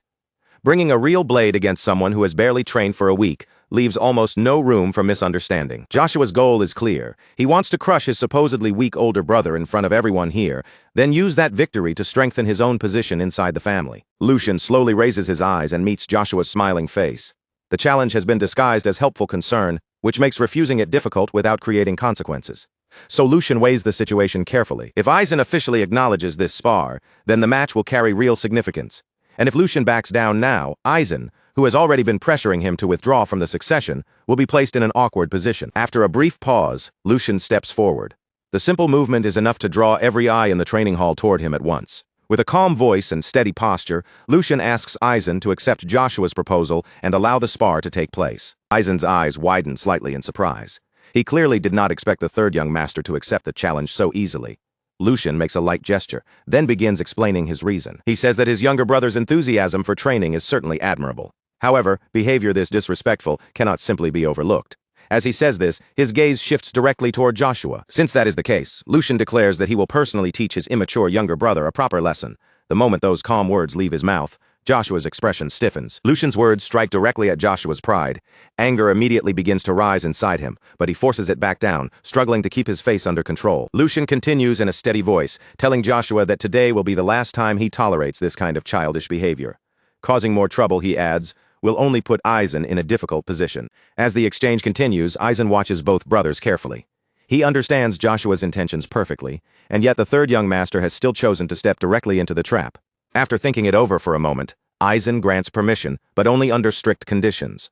The spar will happen just once, and if it becomes dangerous at any point, he will stop it immediately. Both brothers place their hands over their chests and agree to Aizen's conditions, their voices polite even as tension continues to press heavily between them. Lucian then turns toward Joshua with a calm smile and suggests that the two of them have a good sparring match. As Lucian finishes speaking, he casually pats Joshua on the shoulder as if they are simply friendly brothers. That small gesture irritates Joshua at once, and although he forces out a laugh in response, the annoyance on his face is impossible to fully hide. A little while later, Lucian, Joshua, and Aizen stand together at the center of the training ground. Aizen steps forward between the two brothers, his posture calm and dignified, and begins clearly laying out the rules for the spar. He makes it clear that this is not meant to be a fight where they injure each other. This is only a sparring match, a controlled exchange meant to test their progress and reveal what each of them still needs to improve. Then Aizen turns his attention toward Lucian and reminds him that this will be his very first proper spar. Instead of obsessing over victory, Lucian should treat the match as a chance to learn, observe, and sharpen himself through experience. After that, Aizen looks toward Joshua. Since Joshua is the more experienced swordsman, Aizen reminds him that he has a responsibility to conduct himself with dignity and restraint. Finally, Aizen addresses both brothers at once, his voice carrying through the training ground as he instructs them to protect the honor of their house while crossing blades. The signal will begin once both of them draw their swords. That moment finally arrives, and the sound of steel sliding from its sheath rings out as the two brothers raise their blades into position. The air turns tense in an instant. Joshua fixes his eyes on Lucian, and frustration begins boiling inside him. The name Lucian Veldic echoes through his mind, irritating him more with every passing second. He cannot understand when his older brother started behaving like a proper elder brother. Every calm word Lucian says seems to remind him that he is the younger one, and that constant reminder scratches painfully at his pride. In Joshua's eyes, the difference between them is only a matter of being born slightly earlier. Yet Lucian keeps acting as though that alone places him far above Joshua. Joshua tightens his grip around the sword handle until his knuckles start turning pale. Fine, he thinks, letting that anger harden inside him. If Lucian wants to act superior, then this spar will decide who truly has the right to stand above the other. By the time this is over, Joshua intends to tear away that confidence completely. His rage grows so intense that even his reflection in the blade seems twisted and distorted. To Joshua, today will prove once and for all who is truly superior. Across from him, Lucian calmly studies Joshua's expression, and even against real enemies, he rarely remembers seeing such raw, uncontrolled emotion. Lucian adjusts his grip around the sword, feeling the cold and familiar weight of the weapon settle into his hand. It has already been 2 months since he last held a sword properly, yet the sensation returns to him almost naturally. For a brief moment, memories from his previous life rise to the surface, memories of ruthless battles where winning mattered far more than honor or fairness. A faint smile touches his lips, but he knows that today is different. Today, he is not standing here as the man he used to be.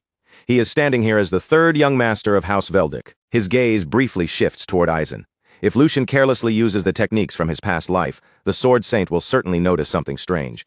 So he quietly reminds himself to be cautious. Joshua may be arrogant, but in the end, he is still a child, and now he is Lucian's younger brother. So Lucian decides to restrain himself within a reasonable limit. That decision breaks apart the moment Joshua suddenly lets out a mocking laugh. Joshua glances around with a sneer and taunts Lucian, asking where all that earlier confidence has gone now that they are holding real swords. He goes on to say that accidents can happen in a real spar, but only when both sides are evenly matched. Then, with an even more insulting tone, Joshua suggests that if Lucian is afraid, they can always switch to wooden swords instead. Lucian watches him in silence for a moment. Then, without saying a single word, he throws away the idea of going easy on this disobedient younger brother. At this point, a proper beating may be the only kind of lesson Joshua will actually understand. Joshua's irritation grows even worse as Lucian's calm tone makes him feel like the younger one all over again. His eyes widen with anger, and without waiting any longer, he steps forward and lowers himself into a combat stance. In the very next instant, Joshua bursts forward, charging straight at Lucian with fury burning in his eyes. Lucian calmly raises his sword into a defensive cross, the blade coming up in front of him as he prepares to receive the attack. Even as Joshua rushes in, Lucian's mind stays perfectly calm, quickly reading the situation in front of him and measuring his opponent's level. Joshua has clearly received proper training. His fundamentals are solid, his movements are stable, and Lucian knows he cannot afford to underestimate him. At the same time, Lucian understands his own condition very well. Most of his mana has already been drained during the brutal training session from earlier. However, Joshua's lack of real battle experience is painfully obvious. The fact that he fell for such a simple provocation already proves how easily his emotions can control him. Lucian adjusts his stance, sliding his rear leg back into position. Mana gathers quietly around that leg as he applies Aizen's teachings, focusing power with careful control, while Joshua continues charging toward him. Then, in a single instant, blue mana erupts from Lucian's back leg. Lucian's body launches forward like a released arrow. He disappears from where he was standing, leaving streaks of blue light behind as he closes the distance in the blink of an eye. That sudden burst of speed shocks everyone watching, making the entire training ground seem to freeze for a heartbeat. Aizen's eyes widen slightly, and even the guards standing nearby are left frozen in disbelief by what they have just seen. Joshua barely has enough time to react before Lucian appears directly in front of him, already inside his guard. Lucian lifts his sword high above his head. In that brief moment, he decides to seize complete control of the match, and his blade comes crashing down in a powerful vertical strike. Joshua instinctively looks up, barely managing to move as the attack descends toward him. Lucian's voice cuts through the air, cold and steady, warning Joshua to grit his teeth and block properly unless he wants his jaw shattered by the impact. The next instant, steel crashes against steel with a deafening force. The training ground erupts with the thunderous sound of their first collision. Before long, news of the duel spreads through the family estate like wildfire, slipping through corridors, echoing across marble halls, and finding its way into every whispered conversation. Inside the mansion, a small group of servants gathers in a quiet corner, speaking in hushed but excited voices. One of them leans in and asks if the others have heard what happened. Another servant blinks in confusion and asks what he means. The first servant quickly glances around, then reveals the rumor that young Master Lucian completely overwhelmed young Master Joshua, and the words immediately hang heavily in the air. Not far away, several maids continue with their chores, but their attention is clearly nowhere near their work. They whisper among themselves, barely holding back their laughter, while one maid covers her mouth and giggles softly. She says that the fourth young master had entered the duel full of confidence, only to leave looking completely miserable. Another maid adds that when she first heard the story, she nearly cried from laughing so hard. With every retelling, the story grows more dramatic. Each person adds a little more flavor, making the rumor louder, sharper, and more exaggerated as it travels from one mouth to another. And at the center of all that spreading excitement is Yuko, moving through the estate with perfect timing. Everywhere he goes, he shares the story with enthusiasm, giving every detail just enough life to make people lean in closer. At one point, Angus approaches him and remarks that the timing could not have been better.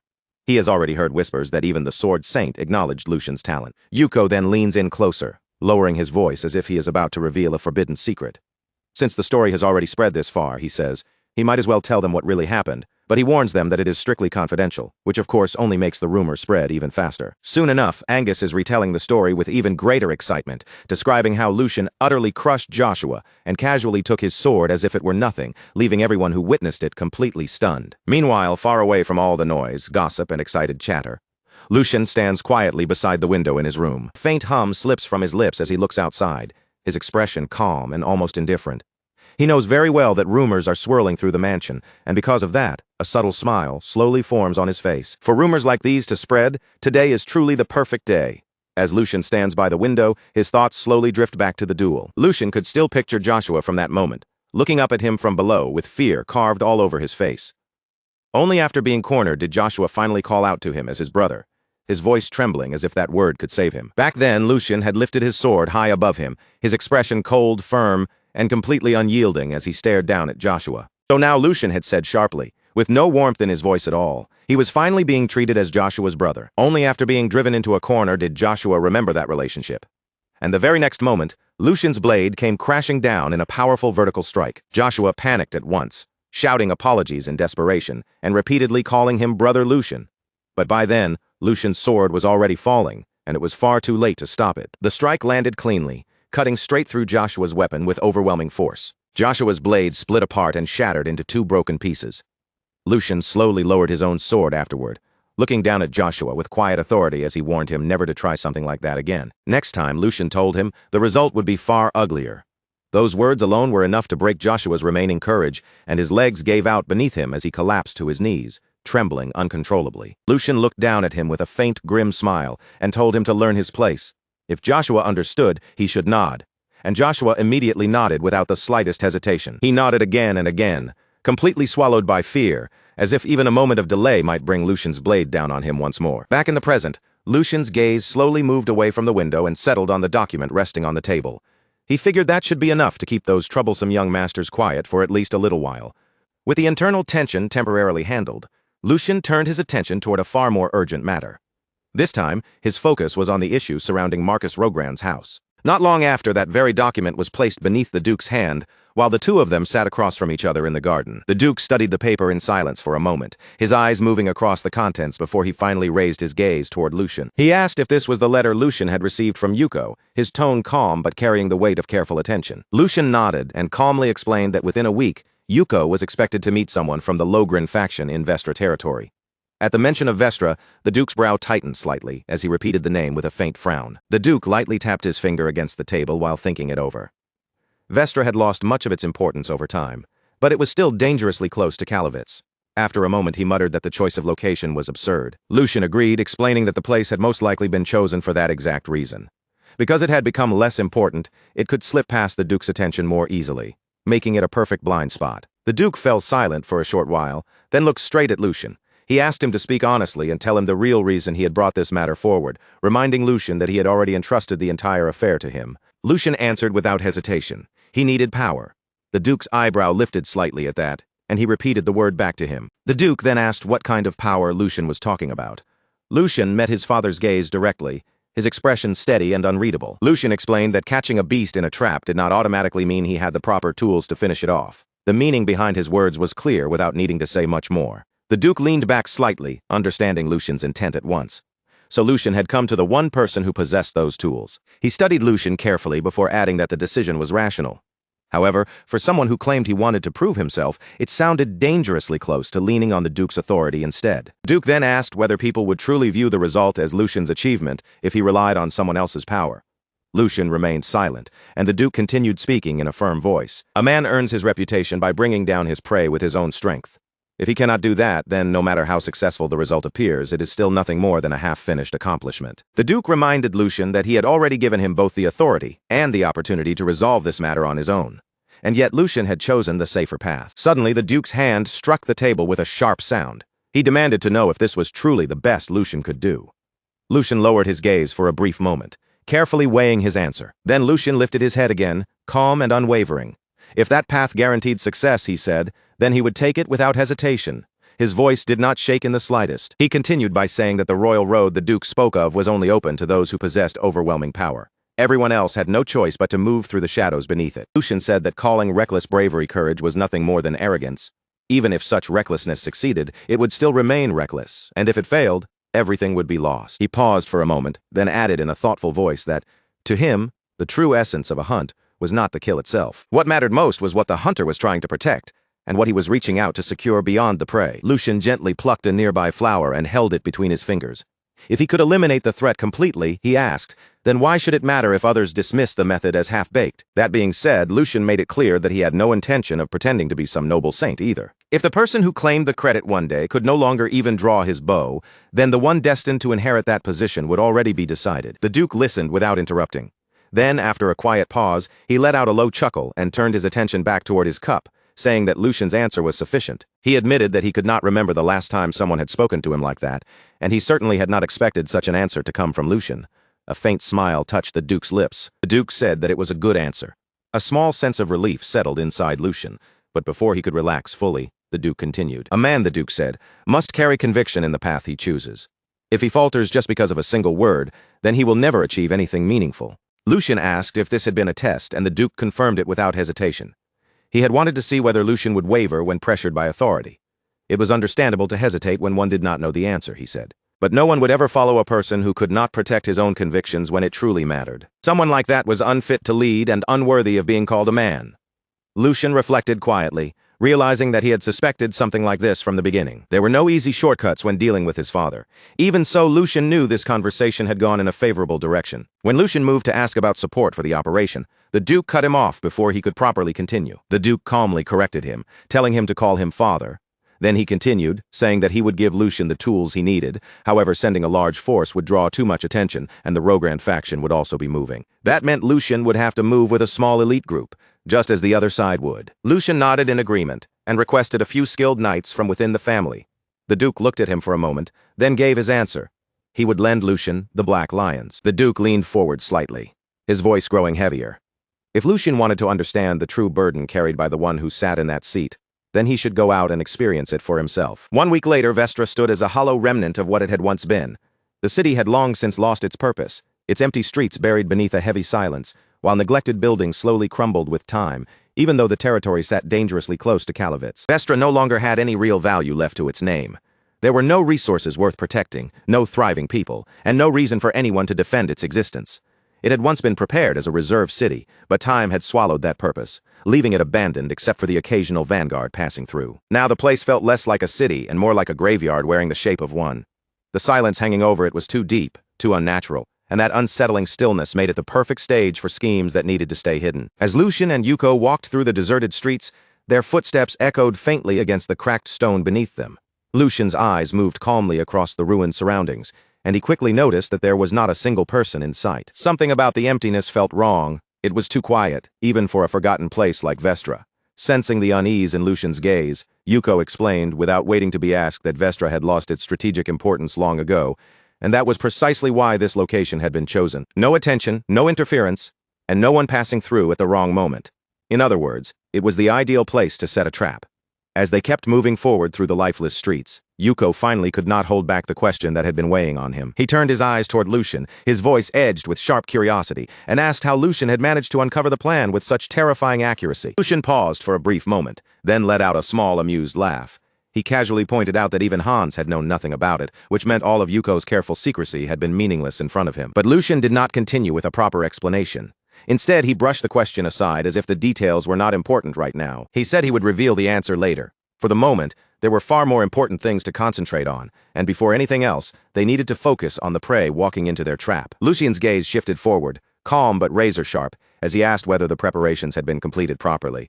Yuko answered without hesitation, saying that everything inside the planned location had been arranged exactly as instructed. The layout, the goods, and every small detail mentioned in the false reports had all been perfectly replicated. From the outside, nothing would look suspicious, and there would be no reason for the target to hesitate. The enemy would walk in confidently, believing everything was exactly as expected. All the preparations were finished, and only one thing was left to confirm the reinforcements. Then Lucian's next question came in an unexpected direction. He asked whether relying on his father's support bothered Yuko. For a brief moment, the question caught Yuko off guard, but he quickly shook his head and denied it, because he understood perfectly well what was at stake. This mission could not be allowed to fail, and yet as his gaze dropped toward his own hand, a faint flash of frustration still surfaced. Quietly, he admitted the truth to himself. He simply was not strong enough, if only he had been stronger. Then this entire achievement could have belonged solely to Lucian without needing to borrow anyone else's help. Lucian listened to that unspoken frustration without interrupting, then casually placed a hand on Yuko's shoulder as if it were nothing dramatic. Lucian acknowledged that feeling but warned him not to let impatience cloud his judgment. They had only just begun, and losing direction this early would only slow them down.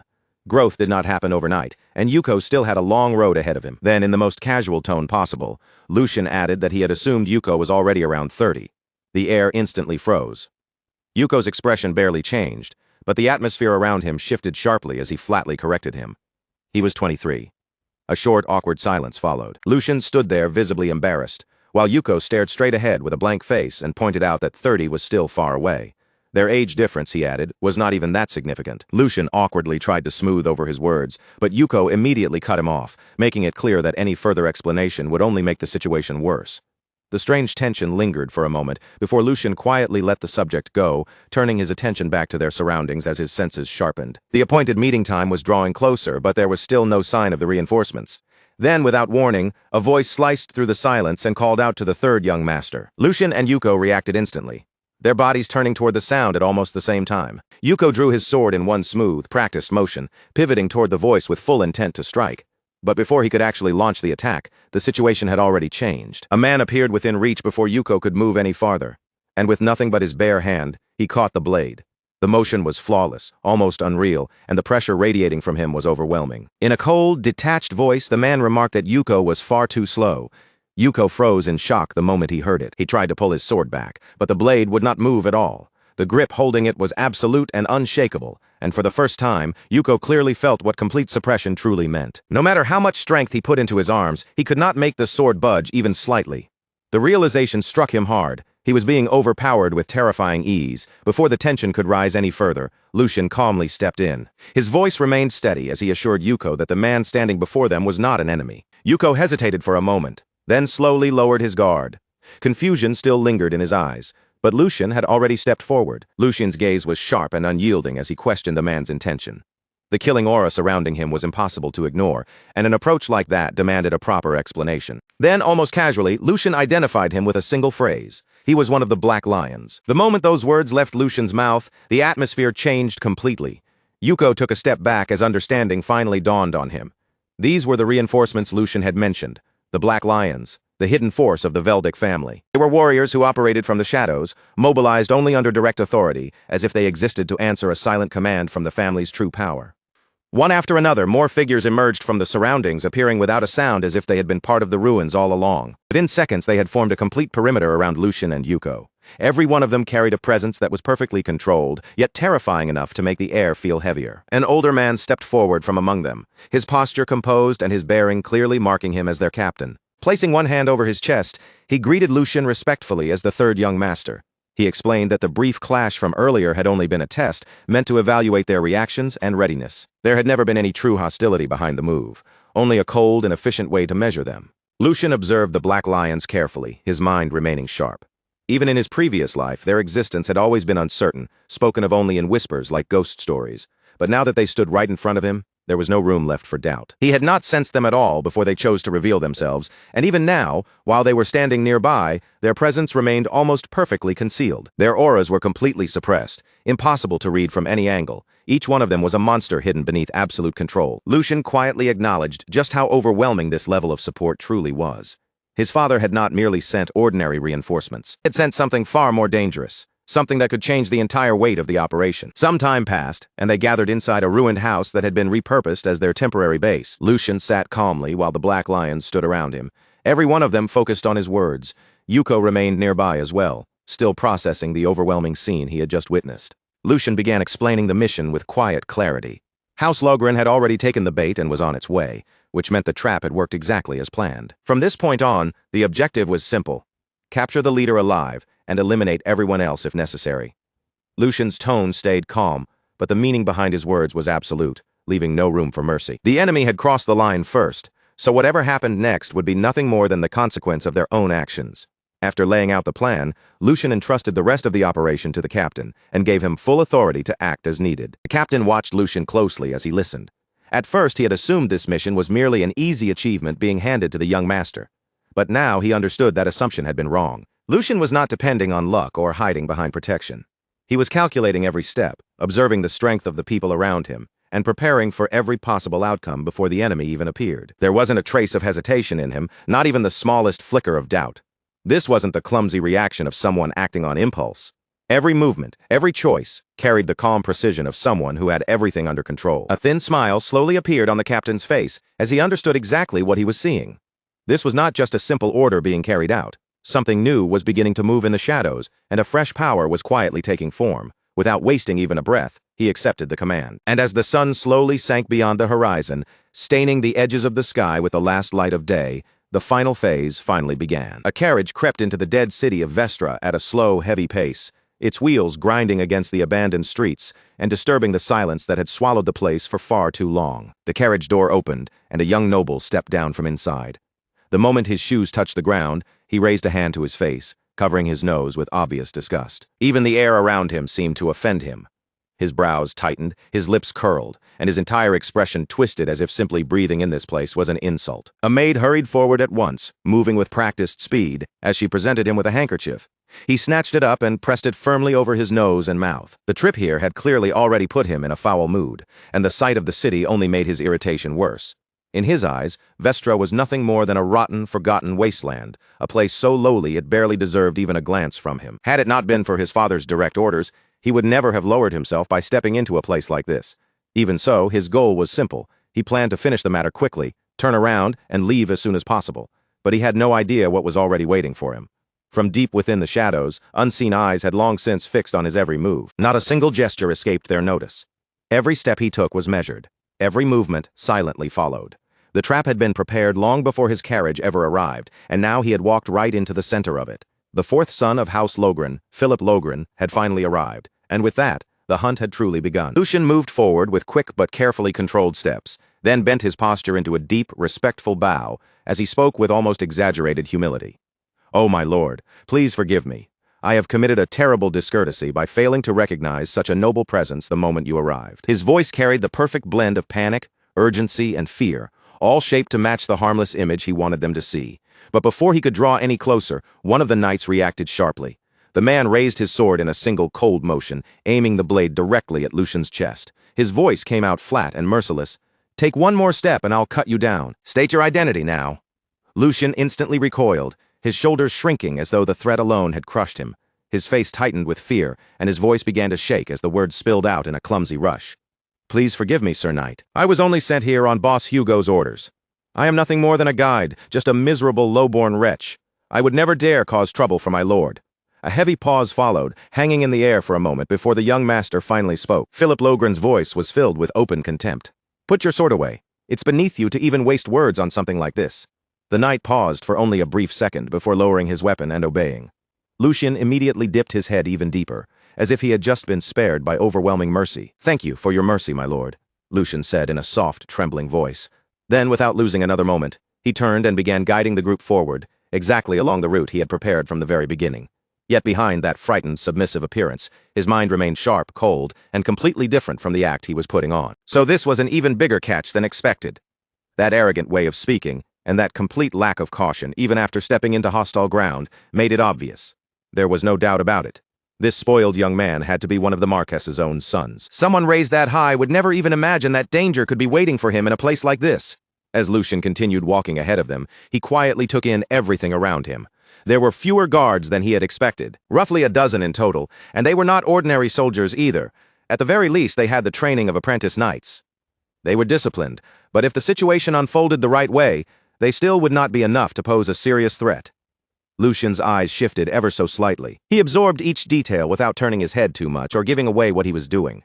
That man, standing beside the brat, was different among all of them. He was the only one Lucian needed to be careful of. His presence carried a weight the others did not have. And then there were the maids.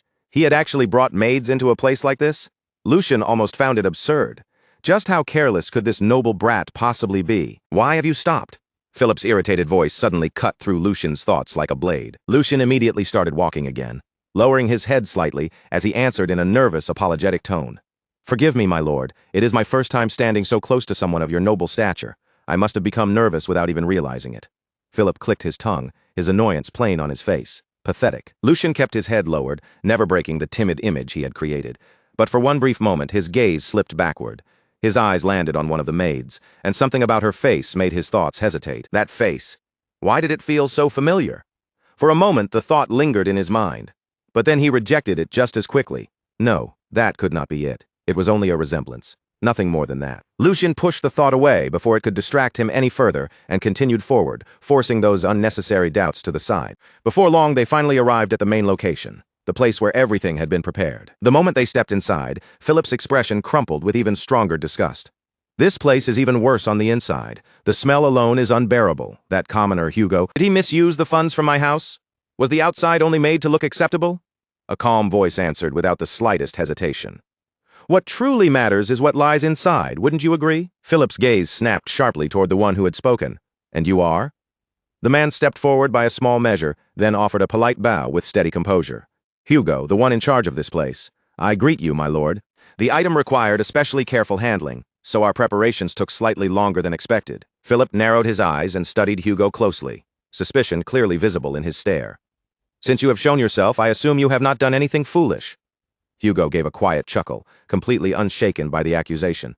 Would I really throw away the Logren family's leash over something as small as profit? After all the reports I sent, the fact that you came all the way here personally proves just how curious you were. As Hugo spoke, the curve of his smile grew a little deeper. There was a faint sharpness beneath his polite tone, something that did not fully match the words coming out of his mouth. Curious about the item capable of rotting Rockelheim from its very core. For a short moment, silence settled over the room. The air turned heavy, tight, and uncomfortable before Hugo finally lifted a hand and gestured forward. Please, allow me to show it to you. From the side, Lucian watched the exchange carefully, and a faint sense of approval moved through his thoughts. Hugo had been the right person to trust with this role. The way he lied so naturally, without the smallest crack in his expression or the slightest hesitation in his voice, was genuinely impressive. Meanwhile, Philip's already thin patience began to wear away completely. His face hardened, and the disgust in his eyes slowly shifted into anger. What an insolent dog. If this turns out to be a disappointment, you will regret making me come here. Then he turned his head sharply, his cold gaze landing directly on Lucian. You, go and bring it. Lucian bowed at once, keeping his voice obedient. Yes, my lord. Without the slightest delay, Lucian stepped toward Hugo and spoke as if he were merely carrying out an order. Boss, please bring out the item we prepared. Hugo handed the object over without saying a single word. For one brief second, their eyes met. No words passed between them, but the meaning was clear. Everything was moving exactly according to plan. Lucian turned back toward Philip's group, holding the object firmly with both hands. His posture stayed low and humble, his expression perfectly obedient. I have it right here. And then, with one smooth and precise motion, everything was set into motion. Lucian's words had barely finished settling in the room when something about him suddenly changed. It was subtle, so faint that it was almost impossible to point out, yet everyone could feel it. His posture remained humble, and his voice still carried that same submissive tone, but underneath it all, something else had surfaced. There was arrogance there now, a calm confidence that did not belong to a frightened guide. That small shift was enough to unsettle everyone present.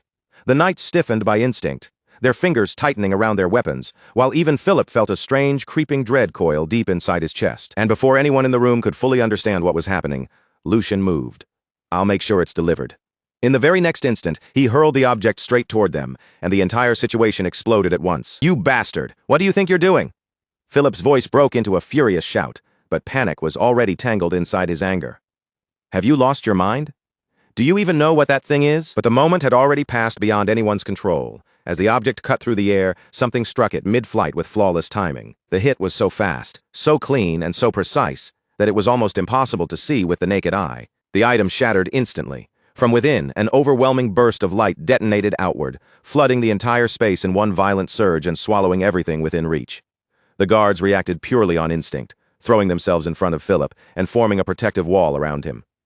"Young master, stay behind us!" The light doesn't fade. Instead, it grows even stronger, swelling brighter and brighter until the glare becomes almost impossible to endure. It burns straight through closed eyelids, swallowing every shape, every shadow, and every sense of direction at once. In only a few seconds, sight becomes completely useless, as if the entire world has been erased by white fire. "Can't see. What's happening?"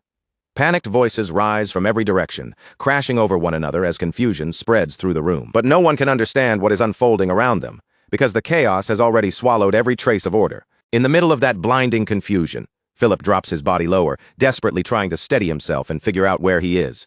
His voice shakes with fury, but beneath that rage is unmistakable fear. "You useless fools! I'll have every last one of you punished when we return." Why is no one answering me? But no reply comes back to him. There is only that suffocating brilliance pressing in from every side, and with it, the slow, horrifying realization that something has gone terribly wrong. Then, cutting through the chaos, a voice suddenly calls out. "Young master!" Philip reacts instantly, shouting back with desperation already taking over. "Yes, I'm here! Hurry up and protect me!" His voice cracks as he demands help, clinging to the protection he had always taken for granted. He forces his eyes open even though the pain is sharp enough to make him flinch. The glare still overwhelms his vision, but little by little, faint shapes begin to appear, blurry and twisted like shadows trying to crawl back into form. Right in front of him, he can barely make out a figure standing there, indistinct and almost ghost-like in the fading light. The face is impossible to see clearly, but the voice is much sharper, urgent, and strained as it shouts something toward him. That voice is telling him to run, telling him to get away while he still can. At the same time, another voice tears through the room, filled with shock and furious disbelief. "He betrayed us." Before Philip can even understand what those words mean, a man collapses right in front of him.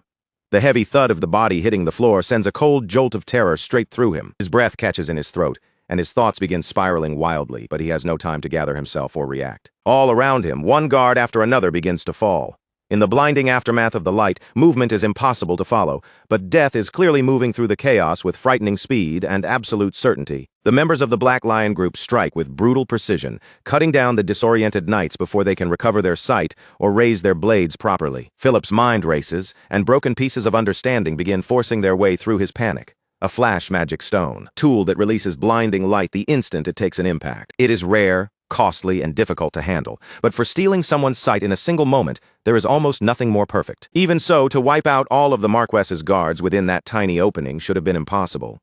But before Philip can finish that thought, it is violently cut short. A man steps forward out of the chaos, his presence calm and completely controlled, untouched by the fear spreading around him.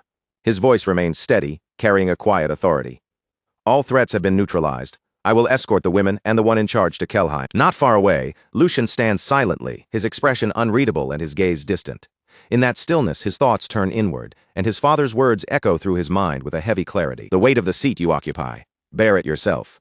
Lucian exhales slowly, as if releasing something he had carried inside for a long time.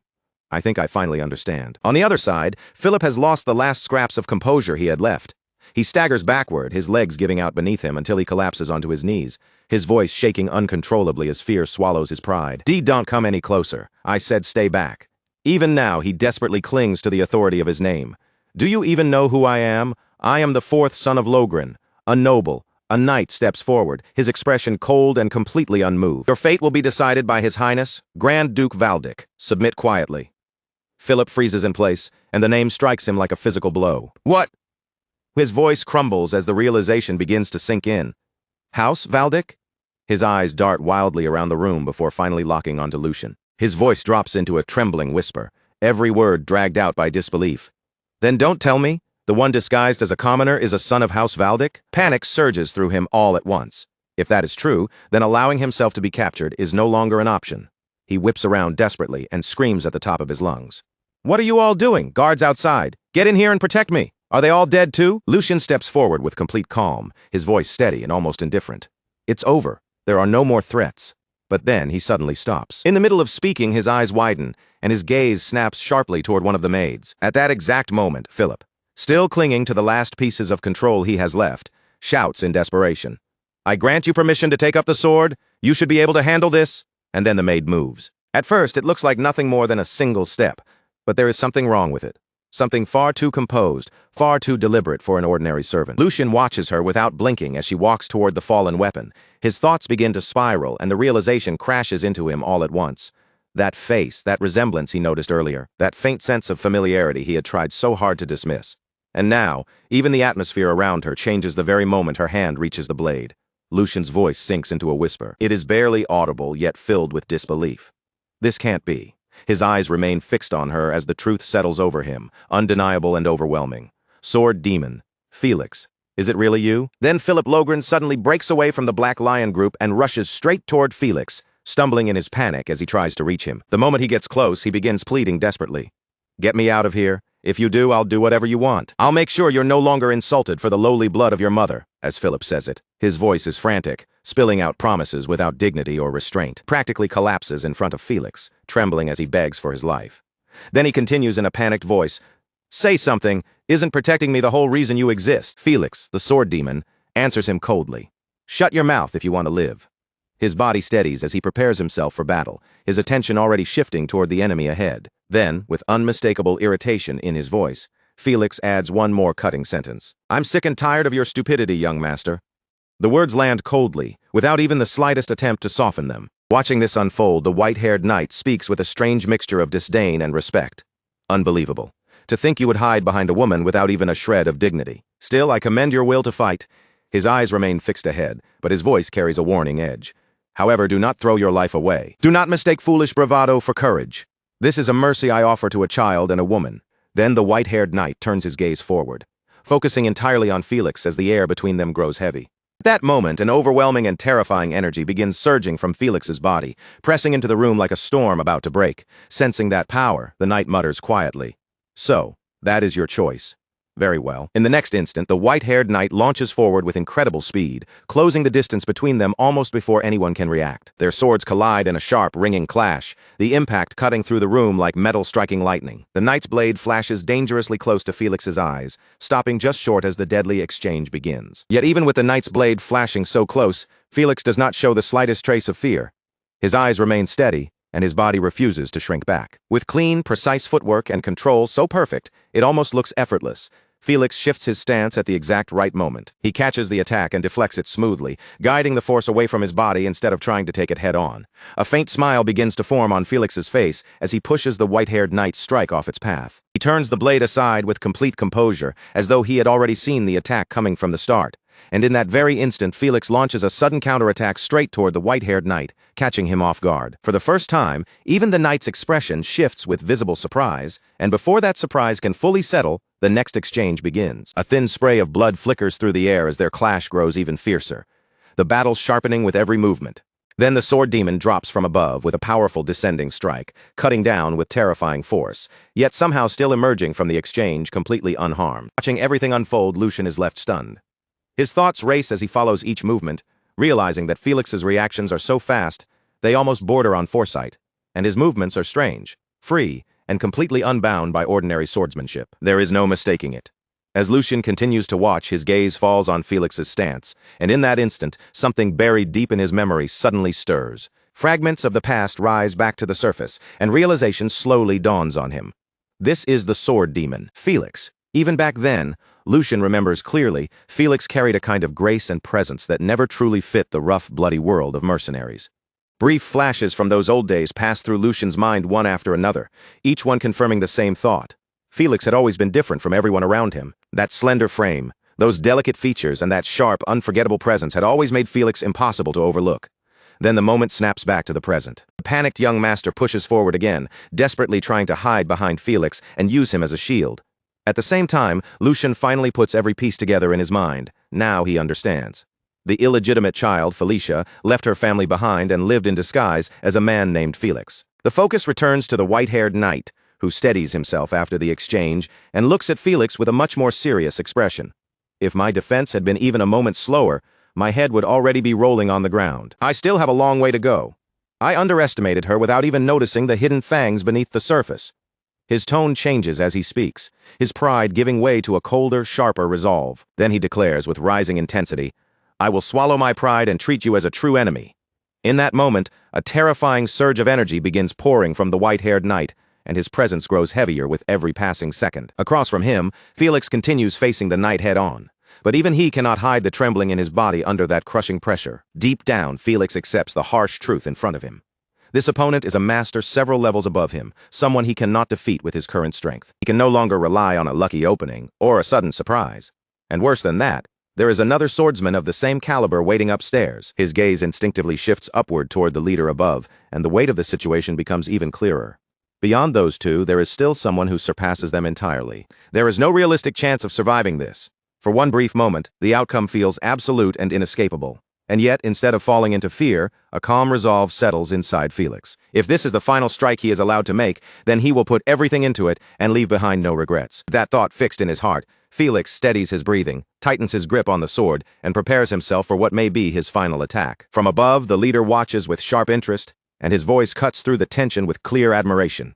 Amazing. She still isn't wavering even in this situation. The man beside him agrees without hesitation, adding that she is taking Nixon's killing intent head-on. Even they begin preparing themselves, fully aware that the next exchange could decide everything in a single instant. Below them, both fighters move at blinding speed, charging straight toward each other with unstoppable force.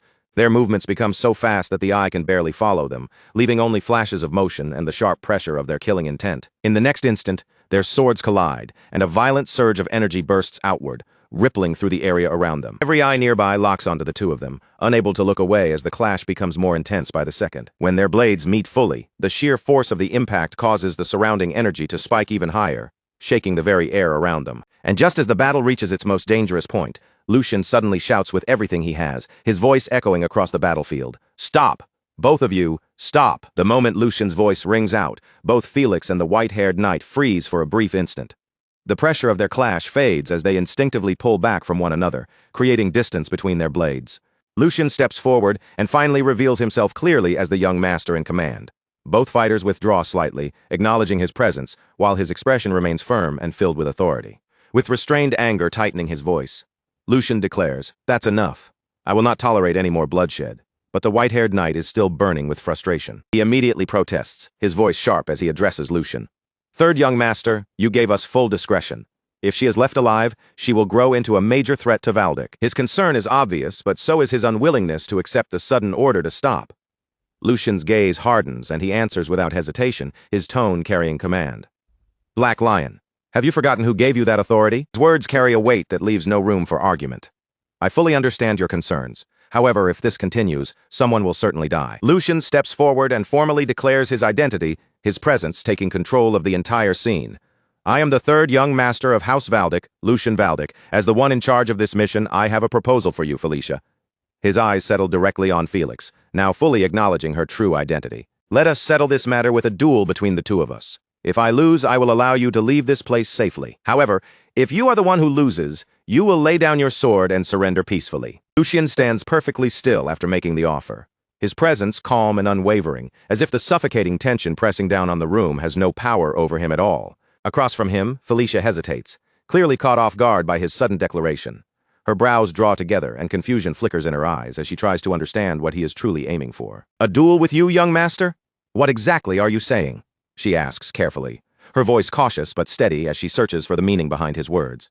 But before Lucian can answer, a harsh voice lashes through the moment like a whip. From behind them, Philip shouts with open irritation, his arrogance spilling out through every word. He barks at Felicia to stop hesitating and accept the duel immediately, insisting that her only purpose is to protect him. He mocks the guards who failed him, calling them useless, and then pushes even further, ordering her to prove that she is different, that she is better than the rest, and even better than her own mother. The instant those words leave his mouth, the atmosphere changes sharply. The quiet tension in the room snaps like a stretched cord. Lucian's calm expression disappears in an instant, replaced by something far colder, sharper, and much more dangerous. His eyes darken as he turns slightly toward Philip, and when he speaks, his voice is low, but it carries a terrifying weight. "Shut your mouth." The words land like a blade. He does not raise his voice, yet the fury beneath it is unmistakable as he warns Philip not to speak so lightly of those who died protecting him, and never to insult Felicia any further. Then, with a cold finality that made the entire room go still, Lucian added that if one more word came out of Philip's mouth, he would personally cut out his tongue. As he spoke, a crushing wave of killing intent poured from him, unseen by the eye, but impossible for anyone there to ignore. That pressure fell over everyone present like a heavy weight. The air turned thick and suffocating, as if even taking a breath had suddenly become difficult. This was no longer just anger. It was an absolute warning, clear enough that no one dared treat it lightly. Then, as if cutting through that deadly silence himself, Lucian stepped forward and raised his voice. It was not a shout of rage, but a declaration filled with firm resolve, meant for every person there to hear. He made it clear that whatever consequences came from this decision would belong to him alone, even if he lost, and that his promise was not something anyone should take lightly. His words echoed through the quiet, reaching the knight captains and Hugo, who now watched him with sharpened attention. With quiet pride and unwavering composure, he introduced himself in full as Lucian Valdic, the third son of House Valdic, and formally challenged Felicia to a duel. After that, Lucian took another step forward, his gaze steady as it settled directly on her. His voice softened just slightly, but the authority behind it did not weaken. He told her to draw her sword, not for anyone else's sake, but for herself. The weight of those words spread across the battlefield, and a deep silence followed. No one spoke, and no one moved, as if the entire world had paused to wait for Felicia's answer. In the middle of that stillness, a white-haired man moved closer to his master.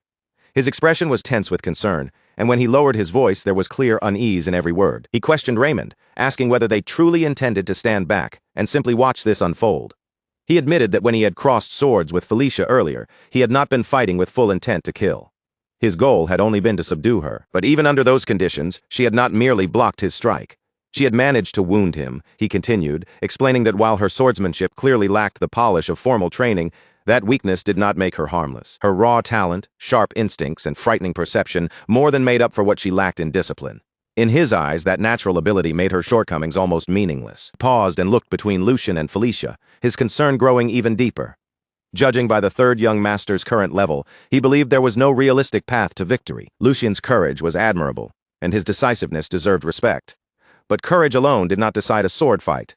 This was combat, and something needed to be done before the situation went too far. Raymond remained silent for a moment, his eyes fixed on the scene in front of him. When he finally answered, his voice was calm, composed, and unexpectedly firm. He did not deny the white-haired man's judgment, but he still chose to watch. "Just this once," Raymond said quietly, making his decision clear. They would observe how this duel unfolded. White-haired man frowned, unable to hide his confusion. What was that supposed to mean? Raymond's gaze shifted slightly, thoughtful but certain, as if he had already seen something the others had missed. He explained that when Lucian borrowed his sword earlier, Lucian had already spoken about the exact same things the white-haired man had only just realized. During that brief clash with Felicia, Lucian had already recognized her extraordinary talent and her sharp instincts. That meant he was not stepping forward blindly. He understood exactly what kind of opponent stood before him, and so Raymond reached his conclusion. For now, they would wait.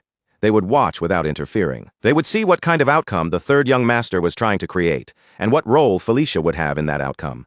As Raymond's words lingered in the air, Felicia quietly repeated the name in her mind, Lucian Valdic. To her, this young noble felt completely different from every other noble she had ever encountered. He had hidden his identity and disguised himself as a mere servant just to observe Logren's forces from the inside, and now he was stepping forward to fight a duel that, by ordinary logic, seemed completely unnecessary. Nothing about him made sense to her. The more she tried to read his intentions, the harder they became to grasp, slipping further away like smoke. Still, no matter how strange Lucian was, one conclusion remained firm in Felicia's mind. He was not someone capable of defeating her. Even so, she straightened her posture and spoke with quiet respect. She thanked him for granting someone like her this opportunity, and promised that if she managed to subdue him, she would accept the shame placed upon her and leave without a trace. She would disappear as though she had never existed at all. But Lucian did not hesitate for even a moment. His reply came instantly, cold but steady. If he was the one who subdued her instead, then she would come with him to Helheim. His eyes stayed locked on her as he spoke. He said it as if the matter had already been decided. Then he added that it seemed she had already made up her mind as well. With that, the silence around them deepened once more. This time the quiet carried the unmistakable weight of an approaching clash. The air between them turned sharp as Lucian and Felicia stood face to face. their gazes locked without wavering. Both of their bodies remained perfectly still, yet every part of them seemed ready to explode into motion at any second. This was no longer just an exchange of words. It was a battle waiting to erupt. Inside her mind, Felicia made her final decision.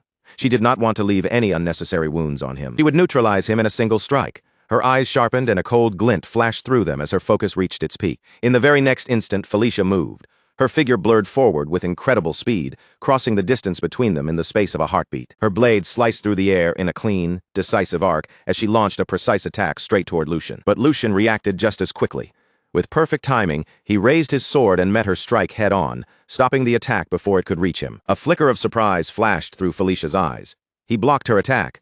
The thought echoed sharply in her mind, but she did not allow herself to freeze. The moment Lucian tried to launch a counterattack, Felicia immediately sprang backward, creating distance between them with one smooth, fluid motion. Her landing was light and controlled, her stance already prepared for the next exchange, and her eyes never left Lucian for even a second. The duel had only just begun, yet the intensity between them had already climbed to a level where neither side could afford to underestimate the other.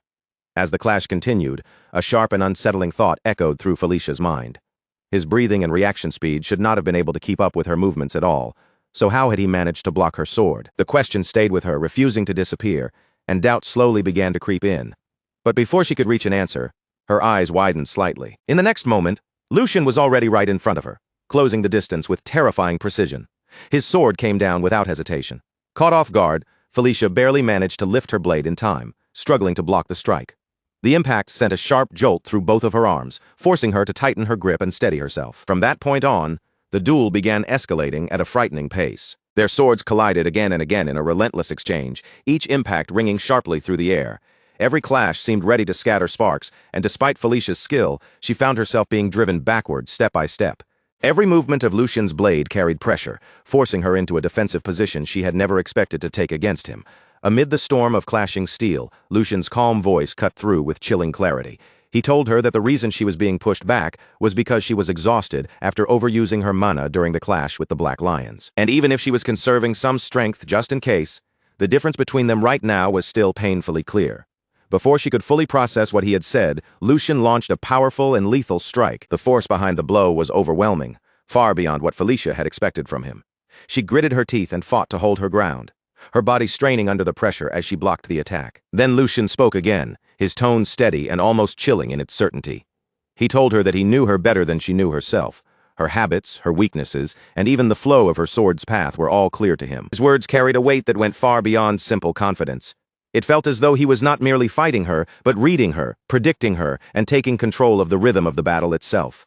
In the past, even though his encounter with her had been brief, as those words echoed between them, the present seemed to overlap with fragments from long ago. Back then, just like now, the two of them had faced each other with blades drawn, meeting each strike without hesitation. They had crossed swords fiercely, taking what the other possessed and making it their own. It had not been only a fight. It had been a silent exchange of skill. Instinct, movement, and understanding had all passed between them in that fleeting clash. In those brief moments, they had learned from one another, absorbing each other's motions, reading each other's intent, and sharpening themselves through the collision of steel. "Felicia," Lucian said, his gaze fixed on her with unwavering certainty. "My body remembers you, and you alone." The memory faded away, and reality rushed back in all at once. In the present, the result had already been decided. Felicia's sword was broken, its shattered blade leaving no room for denial. The fragments of the blade caught the light, reflecting the stunned faces of everyone watching. A heavy, absolute silence spread across the battlefield, pressing down on them like a weight. The knight captains, Hugo, and even Philip stood frozen in place, their eyes wide as they struggled to accept what had just happened before them. Lucian stood firmly in front of Felicia, his feet planted and his posture steady, as he pointed the tip of his sword directly toward her. As that image settled into place, fragments from the past surfaced again. Back then, Felicia had looked at him with quiet sincerity and said that, of course, the time she spent with him could only be called a fleeting moment of sparring. Even so, he had generously taught her the way of the sword, despite knowing that one day, the two of them might stand on opposite sides as enemies. And because of what he had given her back then, she had been able to survive. Those words echoed inside her mind now, colliding painfully with the reality standing right before her. Felicia remained completely stunned, unable to move or speak. She had never once imagined that she would lose like this. And more than that, she had never imagined she would lose to him. The very person she had once crossed swords with, the one she had learned from, had now surpassed her in a way she could not understand. Meanwhile, inside Lucian's mind, a calm and resolute thought quietly surfaced. With this, he would repay at least a small part of the debt he owed her from back then. There was no arrogance on his face and no mockery in his eyes, only a quiet sense of closure, as if this duel had been waiting to happen for a very long time. After that, night settled over the Duke's castle. The air inside its walls was calm, but there was a heaviness beneath that calm, as though an important decision was being made in silence. In a grand chamber, the Duke stood alone with his back straight and his gaze distant, as if his thoughts were fixed far beyond the room in front of him. After a short stretch of silence, he finally spoke. His voice was measured, steady, and filled with authority. "So, how was it, that boy, Lucian? Does he have what it takes to uphold House Valdic in the distant future?" At that moment, a man stepped forward from the shadows. It was none other than the captain of the Black Lion, offering proper respect as he appeared. The captain lowered his head slightly before answering in a calm but firm voice. He possessed an unwavering core. Hearing that, the Duke turned his gaze toward him, and a faint trace of surprise crossed his otherwise composed expression. "I thought it would already be a relief if he simply avoided being swept along by your pace. But to think I would hear such an unexpected answer from you." The Black Lion captain hesitated for only a brief moment before speaking again. "Your Highness, could my assumption be correct?" In response, the Duke slowly stepped forward, and with each step, his presence seemed to grow heavier. "The reason I deployed all of you for this mission was because the matter was that serious. It is still too early to make judgments regarding the succession." Realizing he had gone too far, the captain immediately bowed his head even deeper. "I misspoke." The Duke dismissed the apology with a calm expression. "It is fine. Assuming there was no exaggeration in your report, it must have been quite an impressive sight." As the conversation drew to a close, the Duke remained where he was, now holding a sheet of paper in his hand. His eyes moved carefully across its contents, but his expression stayed unreadable, as if the future itself had been pressed into those written words. After that, the Duke walked straight up to the Black Lion captain and placed a firm, almost familiar hand on his shoulder. His voice lowered slightly as he said, "If only for your sake." Hearing that, the captain let out a faint breath before replying, "I suppose I can humor the boy for a while." The Duke's expression softened just a little, as another thought crossed his mind. "Come to think of it, it has been quite some time since you and I last shared a drink. I recently acquired some fine liquor. Would you care to join me? It is the vintage you always enjoyed, so I imagine it should suit your taste." At those words, the Black Lion captain gave a small, knowing smile and answered, "Your Highness, you may soon regret saying that. One night will not be nearly enough to hear the full story of this mission." Then the scene shifts to the following morning, when the darkness has lifted and the journey begins again. Lucian's entire team has already set out, leaving the area behind as they begin their return after successfully completing the mission. The atmosphere becomes more reflective as the events of the previous night settle into place. Right after her bout with Lucian came to an end, Felicia collapsed from exhaustion, the aftermath of pushing her mana circulation too far, finally catching up with her. To help her recover, Lucian sent Felicia and her maids ahead to a nearby city. Meanwhile, in another part of the group, Philip Logren was trapped inside his own thoughts. Dread filled Philip's mind as he imagined what waited for him. No, he was definitely going to be kicked out of the family. That fear gnawed at him, heavy and unavoidable. As for that man, the one who displayed the deep-rooted arrogance of a noble until the very end, Lucian forced him to dig his vassals' graves with his own 2 hands. What followed was a grim sight. Rows of graves stretched across the land, each one marking a soldier or knight who had lost his life that night. The air around the graves was silent and heavy, filled with the weight of death and loss. Lucian had done it all with one purpose in mind, hoping Philip would finally understand what it truly meant for a life to be extinguished. Lucian rode forward calmly on his horse, leading the group as they continued along the road. The morning air was quiet around them, but that fragile silence did not last for long. Suddenly, a loud, furious voice erupted from behind and shattered the calm. It was Philip Logren, shouting at the top of his lungs with unrestrained anger. "Hugo, you bastard! I will never let you get away with this. Did you really think you could betray us and survive? Young Master Lucian, I demand to be treated as a formal prisoner of war. How dare you treat a son of House Logren with such disrespect?" His voice was sharp, grating, and packed with arrogance, irritating nearly everyone forced to listen. Yet even then, Philip refused to stop. "Are you truly intent on making an enemy out of us?" Hearing all of this, Lucian slowly turned his head back, his expression calm but cold. Inside Lucian's mind, a single thought passed through with perfect clarity. Philip still had not understood the weight of what happened last night at all. After a brief pause, Lucian finally spoke. His voice was low, but the warning inside it was unmistakable. "I will give you one piece of advice. If you want to keep breathing even a second longer, then you would be wise to watch what comes out of your mouth." There was no open anger in his tone, only quiet authority and a dangerous calm. Then, with unwavering composure, Lucian continued and made the situation painfully clear. "This is a place where even your high and mighty father would not dare set foot. This is Kelheim, the heart of House Valdic." After that, the scene shifts forward, and what appears before them is nothing short of breathtaking. Ahead lies a vast and magnificent city, filled with life, scale, and grandeur. Rows of elegant buildings stretch into the distance, wide streets open beneath the morning light, and the lively atmosphere reflects the strength and pride of House Valdic. At the entrance stands a massive gate, towering over everyone beneath it, and with a deep, echoing sound, it slowly begins to open. Lucian is the first to move forward, riding his horse with calm confidence as he passes through the great gates. Behind him, Hugo and the knights follow in formation, escorting the captured prisoners along with them. The moment they enter the city, the silence breaks apart beneath the loud cheers of the people. Crowds gather on both sides of the road, their voices rising with excitement and admiration. It's Lord Lucian. The third young master has returned. He had crushed the wicked crimes committed by House Logren from the roots, and even dragged the one behind it all back alive as proof of their guilt. The moment he appeared, the crowd's excitement exploded. People surged toward the street, pressing shoulder to shoulder just to see him with their own eyes. Lord Lucian, please look this way. Their voices rang out one after another, eager and breathless. Some shouted even louder than the rest, their faces bright with pride, as if Lucian's victory belonged to the whole territory. And among the cheers, one name carried like thunder through the street. The lion had returned, the lion of House Valdic, Hugo. Hugo, seeing the crowd welcome them with such overwhelming passion, could only stare around in disbelief. His eyes moved from one cheering face to the next before he finally turned to Lucian, unable to hide his confusion. Young master, what exactly is happening here? Even while the cheers rolled over them like a storm, Lucian stayed calm, his expression barely wavering.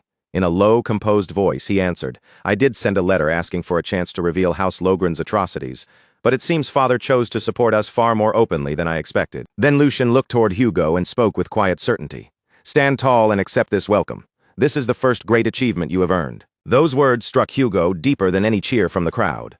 A warm rush of joy rose inside him, and his chest slowly swelled with pride as he finally allowed himself to take in the weight of that moment. As the grand procession continued moving through the city streets, the celebration carried on around them, and the view slowly shifted away from the cheering crowd. Far above the city, from the highest point of a tower, the Duke stood watching everything unfold below. Beside him stood his butler, silent and attentive, while the Duke gazed down at the parade with a faintly thoughtful look. Perhaps I really am getting old, he murmured. To think I would arrange a victory procession simply because my son asked for one. The butler remained respectfully at his side, but his answer came without the slightest hesitation. Did young Master Lucian not accomplish something grand enough to deserve it? In my opinion, this procession is entirely justified. Then, with the same calm and steady manner, the butler continued. And beyond that, young Master Lucian's letter was not written merely to strengthen his own standing. It was also a calculated move to show the people of our territory House Valdic's firm resolve, while sending a clear warning to both the imperial family and House Logren. And your highness recognized that as well? That is why you allowed this procession to happen? As those words settled in the air, the Duke kept his eyes fixed on the city below, his expression gradually turning heavier. The movements aimed at shaking the empire were becoming far too troubling to ignore. Even the sun that had once seemed eternal, and even the lion's claws that had once looked impossible to break were now beginning to reveal unavoidable cracks. If I do not want to be swallowed by that current, the Duke thought aloud, his voice low, then I must sharpen my own blade even more than before. He spoke while staring far into the distance, as though his eyes were trying to pierce through the present and reach the uncertain future waiting beyond it.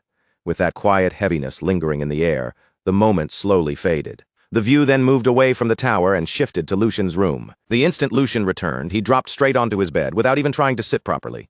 His body sank into the mattress, finally loosening after everything he had been through, and a tired breath slipped from his lips. Now I finally feel alive again. I never thought I'd miss this so much just because I got used to living like a noble. Still lying there, Lucian let his eyes close for a brief moment as his thoughts slowed down. Since the Grand Duke made time for a separate report this evening, I should have a little room to breathe until then. But what mattered even more was that this mission had brought in far greater results than he had originally expected. As he lay there, Lucian began sorting through everything in his mind, starting with the fact that he had secured Felicia much faster than planned. On top of that, the victory parade had wiped away the negative impressions surrounding him in one sweeping moment.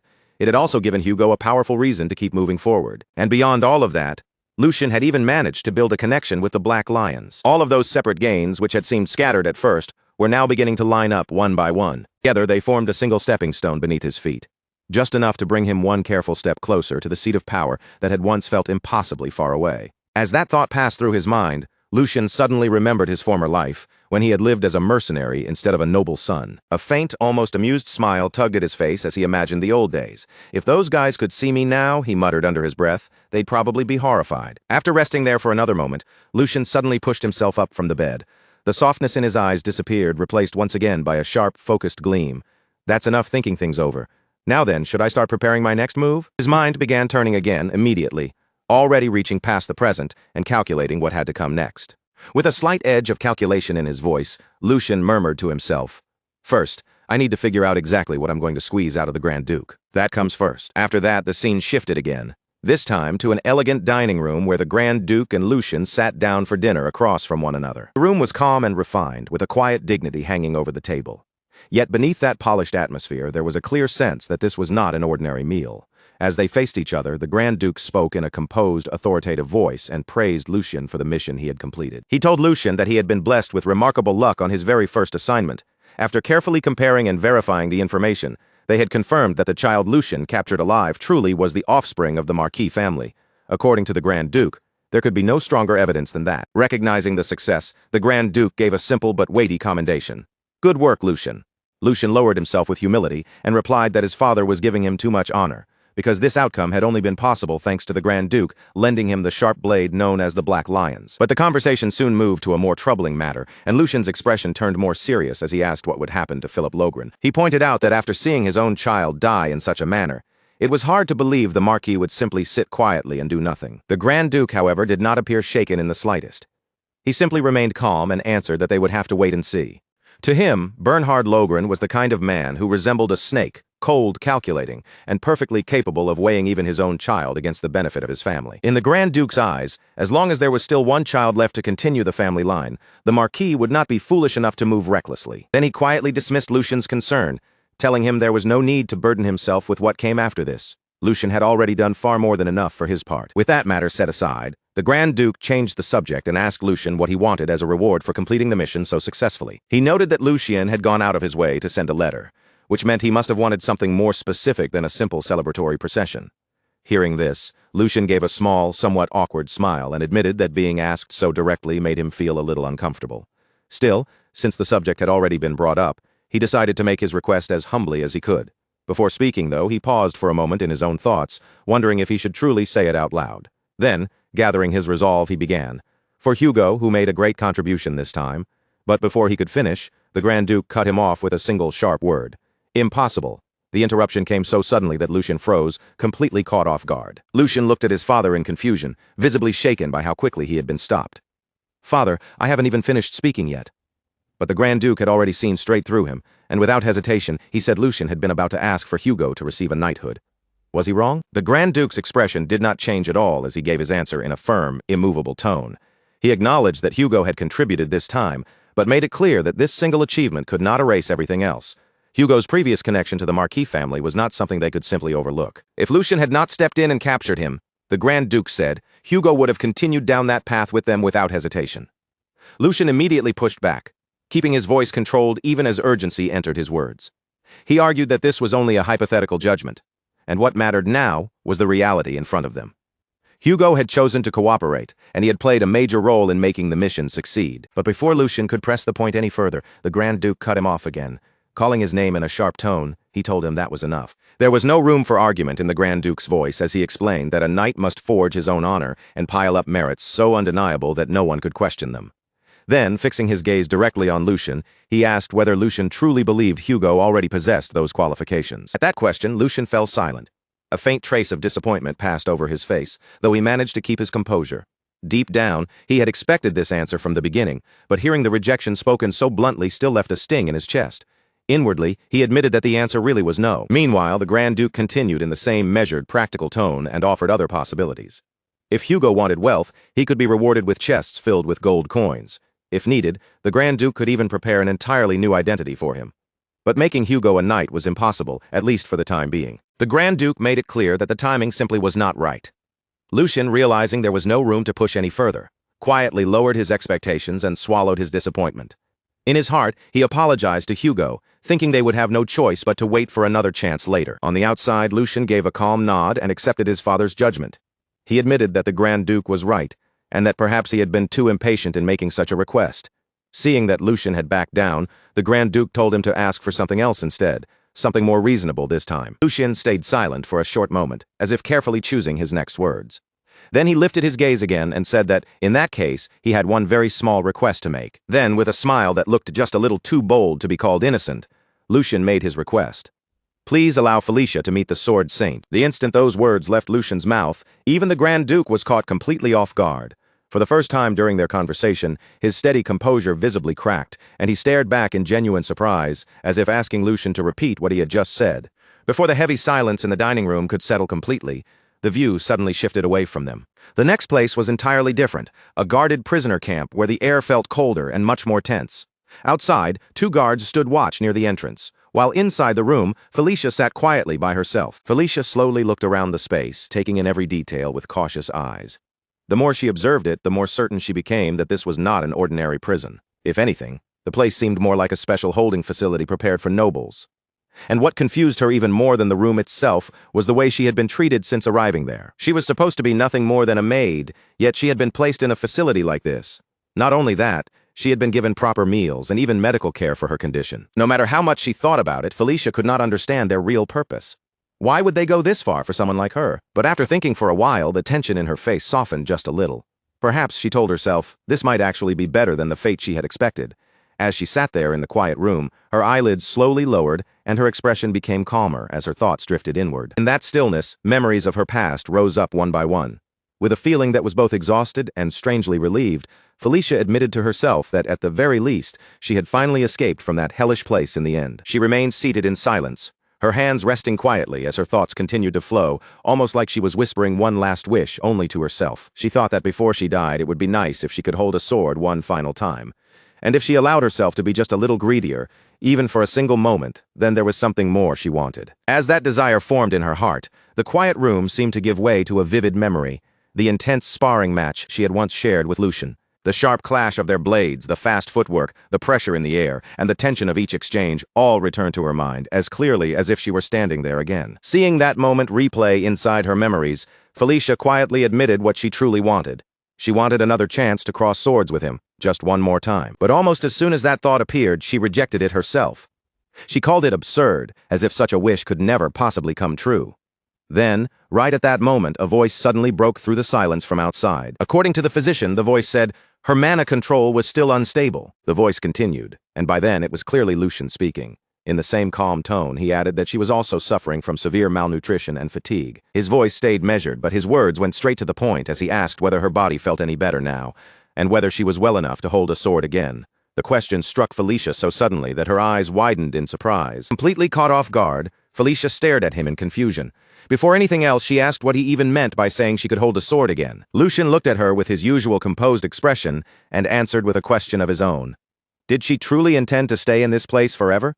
Then, with a faint trace of dry irony, he added that, surprisingly enough, prison life seemed to suit her rather well. After that, Lucian stepped closer and gestured toward the bed nearby, making it clear that he had not gone through all that trouble just to leave her here like this.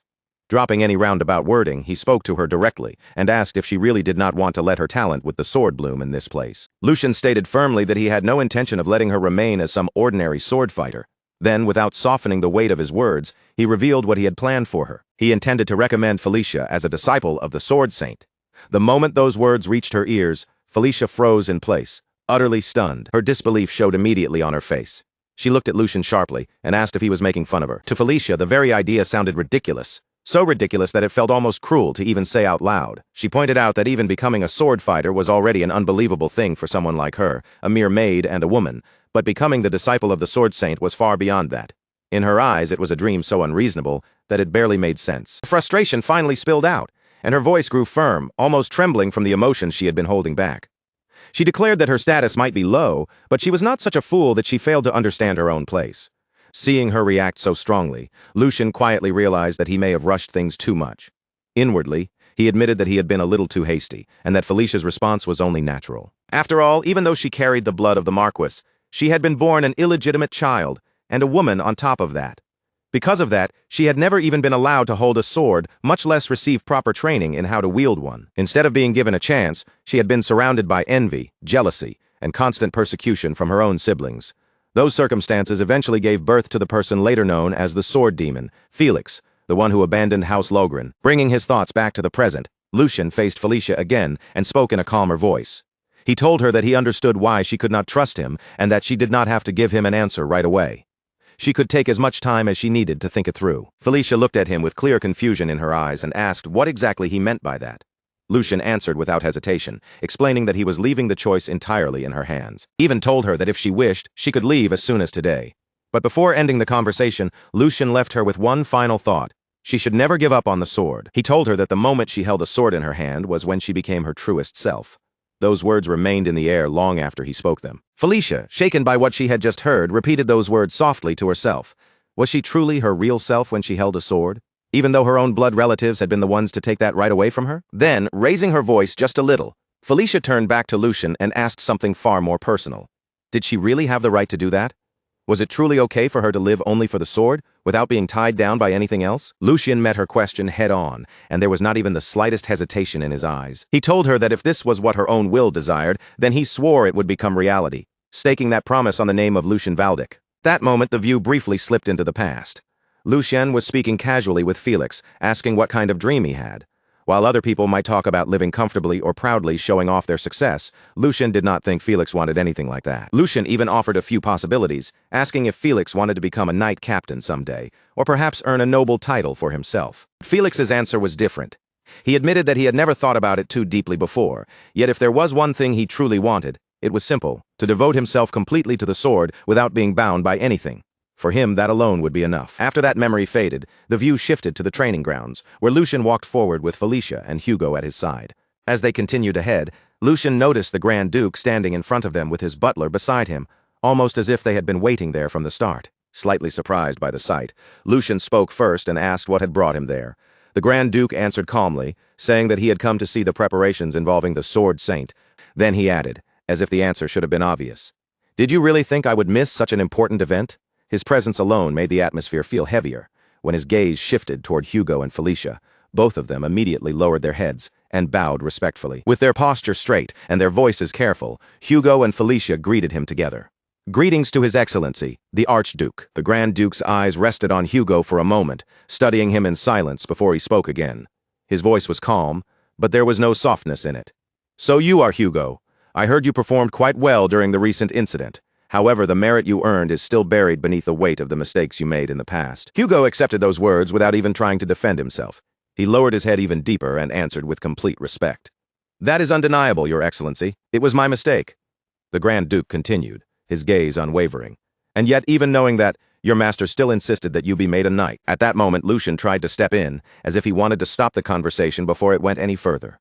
But the Grand Duke did not give him the chance, and his words continued without pause. He even went as far as giving up his own reward to make it happen. The moment Hugo heard that, his eyes widened slightly. Deep inside, emotions stirred violently as he realized the young master had done all that for him. Lucian truly intended to keep the promise he had made. Even so, Hugo forced himself to remain steady on the outside. And the Grand Duke delivered his decision in a clear, decisive voice. "Hugo, this may disappoint you, but I rejected that request. The reason is simple. I do not believe you are ready yet to carry such a burden." His words were not spoken with cruelty. They were simply absolute. "So from now on, focus on building more achievements until the day comes when I can personally guarantee your honor." The training ground fell into a heavy silence, the weight of his judgment pressing down on everyone present. "I will be waiting for that day." The instant those words ended, Hugo raised his head and declared in a loud, determined voice, "I will definitely meet your expectations." His voice rang across the training ground, filled with resolve. Only then did the Grand Duke turn his attention toward Felicia. "Felicia," he called. She was still bowing respectfully in front of him, her back stiff and her entire posture tense with nerves. Startled by his voice, she answered carefully, Yes, Your Excellency." The Grand Duke did not soften his gaze as he continued, his tone sharp and probing. "Since you were born and raised in that place, you should understand better than anyone what Lucian is putting at risk for your sake. The struggle for succession has not ended yet. If you fail to prove your value, the world will call Lucian a pathetic man who was blinded by lust." His words cut straight into the heart of the matter, and then he pressed her even harder. "Answer me. Do you truly believe you are worth that much?" Felicia's lips parted as she tried to gather enough courage to answer. Her body remained tense, and she looked as though she was just about to force the words out. But before she could say anything, Lucian stepped forward and cut in. "I will answer in their place." "Of course, father. Is that all?" His voice was firm, steady, and filled with absolute conviction. He did not hesitate for even a heartbeat. "Her worth is more than enough. Everyone may doubt my choice and call me a fool. Even Felicia herself may still be uncertain. But all of that ends today." Lucian kept his gaze fixed forward, his expression unwavering as he continued, "Because today everyone will finally see it. They will see that she is a diamond in the rough, held back only by her status and her gender." Then Lucian turned slightly toward Felicia, and his voice became more direct, almost urging her forward. "What are you doing, Felicia? Hurry up and say that you're sure." And in that moment, Lucian finally understood. This was no mere coincidence. The Archduke had truly been waiting here for them, watching everything unfold from the beginning. Grand Duke remained silent for a while, his expression giving away almost nothing while his thoughts ran far deeper beneath the surface. He had come to see with his own eyes the vassal his son had chosen, hoping to give Lucian's first attempt at taking flight just a little more wind beneath his wings. That was the true reason he had appeared here. Then the Grand Duke broke the silence and spoke firmly to Lucian. "If you are that certain, then we shall see the answer with our own eyes. Prepare her to face the Sword Saint." Lucian's eyes sharpened the instant he heard those words. Without the slightest hesitation, he answered, "Thank you for your permission." In that moment, the determination in his expression was impossible to miss. His posture, his gaze, and even the air around him all seemed to carry the same unspoken feeling. "Thank you very much, Father." Then the view shifted again. Standing at the center of the training ground was the Sword Saint. He stepped forward with a calm presence that still felt overwhelming, and a faint laugh slipped from him. "Ha! Not only is the third young master here, but even the Duke himself." His words trailed off slightly as the Grand Duke approached him. The Grand Duke stepped forward and greeted him with a firm handshake.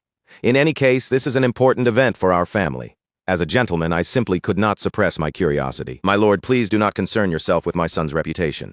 Evaluate her as strictly as you see fit." Lucian also stepped forward, facing his master with unwavering determination. "I feel the same way. Only then will the promise we made truly have meaning." Hearing Lucian say this, a memory briefly passed through the Sword Saint's mind. He remembered Lucian once telling him that he would bring him a perfect student, someone truly worthy of receiving his teachings. After a short pause, the Sword Saint gave a slight nod. "If both of you insist on that, then I will take this very seriously." With that, Felicia stepped before him. Her body was tense, and even though she tried to stand properly, a faint hesitation still showed in her posture. The Sword Saint's gaze remained fixed on her, heavy, sharp, and impossible to escape. A moment later, the two of them stood facing each other on the training ground. Inside Felicia's mind, the weight of his presence pressed down on her. She could feel it clearly. This man truly was the Sword Saint. Just standing in front of him made her feel as if the very air around them had changed. Gathering her courage, Felicia straightened herself and spoke with respect. "It is an honor to meet the Sword Saint. My name is Felicia." But before she could properly finish her greeting, the Sword Saint slowly raised his sword and settled it with calm authority, cutting off her introduction before it could continue. His voice was cold, sharp, and absolute. "Your name does not matter. Let your sword speak for you." For a brief moment, silence fell between them as his piercing gaze seemed to look straight through her. "Your name can wait until later. Take up that wooden sword." At those words, the attention shifted slightly to the side, where Lucian and the Grand Duke stood watching in silence. The atmosphere tightened around the training ground, as if everything had been building toward this single moment. Lucian thought to himself that the real test had finally begun. Lucian calmly began judging the situation in his head. If Felicia could concentrate her mana into the tip of the wooden sword and push it deeper, then it should work. But if she relied only on brute strength, the task would become difficult. With proper mana circulation, however, there should not be any serious problem. Even so, a faint uncertainty remained in Lucian's mind. What would actually happen now? All he could do was watch and see. Across from them, Felicia tightened her grip around the wooden sword. A trace of nervousness still lingered inside her, but her determination burned far stronger. She understood that this was a chance that might never come again in her entire life. She told herself that she had to be careful. Taking a slow, steady breath, Felicia focused inward. If she concentrated mana into her hands, just like Philip had done, then maybe she could manage it. Bit by bit, she guided her energy, carefully following the method she had learned. And then, she succeeded. The mana moved exactly as she intended, without any major problem. A flicker of surprise flashed through her mind as she realized she had actually done it. For a brief moment, relief washed over her. But that relief quickly turned into uncertainty. Now that she had managed the first step, what was she supposed to do next? Just as that question rose in her mind, the Sword Saint suddenly spoke. "That is enough. There is nothing more to see." Felicia was caught completely off guard, and her eyes widened in confusion. "What? What do you mean? I did exactly as you ordered. I drew the sword." But before Felicia could continue speaking, the Sword Saint stepped forward and firmly seized her hand. His grip was steady and impossible to shake off. "The reason is obvious," he said, his voice calm but absolute, as if the answer should have been clear from the start. The Sword Saint tightened his grip slightly as he looked at her, his expression turning even more severe. "Your circulation shows that you ignored your internal condition out of fear of pain, and your mana management completely disregards the state of your own body." His voice became sharper, and every word landed with heavy force. "This is the typical result of arrogance, the kind seen in those who rely only on their natural talent." The Sword Saint paused for a brief moment, his eyes never leaving Felicia's face. Then he continued in the same unwavering tone. You are standing before the black lions with the body of a woman. So yes, there is no doubt that you possess talent. But talent alone is not enough. Flaws rooted in a person's character are far harder to correct than flaws in technique. His voice grew colder, pressing down on her like a blade. Is that explanation sufficient for you? Go back and properly understand the words of the master who taught you. The first thing you need to learn is how to listen. As he spoke, the sword saint turned slightly away, as though the matter had already reached its end. I have nothing more to say. But then Felicia's voice suddenly cut through the air. I never had the chance to have a teacher. Those words stopped him in place. There was no defiance in her voice, only a painful honesty mixed with quiet embarrassment. And I'm ashamed to say this, but I don't understand anything you just told me. I don't even know what circulation or mana management is supposed to mean. Felicia lowered her gaze slightly, her fingers tightening around the wooden sword in her hand. I only copied what I saw. I really am stupid, so please show me. For the first time, the sword saint's steady composure began to waver. What did you just say? He asked, slowly turning back toward her. Are you telling me that you did all of that by yourself, just from watching someone else, with no guidance at all? His brows drew together as disbelief crossed his face. That should be impossible. Did you not just use mana circulation to draw that sword? Felicia hesitated under his stare, clearly intimidated, but she still answered honestly. I only copied what my brother showed me when we sparred. I could feel the weight and speed of his sword changing. The sword saint's eyes narrowed as confusion began to mix with disbelief. Felicia continued, doing her best to put the sensation into words. When that blue energy inside my brother's body pulsed strongly, but to the sword saint what she was saying sounded completely absurd. Nonsense, he thought, unable to accept what he was hearing. Inner mana was not something a person could simply see whenever they wanted. At that moment, his gaze slowly lifted toward Lucian. His thoughts were still unsettled. Even he could not perceive inner mana without making physical contact. So how could this girl recreate something close to a sixth sense purely through her own will? As that question took shape in his mind, his eyes narrowed even further. Third young master, the sword saint said at last, his voice carrying a new weight. Who exactly is this girl? Lucian met his master's gaze calmly, with confidence already settled in his expression. Didn't I tell you? I said I would bring someone with extraordinary potential, a true masterpiece of fencing talent. There was no hesitation in Lucian's words, only quiet certainty. And with that silent understanding hanging between them, the atmosphere on the training ground changed. The match between Felicia and the sword saint finally began.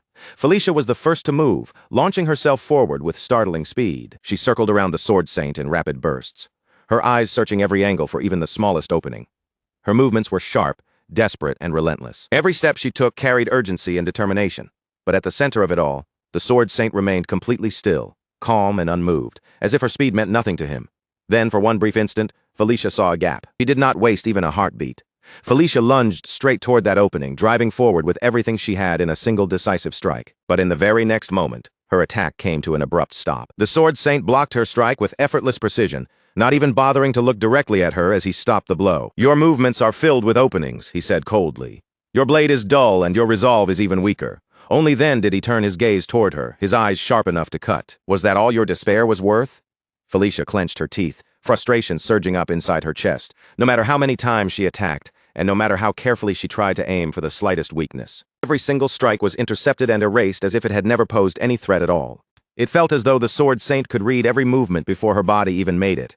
Inside Felicia's mind, helpless thoughts began to echo. She had already pushed herself as far as she could. Her grip tightened painfully around the sword as doubt began creeping in. And yet, even after giving everything, her blade could not so much as graze him. In her mind, Felicia kept speaking to herself, her thoughts trembling but refusing to break. And the sword saint had not taken a single step. So this was what it meant to stand at the pinnacle of the sword, a vast abyss, so deep and overwhelming that she could not even begin to measure it. The gap between them felt suffocating, almost impossible to cross. Even so, Felicia had no intention of giving up there. Her eyes suddenly shifted downward, her gaze locked onto a loose tile beneath her feet. And in that instant, something sparked inside her mind. A plan formed almost immediately. Without hesitation, Felicia kicked the loose tile up from the ground, using it as a sudden distraction. The tile shot upward, creating a momentary opening as she slipped into motion at the same time. Felicia moved to strike from behind, her attack fast and completely unconventional. It was not polished technique guiding her, but instinct, desperation, and raw fighting sense.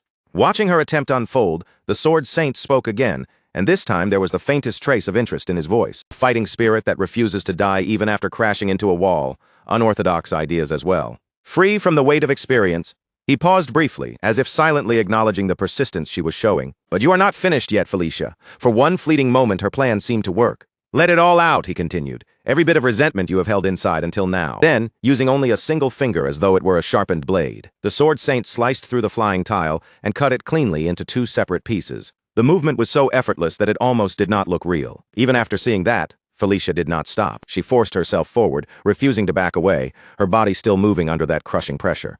But the instant she advanced, her eyes widened in shock. Right in front of her, an enormous surge of power began to take shape, gathering into the image of a massive lion, fierce, vast, and terrifying. The sheer presence of that force froze Felicia for a split second, as if even the air around her had begun to tremble.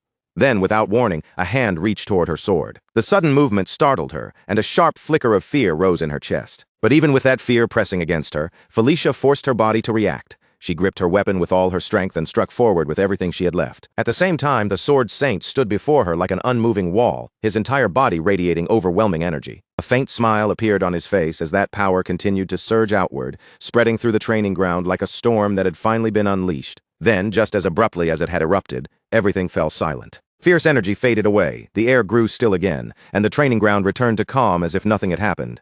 Yet the weight of that single exchange continued to hang heavily over everyone watching. From above, Lucian and the Grand Duke silently watched the entire clash unfold, their eyes fixed on the scene below. After a brief moment, the Grand Duke finally opened his mouth to speak. The Grand Duke's voice remained calm, but every word carried a heavy meaning. "Lucian, do you know what makes a swordsman truly reliable?"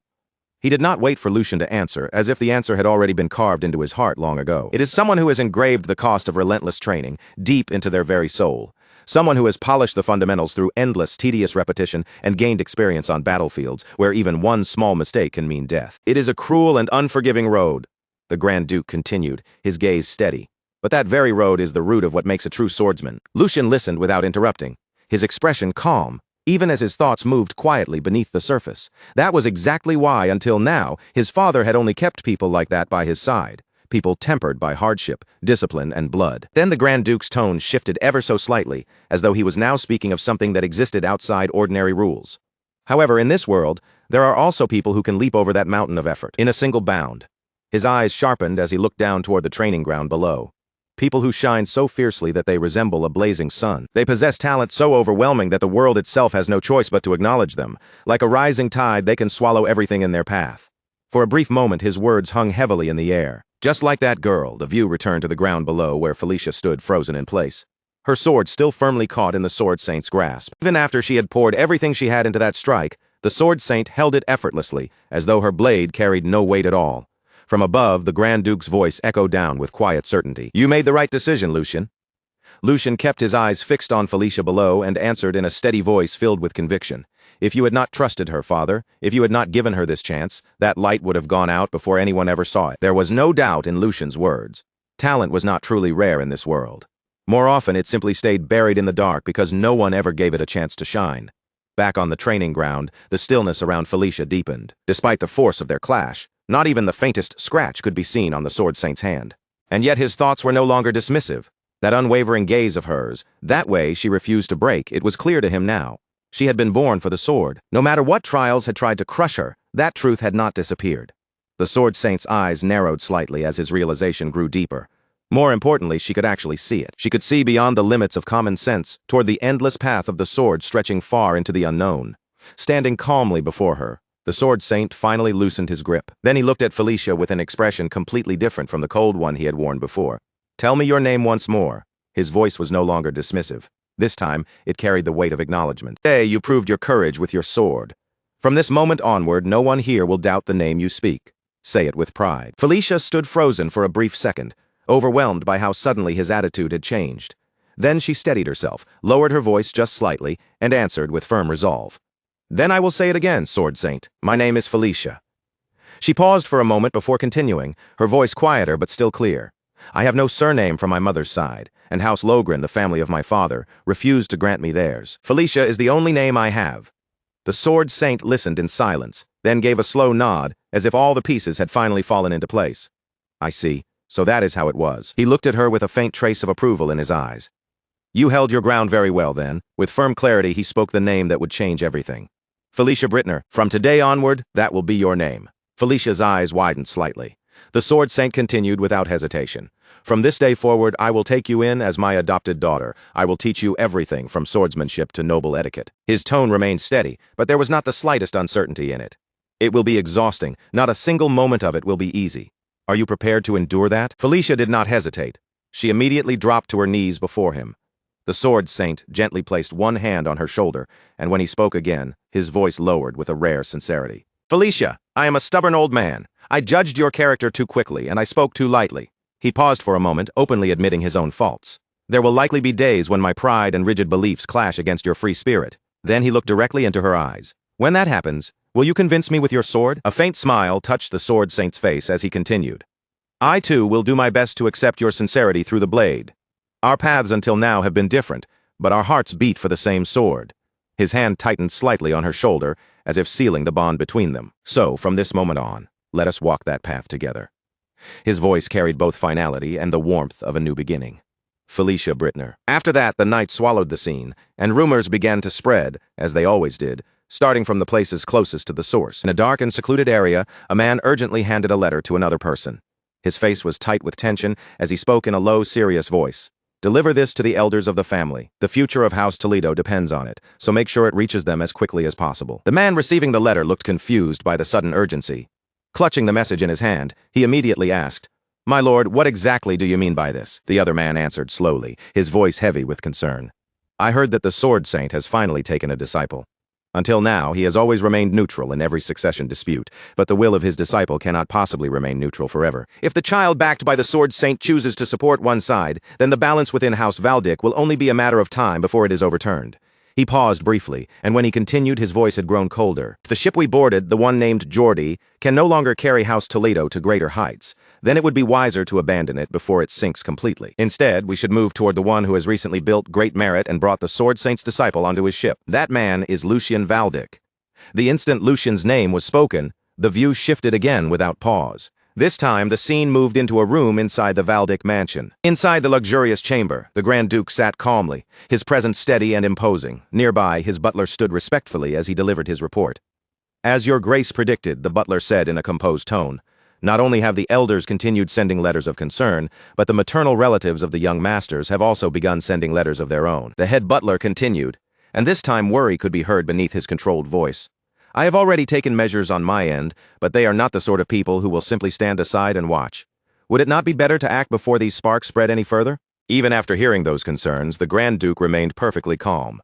His expression showed no fear, no hesitation, and no surprise. After a short silence, he finally opened his mouth and spoke in a deep, steady voice. If they truly intend to make their own children the head of the family, then they are exactly the type of people who will do anything, without even realizing that their actions are slowly ruining the very children they wish to elevate. The air inside the room grew heavier as the Grand Duke continued. Head butler, summon every child within the domain for a family dinner. If there are complaints, then all we need to do is offer them a fair opportunity. Is that not right? A cold, imposing aura began to spread from him as he declared his decision. A true man must know how to open doors with his own strength, and if he carries the name of Valdic, then he must speak with his own blood. We shall see who truly possesses the lion's fangs. Right after those words, the view shifted once more, moving into the quiet night inside the Grand Duke's mansion. At that same time, Lucian was walking calmly through the grand halls of the estate, accompanied by a servant at his side. As he moved forward with steady steps, the eyes of countless servants immediately turned toward him. Their faces were filled with shock and disbelief, as though they still could not fully accept the sudden change in the way everyone now looked at him. Then, almost at the same time, every servant lowered their head respectfully and greeted him in unison. Greetings to young Master Lucian. Lucian calmly looked over them without showing even the slightest hint of arrogance. In a composed and gentle voice, he replied, You have all been working hard. Do not mind me. Please continue with your duties. Lucian let his gaze drift across the servants gathered around him, taking in the way they stood straighter, and watched him with careful respect. Quietly, he thought to himself that it was not only the annex where he lived that had changed. Even here, in the main house where his father stayed, the servants' attitudes had shifted far more than he had ever expected. A small smile gradually tugged at the corner of Lucian's mouth, as the reason became clear to him. If everyone was treating him this differently now, then it could only mean one thing. His position inside the family had risen much higher than he had imagined. At the same time, another thought quietly surfaced in his mind.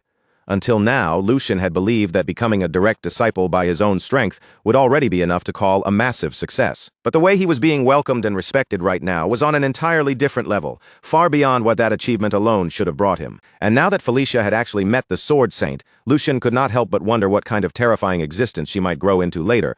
Just imagining her future potential was enough to make his thoughts pause. After moving through the long corridors for some time, Lucian finally reached the front of a large door, its heavy frame standing silently before him. He stopped there for a brief moment, calmly straightened his tie with his fingers, and gathered himself.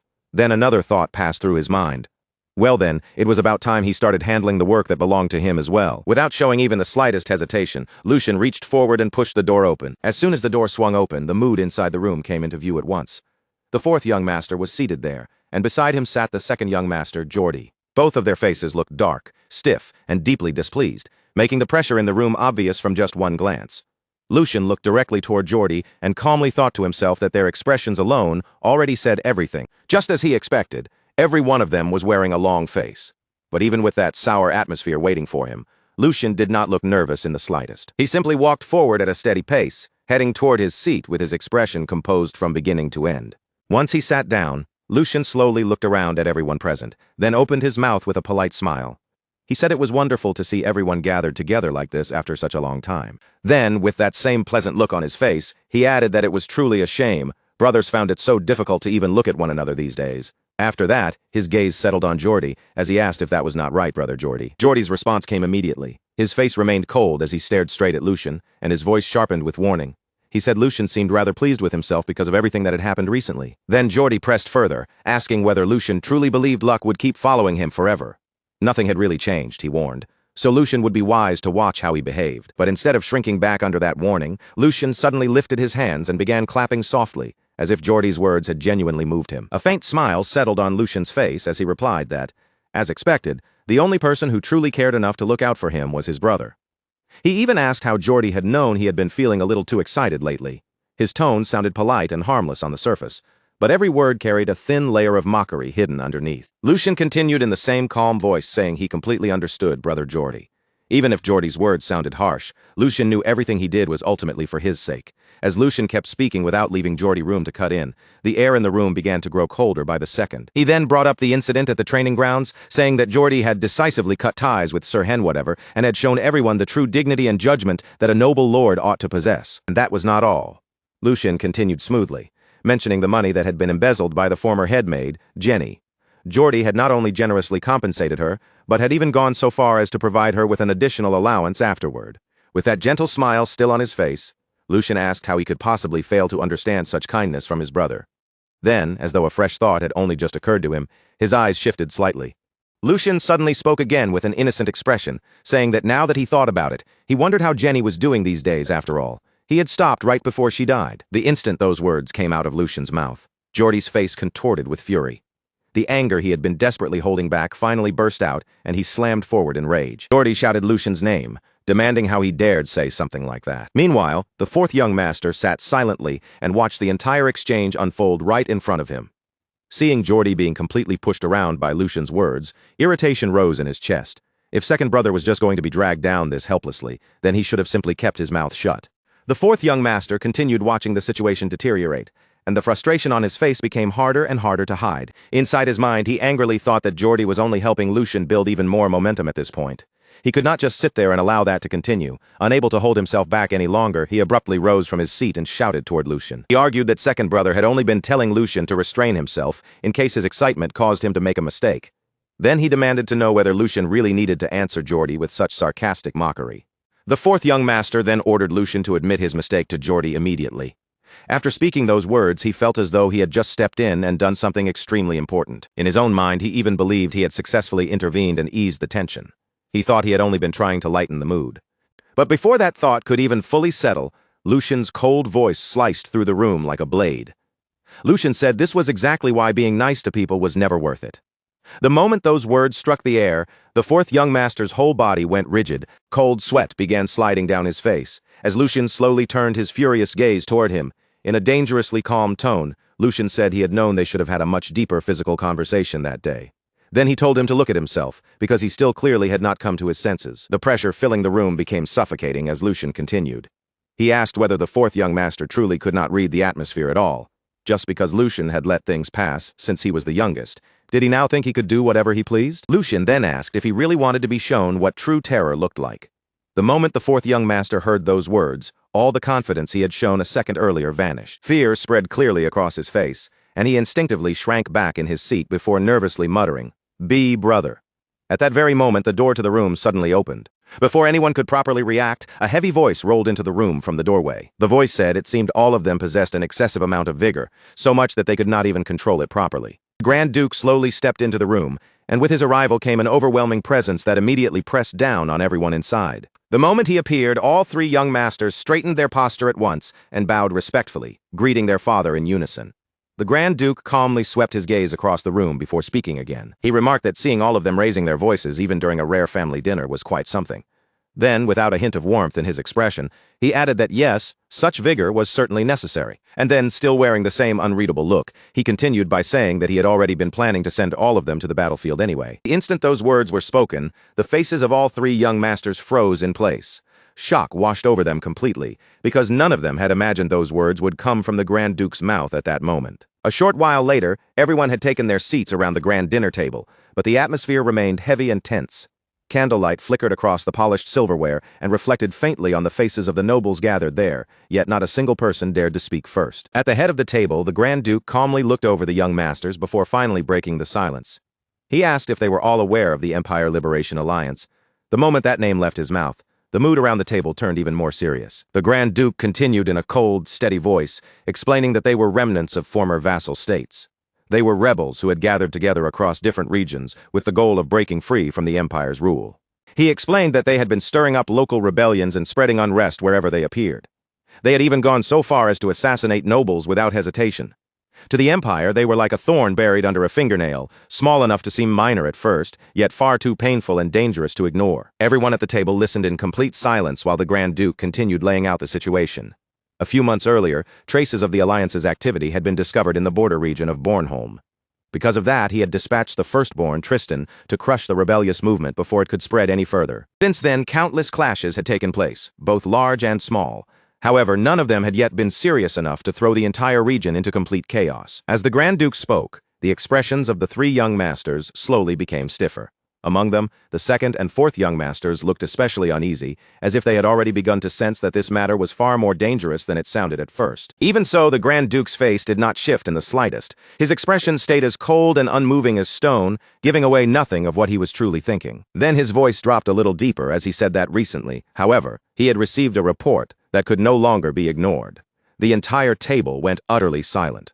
Only then did the Grand Duke reveal the real reason behind his concern. Signs of a monster migration had begun appearing in Bornholm. The instant Lucian heard those words, his eyes widened before he could stop himself.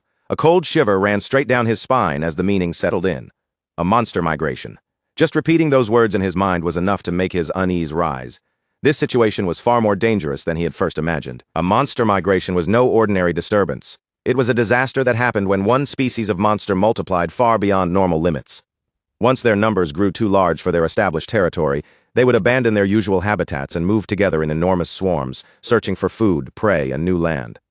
When that happened, entire regions could be swallowed by chaos. The true danger of a migration depended heavily on both its size and the kind of monsters involved. If the scale was small, a village might vanish overnight without anyone arriving in time to save it.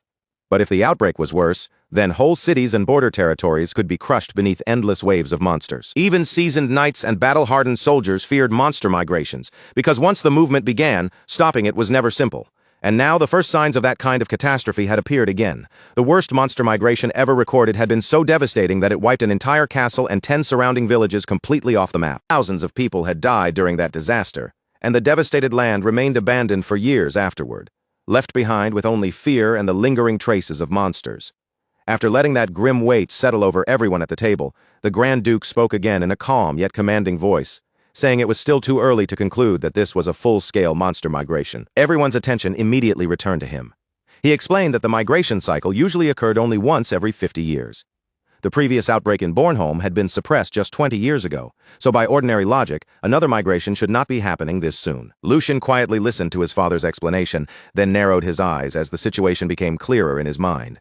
Even so, he carefully pointed out that if there was even a chance of such an unpredictable factor appearing, then eldest brother must be carrying an enormous burden right now, especially while he was already dealing with the rebels at the same time. The moment he finished speaking, Lucien seemed to understand the real meaning hidden behind his father's words. So that was it. That was why his father had said he intended to send one of them to the battlefield. Seeing that his third son had reached the correct conclusion on his own, the Grand Duke's lips slowly curved into a faint smile.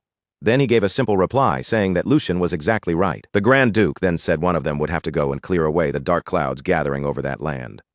His gaze moved across the table as he asked whether anyone was willing to help their eldest brother resolve the matter. That single question made the air around the dinner table tense in an instant, as if the silence itself had suddenly become heavier. Geordie, the second young master, became visibly uncomfortable the moment the word willing entered the conversation. His brows drew together while countless thoughts rushed through his head.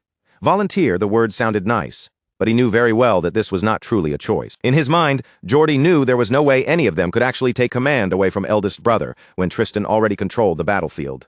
At best, they would only become supporting figures with no real authority, and even if they somehow managed to achieve something valuable, the glory would naturally be credited to Tristan in the end. After sorting through his thoughts, Geordie finally opened his mouth in front of the Grand Duke. In a respectful tone, he asked whether it was truly necessary for one of them to step forward personally, since none of them had proper battlefield experience yet. Rather than involving themselves directly in such a dangerous situation, Geordie said he believed it would be far more efficient to send their knights to support eldest brother instead. Then he turned his head toward the youngest sibling seated nearby and pulled him into the conversation. Geordie asked whether the youngest agreed with him. The fourth young master hesitated for a moment, clearly nervous beneath the pressure at the table, before carefully answering yes to their father. The fourth young master added that if he could genuinely be of help, then of course he would want to step forward. But even so, he also believed second brother's suggestion was the more reasonable choice. Before the discussion could continue any further, however, Lucien suddenly cut in. Lucien calmly said that such a plan would probably be impossible. He then explained that if they deployed additional troops from the main house now, the lords surrounding Bornholm would be the first ones to react. And if they were not careful, Lucien continued, those lords might begin suspecting that House Valdic was using the rebel situation as an excuse to hide some other motive. The moment he said that, the fourth young master's face immediately tightened with dissatisfaction. He clearly disliked what Lucien was implying. With a sharp edge in his voice, he repeated the words ulterior motives, then asked whether Lucien was saying they would actually think such a thing. The fourth young master then voiced the suspicion directly, asking whether those people would dare believe House Valdic was using the rebels as an excuse to invade their territories.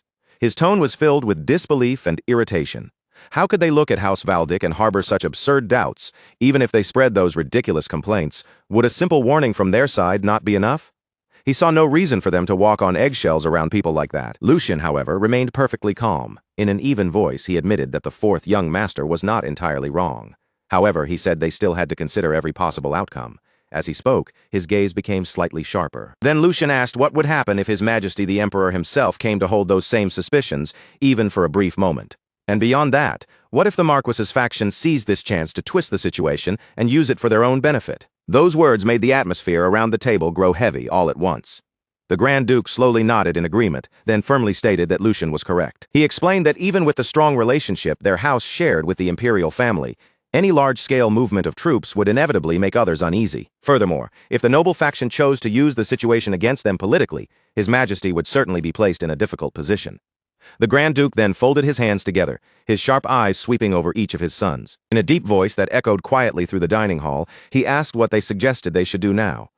Under the current circumstances, an official military deployment was impossible. At the same time, however, they still needed forces capable of responding immediately if some unforeseen development occurred. As he said this, the Grand Duke's expression hardened ever so slightly. What they needed was a method that could stabilize the region without spreading needless anxiety or tension among the surrounding territories. Silence followed his words, and all three young masters sank into thought, each trying to find an answer worthy of the problem before them. The Grand Duke demanded to hear their thoughts. Meanwhile, Lucien had already reached a clear conclusion in his own mind. If those were the conditions, then there was only one possible answer. The forces they needed had to satisfy several requirements at once.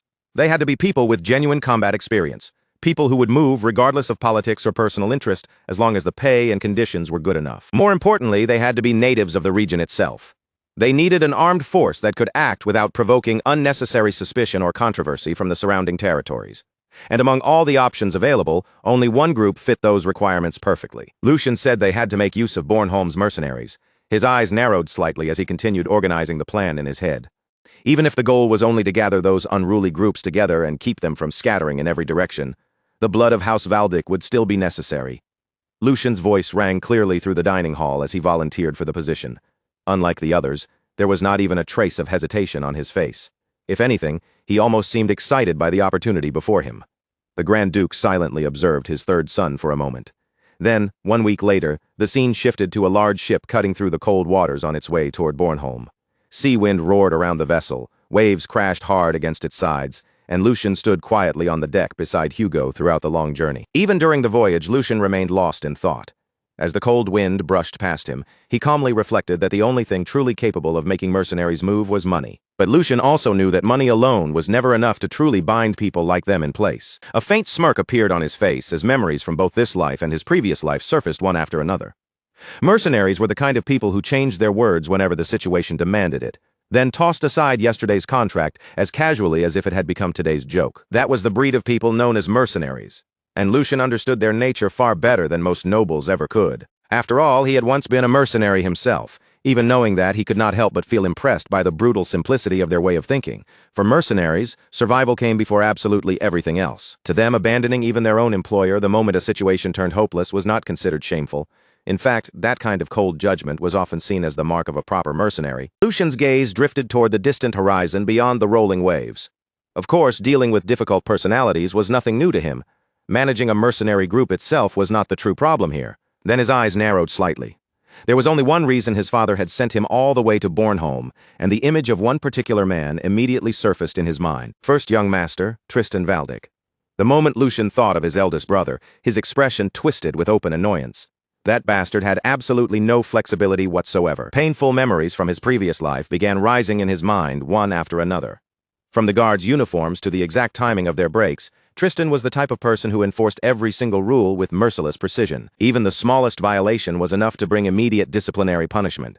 Back then, dealing with someone like Tristan had been exhausting beyond words. Lucian let out a quiet sigh. Considering Tristan's personality, there was no chance he would willingly negotiate with mercenaries who were trying to exploit the Empire's crisis for profit. But at the same time, Lucian understood the mercenaries themselves just as well, perhaps even better than anyone else in House Valdic. And because of that, he knew there was no way the mercenary groups would ignore an opportunity like this.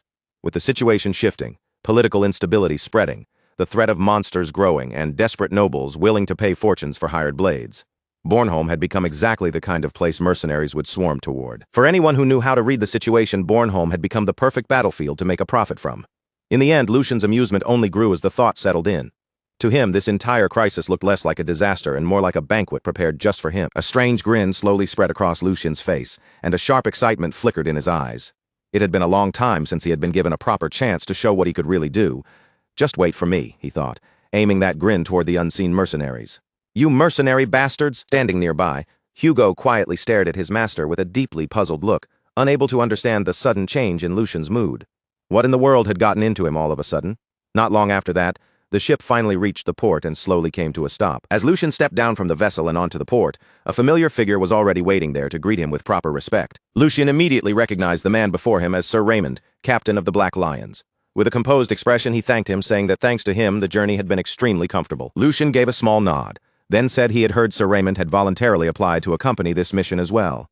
The captain's expression remained confident as he answered him. Sir Raymond explained that since Lucian had taken on such an important assignment, he believed an escort suited to the mission would be necessary.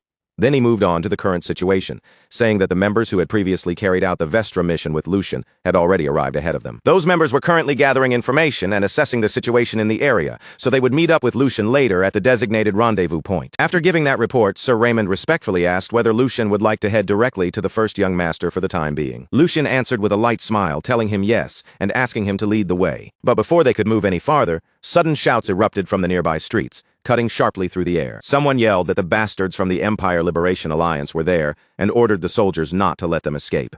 A group of men was desperately running through the streets while armed soldiers chased them from behind with urgent footsteps. Panic quickly spread through the area as civilians hurried to get out of the way. Among the fleeing rebels, one man looked toward his leader with desperation written across his face. He warned that at this rate, it was only a matter of time before they were caught, then offered to stay behind and buy time so the squad leader could escape. But the squad leader rejected the idea immediately, snapping that he should not say something so foolish. He asked how long the man thought he could survive alone against House Valdic's soldiers. Then, in the middle of that desperate exchange, both men suddenly looked ahead. Standing in the distance was a young boy with the appearance of a noble, accompanied by only 2 escorts. One of the rebels noticed him and muttered darkly that there was a noble-looking kid right in front of them. The rebel quickly decided they would take down the escorts and use the brat as a hostage to buy themselves time. As soon as the thought formed, his hand moved toward the sword hanging at his waist. He told himself he would not make a single mistake. In the next instant, the rebel swiftly drew his blade and prepared to rush forward. But at that exact moment, Lucian had already appeared right in front of him. With the distance between them erased in an instant, Lucian calmly asked what exactly he planned to do. The rebel's eyes widened in shock. Lucian looked at him with a calm smile, almost as if he had simply stepped into an amusing game. Then he spoke again, asking why they did not let him join in on the fun as well. At the same time, a terrifying wave of energy began pouring from Lucian's body, crushing the atmosphere around him in an instant. The rebels froze where they stood, and the pressure bearing down on them became so suffocating that even breathing felt difficult. After that, the lingering mist slowly spread across the battlefield, curling through the tense air, while Lucian remained standing calmly in front of everyone. His sword rested quietly in his hand, and despite the calmness of his posture, the pressure surrounding him made the entire scene feel frozen in place. The very man who had tried to attack him moments earlier could do nothing now except stare in complete shock, unable to process what had just happened before his eyes. At the same time, the squad leader tightened his grip on his sword and shouted in confusion, demanding to know what this meant. But before anyone could properly respond, another man behind him called out to him nervously, his trembling voice revealing just how much fear had already taken hold. Deep inside his mind, the squad leader had already realized the horrifying truth. Lucian was not an ordinary child at all. Just thinking about how their squad leader had been subdued in a single strike, without even being able to react, sent a chill through his entire body. And even worse, Lucian had done it with nothing but a scabbard. The thought hit them like a hammer. He was a monster. As that realization sank in, the atmosphere grew unbearably heavy, and everyone present began to understand just how overwhelming Lucian's strength truly was. On the other side, Lucian quietly lowered his gaze toward his sword, calmly feeling the immense power flowing through every part of his body. A faint smile slowly appeared on his face as he muttered to himself. So this was what it felt like. His eyes gradually sharpened as he focused on the sensation. His body moved exactly the way he wanted it to, and his fully recovered heart burned inside him with the force of a volcano. The mana responded to that heart and spread through his entire body, releasing a level of power that could not even be compared to what he had possessed before. The pressure around him continued to rise higher and higher with each passing second. It felt as though the mana inside Lucian was overflowing without end, turning his very presence into something terrifying. Lucian briefly looked down at his own hands, studying the strength now resting within them. Then, in a cold whisper, he said this body's performance was beyond anything he had imagined. Immediately after that, the remaining 2 men began slowly backing away in fear, while hurriedly pulling out their swords. They tried to ready themselves for battle, but the terror in their eyes was impossible to hide. Their hands shook so badly that their blades barely looked steady, and neither of them could understand how they were supposed to fight someone like Lucian. Seeing that fear spread across their faces, Lucian slowly raised his gaze toward them and asked, in an overwhelmingly intimidating tone, whether they still failed to grasp the situation. The instant those words left his mouth, an incredibly powerful aura exploded from his body. The air itself became unbearably heavy under the weight of his presence, making it hard for everyone nearby to breathe. Fear swallowed the 2 men completely, as Lucian stared straight into their eyes and coldly declared that there would be no more warnings. His terrifying pressure continued crushing them from every side, and his cold gaze alone shattered what little fighting spirit they had left. Then, in a calm but commanding voice, Lucian ordered all of them to get on their knees. The moment that command echoed across the battlefield, the 2 men dropped their swords to the ground, without the slightest hesitation. The metallic sound of their weapons hitting the earth rang strangely loud in the suffocating silence. One of the men lowered his head as his entire body trembled, desperately thinking that Lucian was an opponent they could not endure for even a single moment. For the sake of their great cause, they had to survive first. The fear of death had already consumed them completely, leaving nothing behind but desperation. A few moments later, the squad leader finally opened his mouth with defeat written all over his face. He said they surrendered, that they would cooperate, and begged Lucian to spare them. Panic filled his voice as he continued pleading, asking for mercy, if only for the sake of their innocent children. After those words were spoken, the atmosphere around them grew even quieter, and Lucian silently looked them over. He carefully watched every movement and every emotion they tried to hide. Even though they had surrendered, he could still sense killing intent leaking from their bodies. The hatred and resentment buried deep inside them had not disappeared at all. Lucian's gaze slowly shifted toward the nearby children. In their eyes, he could clearly see resentment and anger burning quietly beneath the fear. This was why war always left such a bitter aftertaste. There was no pride in this kind of victory, only the painful reminder that hatred kept being passed from one generation to the next. Without saying anything more than necessary, Lucian calmly returned his sword to its proper position. Then he looked directly at the surrendered men and declared that as long as they fully cooperated, he would make sure they were formally tried in a court of law. He warned them not to try anything foolish unless they wanted to make their situation even worse. His words carried both authority and a clear threat beneath the surface. It was obvious that Lucian had no intention of showing meaningless cruelty, but it was just as clear that he would not tolerate betrayal. Shortly afterward, soldiers of the Empire began approaching from every direction to secure the surrendered rebels. The clatter of armor and the heavy sound of footsteps filled the battlefield as the men were surrounded one after another. At that very moment, an armed man stepped down from his horse and slowly walked toward the scene. His presence alone carried the dignity and authority of the Empire. Looking toward the captured rebels, he spoke in a stern, unwavering voice, addressing them as citizens of the Empire. He said it was only right that they be judged according to proper procedures. That was a right they could demand, regardless of their status. And it was one of the foundations that supported the Empire itself. For a brief moment, his words sounded as if he truly intended to grant them fairness and justice. However, his expression soon turned cold as he continued. He said these men were no longer ordinary citizens. The atmosphere grew heavy again at once. Then, with absolute conviction, he declared that the moment they pointed their blades at the Empire, they became nothing more than rebels. And for rebels, there was only one verdict: execution for all of them. The man who had just arrived was then revealed to be none other than Tristan Valdic, the first young master of House Valdic. The instant that merciless judgment rang across the battlefield, the rebel captain, the very same team leader who had already thrown down his pride and surrendered, was swallowed whole by rage, as if every last thread of restraint inside him had snapped at once. His face contorted with raw hatred, his eyes bloodshot and furious, and in the next breath he spun around sharply, reaching into a hidden place where he had kept a concealed knife all this time. With that fury blazing in his gaze, he lunged forward like a man who no longer cared about living or dying, screaming at the top of his lungs, "By what right do you bastards think you can judge us? Wasn't it your empire that crushed us, exploited us, and trampled over us first?" All the resentment he had buried for years, all the suffering he had endured, burst out through his voice in one violent wave. But even as those words tore across the field, Tristan Valdic remained perfectly still, calm as stone, without the slightest flicker of emotion. None of the rebels' accusations seemed to reach Tristan at all. His cold expression did not shift by even a fraction, as though in his mind the man's death had already been decided long before the knife was ever drawn. And then, in the very next heartbeat, Tristan finally moved. His strike came so fast and so clean that the eye could barely catch it. A brutal flash sliced through the air, and before anyone could even react, blood sprayed out across the battlefield. For one short moment, everything went deathly quiet. Then the rebel leader's body crashed heavily to the ground, covered in deep wounds from head to toe, making it painfully clear he had been cut down instantly before he ever had a chance to fight back. The two remaining men froze in horror as they watched their squad leader fall in such a savage way. Terror flooded their faces, and they cried out desperately, their voices cracking with panic, "Squad leader." But before either of them could rush forward, or even properly lift their heads, the surrounding soldiers forced them down with brutal strength, slamming their faces against the ground and pinning them there.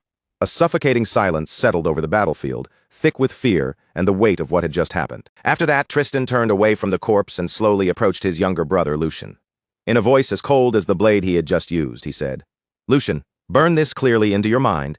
This is the standard we are required to uphold, and this is our principle." His words carried the harsh doctrine of the Empire itself, leaving no room for doubt, pity, or mercy toward anyone marked as an enemy. But Lucian did not look convinced at all. His face tightened with visible discomfort, and his expression made it clear that he could not simply accept the bloody reality Tristan was trying to carve into him. Not long after that, the focus moved away from the blood-stained battlefield and toward the massive stronghold known as Bornholm Fortress. Inside the fortress walls, the air felt tense and unsettled, as if everyone there was waiting for something terrible to happen. Soldiers hurried back and forth through the area without rest, while the nearby citizens wore exhausted, anxious expressions, their faces showing that fear had already spread deep through the territory. In the middle of that uneasy atmosphere, Lucian stood quietly by himself, lost in heavy thought. His expression had turned sharp and serious as question after question rose in his mind. Remembering everything that had happened earlier, he silently murmured to himself, "Tristan Valdic." At the same time, memories from his previous life began to surface one by one. He had been a stubborn man in my previous life too. But I never saw him do anything as extreme and violent as what he did today. Lucian could not hide the confusion weighing on him. The Tristan he remembered had always been strict, rigid, and unyielding, but the brutality he had just witnessed went far beyond anything in his past memories. As that thought continued to gnaw at him, Lucian's face darkened even more. Come to think of it, I have no memories of Bornholm from my past life, even though I was serving on active duty during this very period. The moment he realized that, a deep unease rose in his chest. An incident this large should not have slipped past him. If something on this scale had truly happened back then, there was no way I wouldn't have known about it. So what is it? Is there something here that I still don't understand? The more Lucian considered it, the more suspicious the whole situation felt, almost as if a crucial piece of history had been erased from his memory. While keeping a careful eye on the fortress and everything happening around it, Lucian calmly spoke his assessment aloud. The atmosphere here is worse than expected, with the Empire Liberation Alliance running rampant and the citizens of the territory drowning in anxiety.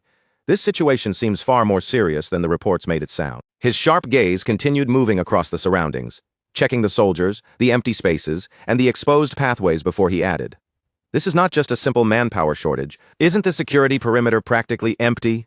From one glance, it was clear that the fortress defenses were dangerously thin for a crisis of this level. The shortage of soldiers around key areas made the entire fortress feel exposed, as if it was only barely holding itself together. Hearing Lucian point this out, Tristan answered immediately in a calm but grave voice. "You're right." He did not try to soften the truth or deny how bad things had become. "Most of our main forces are currently locked in a standoff with the rebel main forces. The Empire had already committed the bulk of its military power elsewhere, leaving Bornholm dangerously weakened." Tristan then continued, "The troops left here are barely enough to maintain public order. The soldiers who remained were clearly being stretched to their limits, and keeping the territory stable was becoming harder by the moment." Then Tristan revealed another serious problem pressing down on them. "That is why we hired mercenaries to fill the gap." But as he said it, his expression grew noticeably colder. "They're ignoring the contracts they first agreed to and are now demanding new negotiations." Greed and opportunism had clearly made the situation even more unstable. Tristan narrowed his eyes slightly and finished in a low voice. "They plan to use the Empire's danger as leverage so they can line their own pockets." After listening to Tristan's explanation, Lucian fell silent again. His face stayed composed, but inside he had already grasped the real flaw behind the way the problem was being handled. "That's nothing more than the logic of nobles," he thought to himself. "That kind of thinking would never work on mercenaries. Nobles might care about honor, authority, pride, or loyalty, but mercenaries lived by a completely different rule. To them, survival and profit came first, and war was simply another chance to earn money." Lucian slowly turned toward Tristan and spoke his thoughts calmly. "To them, this probably just looks like a chance to make a fortune then." With complete certainty in his voice, he added, "They simply don't realize that you have no intention of negotiating with them again." "Brother," Tristan answered without even the slightest pause. "At least not here while I am the one in command." His tone was as firm and cold as ever, leaving no room for argument. Even with the fortress under pressure and the Empire facing danger on every side, Tristan had no intention of lowering imperial authority just to appease greedy mercenaries. After that, he looked straight at Lucian and added, "Even with things being the way they are, I do not expect much from you." The words came out bluntly, almost dismissively, as though Tristan still did not truly believe in Lucian's ability to handle anything important. Then he continued in a practical tone.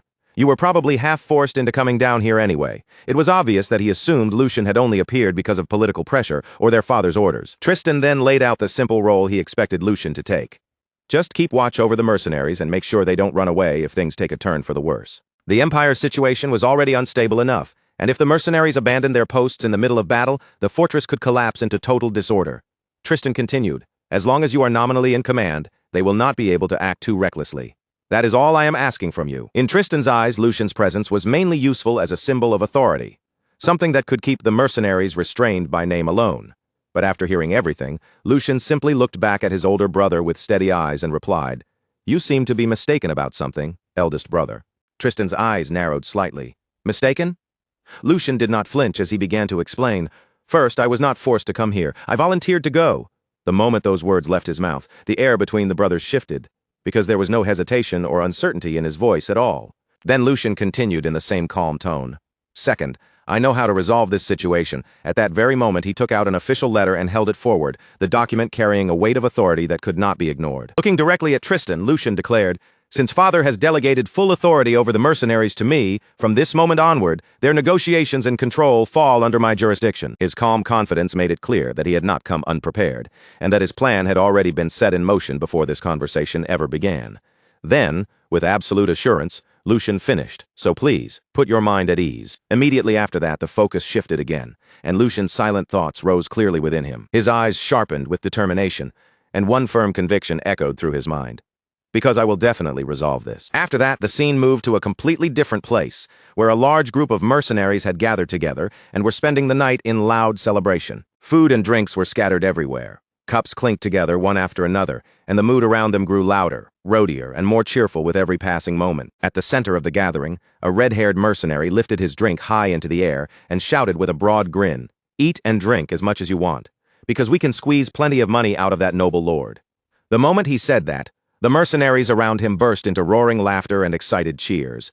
They raised their cups again and again, shouting, "Long live the captain! Long live the captain!" Their voices echoing through the night as they celebrated without the slightest sense of danger. In the middle of all that excitement, a green-haired mercenary looked at the captain with clear admiration in his eyes. Unable to hide how impressed he was, he grinned and said, "Captain, you're seriously incredible. To have the nerve to pull something like this against House Valdic, there probably isn't anyone else in the entire empire who could do it." To him, openly provoking such a powerful noble house was the kind of gamble most people would never even dare to imagine. And yet their captain was handling the whole thing as casually as if it were nothing more than another job. Hearing the praise, the captain calmly lowered the cup in his hand, his posture relaxed and his expression full of confidence. "Because we are not the ones sweating bullets right now. The people above us are already on the verge of clashing with the current Empire Liberation Alliance. On top of that, with demonic beasts moving so strangely these days, an unprecedented boom has arrived for mercenaries like us." His words were calm, but they carried complete certainty. The Empire was being pressured from several directions at once, and because of that, hired fighters had become more valuable than ever. The nobles needed manpower badly, and the mercenaries understood exactly how much bargaining power that gave them. Green-haired mercenary quickly caught on to what the captain was getting at. Leaning forward with interest, he asked, "So that means all we have to do is keep holding out until they can't stand waiting anymore?" The captain's expression immediately curled into a satisfied smile, as if the man had finally understood the heart of the plan. With a slow nod, he replied, "Right on. When they finally come to us carrying bundles of money, that is when we slowly start opening the door for them. I've already spoken with the other mercenary groups stationed around this area, so now all we have to do is wait." The confidence in his voice made it obvious that in his mind, everything was moving exactly according to plan. The mercenary groups had already formed their own agreement behind the scenes, and all of them were simply waiting for the nobles to grow desperate enough to accept their demands. But just outside the entrance, two silent figures stood in the darkness. The campfire light barely reached them, only outlining their shadows from a distance.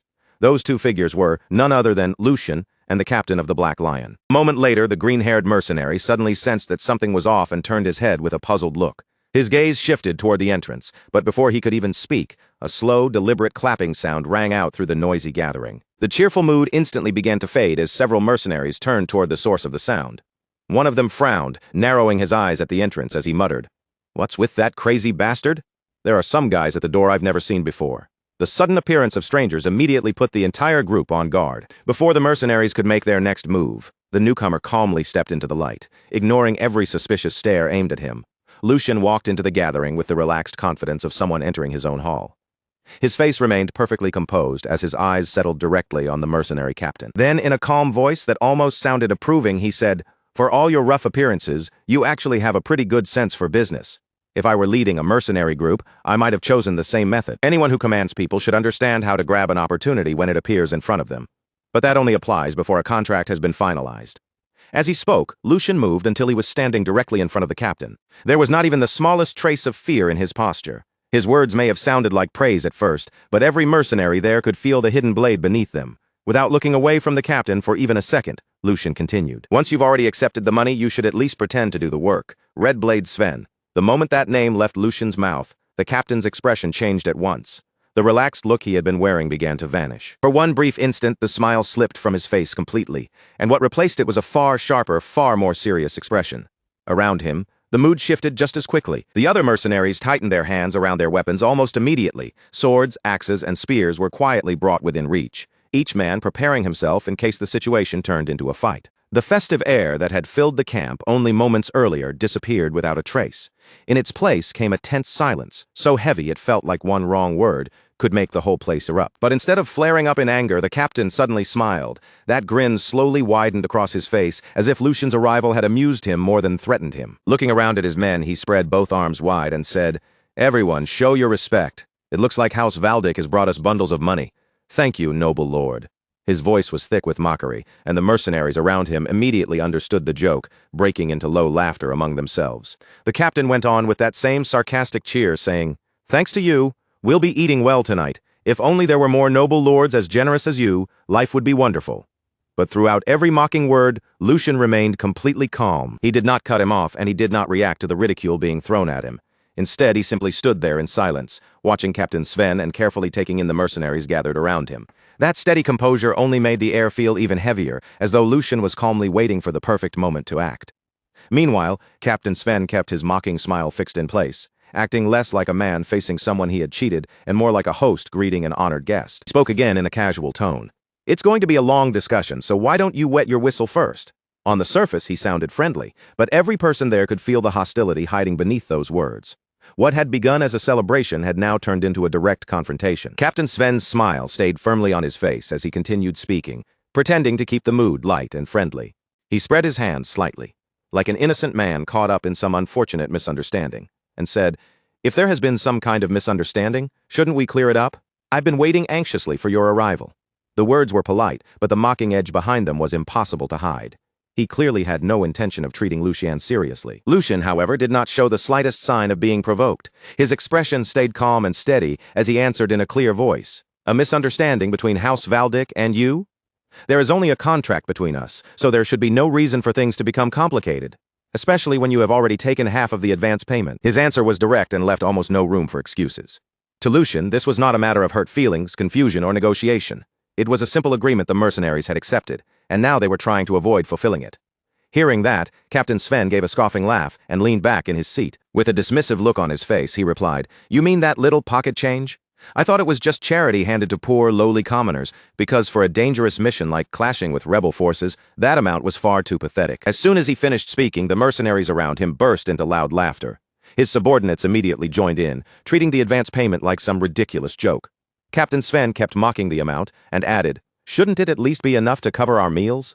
That remark made the mercenaries laugh even harder. Then Captain Sven turned toward his trusted subordinate with a grin and asked, "Isn't that right, Vice Captain?" The green-haired mercenary played along instantly, nodding with exaggerated seriousness as he answered, "That's right, Captain Sven. With that little money, I can't even afford to feed my elderly mother back home." His over-the-top response sent another wave of laughter through the gathered mercenaries. To them, this entire negotiation had become a source of entertainment. Once their laughter finally began to die down, Captain Sven spoke again, and although his tone became a little more controlled, the greed beneath his words remained clear. "However, as citizens of the Empire, we cannot simply ignore this matter completely either. Isn't it better for both sides if things are mutually beneficial? Let's take it easy, young master." By now, his real purpose was impossible to miss.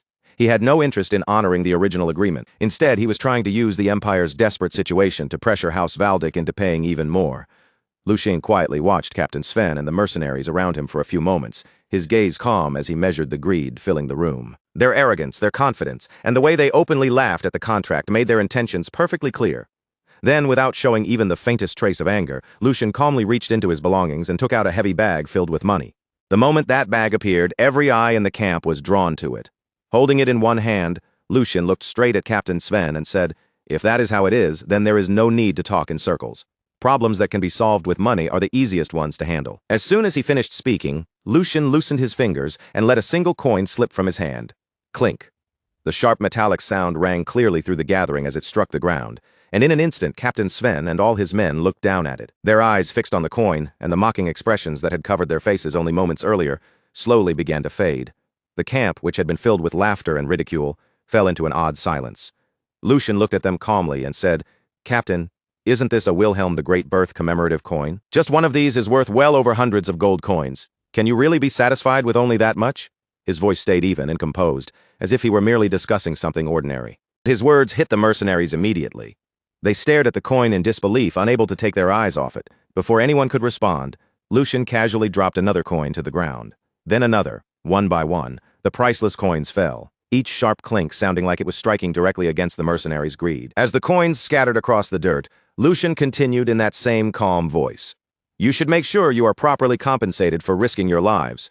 On the surface, the statement sounded perfectly reasonable, but with those dazzling coins lying before them, it became a temptation almost impossible to ignore. Captain Sven watched the scene unfold before him, and his thoughts began to shift almost immediately. The arrogance and confidence he had shown earlier started cracking under the weight of pure greed. Deep inside, he thought to himself, "This guy is a complete pushover. With that much money, we could live even more luxuriously than the lord of a small castle." The amount of wealth being thrown onto the ground so casually was far beyond anything Sven had expected to squeeze out of them. Almost at once, Sven's attitude changed completely. The hostility vanished from his face, replaced by an exaggerated expression of respect. Rising from his seat, he spoke in a tone that was completely different from before. I have committed a grave discourtesy by speaking so arrogantly to such a generous and open-minded young master. From this moment on, I will put my life on the line for any task you give me. With just one word from me, all the mercenary groups around here will gather. His sudden transformation was so extreme, it almost looked ridiculous. Only moments earlier, he had mocked Lucian and demanded more money without shame. Now he was acting like Lucian's most devoted supporter. As he spoke, Captain Sven even reached his hand forward, as though he intended to shake Lucian's hand and seal their cooperation. But before he could actually do that, he suddenly bent down toward the ground. His eyes remained glued to the scattered commemorative coins, unable to look away as he greedily reached toward them. While lowering himself, he said, "But first, allow me to tidy up these precious coins." Captain Sven had only just managed to pick up one of the platinum coins when Lucian's calm voice rang out clearly through the entire gathering. "In the name of Valdic, I issue a request to all of you. Kill Red Blade Sven. The reward will be all of these platinum coins." The moment those words landed, the entire camp fell into complete silence. For a moment, not a single person moved. Every mercenary stared at Lucian in disbelief, as if they were trying to decide whether they had truly heard him correctly. Then Lucian swept his gaze across the crowd and continued in the same composed voice. "You all clearly heard me stake my family's name just now, didn't you? And not just any name, but the name of House Valdic." The meaning behind his words was unmistakable. Lucian had made an official declaration in public under the authority of House Valdic. This was not a joke, and it was definitely not an empty promise. The mercenaries slowly looked at one another, then their eyes drifted back to the platinum coins scattered across the ground. A heavy, dangerous silence settled over the camp. The temptation lying right in front of them was overwhelming. The moment Captain Sven realized what was happening, the color drained from his face. The greed that had filled him just seconds earlier instantly twisted into panic, and he glared at Lucian in disbelief as he shouted, "What kind of trick are you trying to pull? What kind of trick are you trying to pull here?" Sven shouted again, his voice cracking with alarm. Lucian met his gaze without the slightest trace of emotion. "What trick? I am simply solving this with money, just as you wanted. Use this chance to learn the lesson properly. Mercenary without credit is nothing more than a..." He paused for a brief moment, letting the words hang in the air before finishing coldly. "And you have already lost your credit." Those words struck Sven harder than any blade, because for a mercenary, reputation was their most valuable possession. Contracts, trust, and reliability were the foundation that allowed mercenaries to survive in their profession. By taking the advance payment and then refusing to fulfill the agreement, Sven had destroyed the very thing that gave him worth in the eyes of other hired fighters. Without saying another word, Lucian reached out as casually as if none of this had anything to do with him and lifted a mug filled with alcohol. His gaze stayed calm as he brought it near his lips. "You have until I finish this drink. The second this mug is empty, the reward gets cut in half." The mercenaries instantly shifted their eyes back and forth, looking from Sven's tense face to the ridiculous mountain of platinum coins scattered across the ground. Little by little, the looks in their eyes began to change. The hesitation faded first, and in its place, a much uglier desire rose up. The same greed that had swallowed Sven only moments earlier was now turning straight toward him. When Sven saw those murderous stares closing in around him, his heart almost froze in his chest. "You idiots, this is you. You don't actually believe him, do you?" His voice shook as he tried to force authority back into it. "I am Red Blade Sven. The first person who dares come near me dies. But even after that threat, not a single mercenary stepped back. Not one of them looked frightened anymore." The mercenaries kept staring at Sven with cold, hungry eyes, as if he was no longer their captain, but a corpse waiting to fall. And while that pressure crushed down on him from every side, Lucian simply kept drinking at his own pace.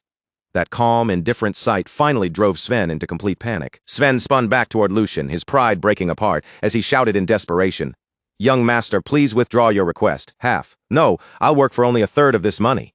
But Lucian did not even bother to answer him. He only continued drinking, and sweat began pouring down Sven's face like rain. As the alcohol inside the mug steadily lowered, Sven's fear grew heavier with every passing second.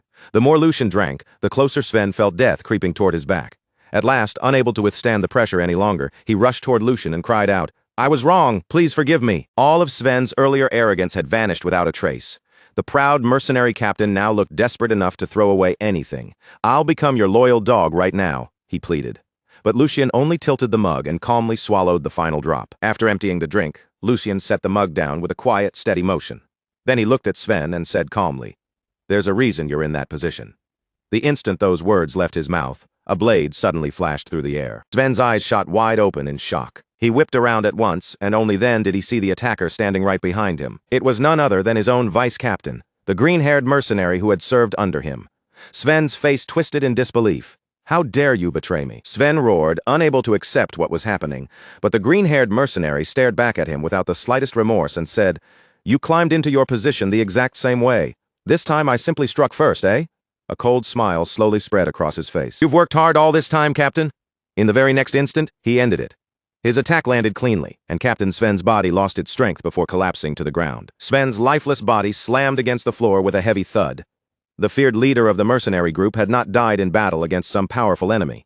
In the end, he was cut down by the very greed festering inside his own subordinates. For several long moments, silence filled the area. No one spoke, and no one moved carelessly. All that remained in plain sight was the glittering pile of platinum coins scattered around Sven's corpse. The green-haired mercenary calmly wiped the blood from his weapon, then turned toward Lucian with a respectful bow of his head. "Young master, I handled it swiftly. The promised reward will still be honored, right?" His voice carried obvious expectation. After all, he had just murdered his own captain for the sake of that reward. Lucian quietly looked at him for a moment, his expression unreadable. Then he answered, "Of course." A faint smile appeared on his face as he added, "Congratulations on your retirement." The words sounded strangely ominous, as if they carried a meaning the mercenary had not yet realized. Right after that, the green-haired man moves without hesitation, snatching up the heavy bag packed with money before turning sharply and bolting straight for the door. He doesn't waste a single second looking back. The moment he gets out, he tears away from the building as fast as his legs can carry him, desperate to put as much distance as possible between himself and that place, because he has already sensed it. Whatever comes next will be nothing but trouble. The air has grown too heavy, too dangerous, and if he stays there any longer, he knows he'll be dragged right into the middle of it. Lucian watches him flee with a faint, almost amused smile tugging at his lips. Then he lightly remarks, "Oh my," and here I was about to offer him a celebratory drink. But it looks like he's got somewhere to be. In that case, why don't we at least take a generous share for ourselves and raise a toast to our retired vice captain? Around the room, every mercenary stays rooted in place, silently watching the situation unfold right in front of them. No one speaks for a moment. The room falls into a strange, uneasy quiet as they all try to understand what they have just witnessed. Lucian then lowers himself into a seat with complete composure, acting as though he has all the time in the world, before speaking again in a calm voice filled with relaxed confidence. "Don't look so disappointed. Everyone, I have no intention of letting this night end here. As you can plainly see, when a mission is handled properly, I'm more than willing to give out the rewards that are deserved. In fact, I don't mind paying far more than expected. Now that I think about it, your former captain wasn't exactly wrong. This is dangerous work, after all, going up against the Empire's most heinous criminals." Lucian lets the words hang there for a brief moment, giving every person in the room time to feel the weight behind them. The mercenaries keep their eyes fixed on him, listening carefully to every word that comes from his mouth. Then Lucian's smile slowly widens, and as his gaze moves across the crowd, he finally reveals the offer he has been holding back. He says, however, starting from this moment, every one of you will be determined to track those bastards down. 1 platinum coin for each head. The instant those words are spoken, the entire mood inside the room begins to shift. Lucian remains seated in front of them, smiling calmly at the gathered mercenaries, already knowing exactly what kind of fire his offer is about to light inside them. A reward that enormous immediately gives them a reason strong enough to move. For men like these, the promise of platinum is more convincing than any command, and in that moment, the night suddenly feels far from finished. Lucian continues speaking without losing that calm smile. Looking over the mercenaries gathered before him, Lucian adds, "And if you bring them back alive, there will be a bonus." As soon as those words leave his mouth, the men begin glancing at one another, their eyes widening with disbelief and excitement. For one brief moment, silence settles over them again as they try to process just how unbelievable the reward in front of them really is. Then, almost all at once, the entire crowd explodes into cheers. Their voices ring through the space as the mercenaries begin shouting with excitement, "Long live the young master!" The energy in the room surges so high that none of them can hold it back anymore. What had started as a stunned, uneasy atmosphere quickly turns into noisy excitement. Conversations break out all across the room as the mercenaries crowd together, throwing around ideas, making guesses, and talking over one another about what they should do next. They begin discussing how they will track down the targets, where they might search first, and how they can be the ones to claim the massive rewards now waiting for whoever succeeds. Lucian watches the whole scene unfold in front of him with a quiet smile. Everything is moving exactly according to the path he had set. Then the scene shifts away from the excited mercenaries and turns toward the captain of the Black Lions. Raymond sits off to the side by himself, quiet and still, reflecting on everything that has just taken place.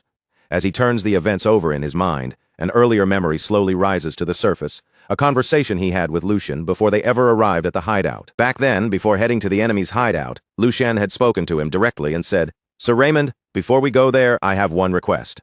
No matter what those bastards say or do, just stay quietly by my side and watch. At this point, when they won't even listen to the eldest brother, what we need isn't bloodshed. What we need is honey sweet enough to rot them from the inside out." As those words echo again inside Raymond's mind, he finally starts to see what Lucian had been aiming for from the very beginning. After thinking through everything that has happened, Raymond quietly realizes, I thought he was simply trying to buy them with money. But from the start, his real plan was to use their greed against them. Men who can throw away trust that easily are the kind of people who might betray anyone the moment the situation changes. The third young master had already understood that. So, along with a warning, he placed a temptation in front of them so overwhelming that they would end up tearing out the root of the problem with their own hands, driven forward by their own desires. The more Raymond thinks about it, the clearer Lucian's strategy becomes. This was never just about handing out rewards. From the very start, Lucian had looked straight through the mercenaries and understood exactly what kind of people were standing in front of him. He knew their loyalty had a price. He knew they valued profit far more than trust. And he knew that if the reward was tempting enough, they would abandon whatever principles they pretended to have. Instead of threatening them with fear or forcing them to obey through authority, Lucian chose a far sharper method.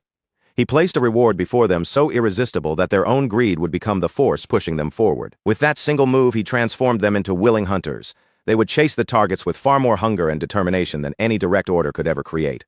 Without drawing his blade or shedding even a drop of blood, Lucian had guided them exactly where he wanted them to go. Now those mercenaries were eagerly walking down the road he had prepared for them from the very beginning. As that realization settles in, Raymond quietly mutters to himself, the third young master. He is far more intriguing than I expected. Rougher and cruder than I imagined. Yes. But at the same time, he is chillingly meticulous. As the words leave Raymond's mouth, his expression grows more serious. He gazes off into the distance, and the scene changes once more. Now, spread across the ground, the aftermath of greed is laid bare. Platinum coins lie scattered inside pools of blood, their cold shine standing out against the brutal mess around them. The sight alone tells a grim story without anyone needing to say a word. Standing in the middle of that aftermath is the green-haired vice captain. To secure everything for himself, he has slaughtered every companion who followed him there. The greed Lucian had carefully fed has now reached its inevitable end. But even though the green-haired man has seized the treasure, his hands are trembling uncontrollably. His breathing comes out uneven and strained, and bit by bit, the full weight of what he has done begins pressing down on him. Trying to convince himself that everything was worth it, he slowly sits down among the bodies and mutters, finally, I did it. Finally, it's over. A smile slowly spreads across his face, twisted and unstable, as he starts speaking to the corpses around him as if they can still hear him. It almost sounds like he is trying to justify the blood on his hands. Did you really think I'd just lie down and accept it like the captain did? Do I look like the same kind of brainless meathead as him? If you were going to die this pointlessly, you should have just taken one platinum coin each and walked away. But no, you didn't know your place. You let yourselves get blinded by useless greed. His words hang heavily over the blood-soaked ground. Yet while he condemns the others for being swallowed by greed, he fails to see that he has become the greatest victim of that very same hunger. At that exact moment, a shadow falls behind him. The figure standing there is Hugo. The green-haired mercenary senses the presence almost instantly. His entire body stiffens before he can even turn around. And before he has the chance to react, Hugo calmly answers the words he had just spoken. I tend to agree with that. The green-haired man's smug confidence disappears in an instant. The crooked smile on his face collapses, replaced by raw fear. Realizing that he is completely trapped, and at Hugo's mercy, he begins pleading desperately for his life. Spare me. I'll give you half. Even half of this is still an enormous amount of money. I don't even know who you are, but it's not like you have some personal grudge against me. So please, just let me live. Hugo does not move an inch at the desperate offer. His expression stays cold and unchanged as he answers without hesitation. I've never entertained such soft thoughts. The moment he hears that, the green-haired mercenary understands that there is no way out. A bitter smile creeps across his face as he accepts what is about to happen. So I messed with the wrong person, huh? Figures. There was no way my life would actually turn out this well. In the very next instant, Hugo strikes. The confrontation ends almost as soon as it begins, leaving the green-haired mercenary with no chance to fight back or resist. With the last obstacle finally dealt with, Hugo calmly collects the scattered money and gathers the recovered belongings together, making sure nothing is left behind before quietly leaving the bloodstained area. A little while later, Hugo reaches his destination and sets the recovered money bag down on the table with a solid thud. Waiting there in silence is Lucian, who has clearly been expecting his return. Everything has gone exactly according to plan, and the mission has been brought to a clean finish. As Lucian looks down at the returned bag, his expression softens slightly, and he speaks with genuine gratitude in his voice. I owe Hugo a great debt. The words are brief, but they carry real weight. Lucian's plan had successfully pushed the mercenaries to betray and destroy one another through their own greed, but in the end, it was Hugo who stepped in and made sure the entire matter was wrapped up without leaving any loose ends. The greed Lucian had dangled before them as bait had swallowed every last victim whole, and after all the bloodshed, all the betrayal, and all the desperate scrambling for wealth, The very money that had caused everything returned to the hands of the man who had set the entire trap in motion. In the end, the very money that had dragged so many people into bloodshed and chaos quietly circled back to the man who had planned the entire scheme from the very beginning. The scene soon shifted back to the fortress, where the entire place was already alive with movement. Soldiers marched through the grounds, workers hauled supplies from one area to another, and mercenaries carried out their duties with sharp focus, filling the fortress with a tense but orderly sense of purpose. From a higher vantage point overlooking the fortress, Tristan and Lucian stood side by side in silence, their eyes fixed on the busy scene spreading out below them. After observing the flow of activity for a while, Tristan was the first to break the quiet between them. His tone stayed calm, steady, and full of authority as he acknowledged that the work had been handled exceptionally well. Then he continued, making it clear that if Lucian had let his hunger for recognition or personal achievement interfere with his judgment and cause the operation to fall apart, Tristan would not have hesitated to make him answer for the consequences. But since everything had gone according to plan, and the outcome had met his expectations, there was no need to take things that far. And then Tristan said something Lucian never thought he would hear from him. From this point forward, the command of the mercenaries would be placed in Lucian's hands. The moment those words reached him, Lucian lowered his head at once and answered with proper respect. He replied calmly that he understood, addressing Tristan as his brother. On the surface, Lucian looked composed, obedient, and perfectly controlled, but deep inside, his thoughts were already spinning in complete disorder. One thought after another rushed through Lucian's mind as he tried to make sense of what had just happened. It was almost hard to believe that the day had finally arrived when Tristan, the very person whose approval he had chased for so long, would openly acknowledge his ability. But instead of feeling pure satisfaction, Lucian found himself unsettled.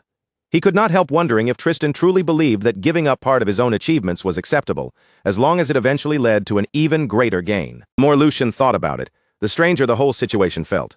No matter how strong or talented a successor candidate might be, even one defeat could be enough to overturn the entire balance of power. A single wrong move could wipe away years of effort, destroy carefully built influence, and change everything in only an instant. Because Lucian understood that reality, Tristan's actions became even harder for him to accept. Not only had Tristan handed over authority over the mercenaries, he had done it at a time when the situation was unstable and the stakes were unusually high. The longer Lucian turned it over in his mind, the less he could grasp what his brother was truly planning. After a short moment of thought, Lucian chose to set that question aside and focus on something else. Lucian turned his gaze toward Tristan again and brought up the report that had arrived the night before. He explained that there were several parts of it he wanted to understand more clearly. Tristan looked back at him without showing much emotion and simply told him to speak. Lucian gave a small nod, then began laying out the doubts that had been weighing on him. He began by speaking of the endless relationship between predators and prey, between hunters and those being hunted. Across history, the position of humans and demonic beasts had always shifted depending on the situation. At times, humans became the hunters who pursued the beasts. At other times, those same beasts turned around and hunted humans instead. But even with those roles constantly changing, one truth had never changed. The blood-stained cycle between the two sides had never once been broken. Their relationship had always been built on fear, conflict, and the brutal need to survive. For generation after generation, humans and demonic beasts had continued killing each other without end, and that cruel reality had long been accepted as one of the unshakable laws of the world. That was exactly why the contents of the report were so difficult to believe. According to the information they had received, members of the Empire Liberation Alliance had built a camp deep inside territory occupied by gnolls and kobolds. That fact alone was already shocking. But the report did not stop there. It claimed that the Alliance members were not simply hiding in that dangerous region, nor were they barely surviving while avoiding contact with the demonic beasts. Instead, they were supposedly living alongside them. As Lucien continued thinking through the contents of the report, his expression grew noticeably more serious. After a brief silence, Lucian looked straight at Tristan and asked his question with both caution and doubt in his voice. He wanted to know whether Tristan was absolutely certain that there was not even a single false statement hidden anywhere in that report. Tristan remained calm and composed as he answered. He said he understood exactly what Lucian was trying to point out, but he also made it clear that this matter had not been left to loose rumors or unreliable second-hand accounts. The details had been personally confirmed by his aides, people whose skill and loyalty he trusted without question. On top of that, Tristan added, the situation was not quite as impossible as it might appear at first glance. According to Tristan, there were practical explanations for what had been observed. He explained that gnolls and kobolds were demonic beasts with an extremely sharp sense of smell, and much of their ability to detect intruders depended heavily on scent. Because of that, people who possessed certain magical tools or ancient relics could hide their presence well enough to avoid drawing those creatures' attention. With the right methods, it was possible to slip through their territory, avoid their attacks, and pass unnoticed without suffering serious losses. Tristan believed the rebels had most likely used that kind of magical method to settle themselves inside the region. But his explanation did not end there. He went on to point out that although it was rare for different species of monsters to mix together, it was not completely unheard of during large-scale monster migrations. As an example, he mentioned orcs and goblins, two species that could sometimes be seen moving together under certain conditions. Based on that precedent, Tristan argued that the reported coexistence was unusual, but not entirely impossible. Lucien listened without letting any emotion show on his face, but inwardly his suspicion only deepened. Tristan's explanation sounded reasonable on the surface, yet something about it did not sit right with him. In his mind, he could not ignore how unlike Tristan this reasoning felt. His brother was usually meticulous, sharp, and unwilling to let even small inconsistencies slip by unnoticed. Now Tristan seemed strangely prepared to accept a scenario that should have been highly unlikely. Lucien carefully turned over the examples Tristan had used.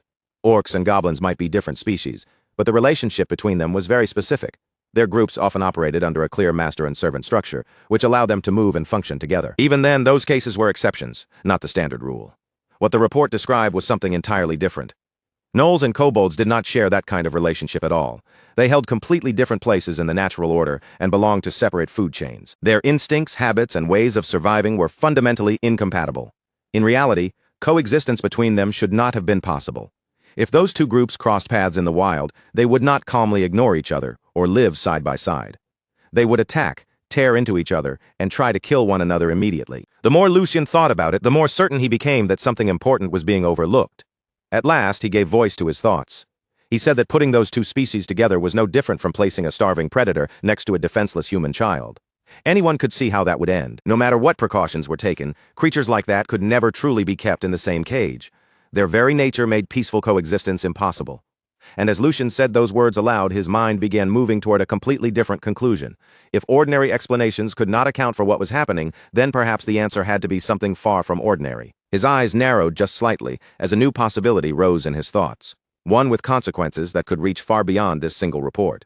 After a short pause, Lucien looked toward Tristan again and spoke in a more careful, measured tone.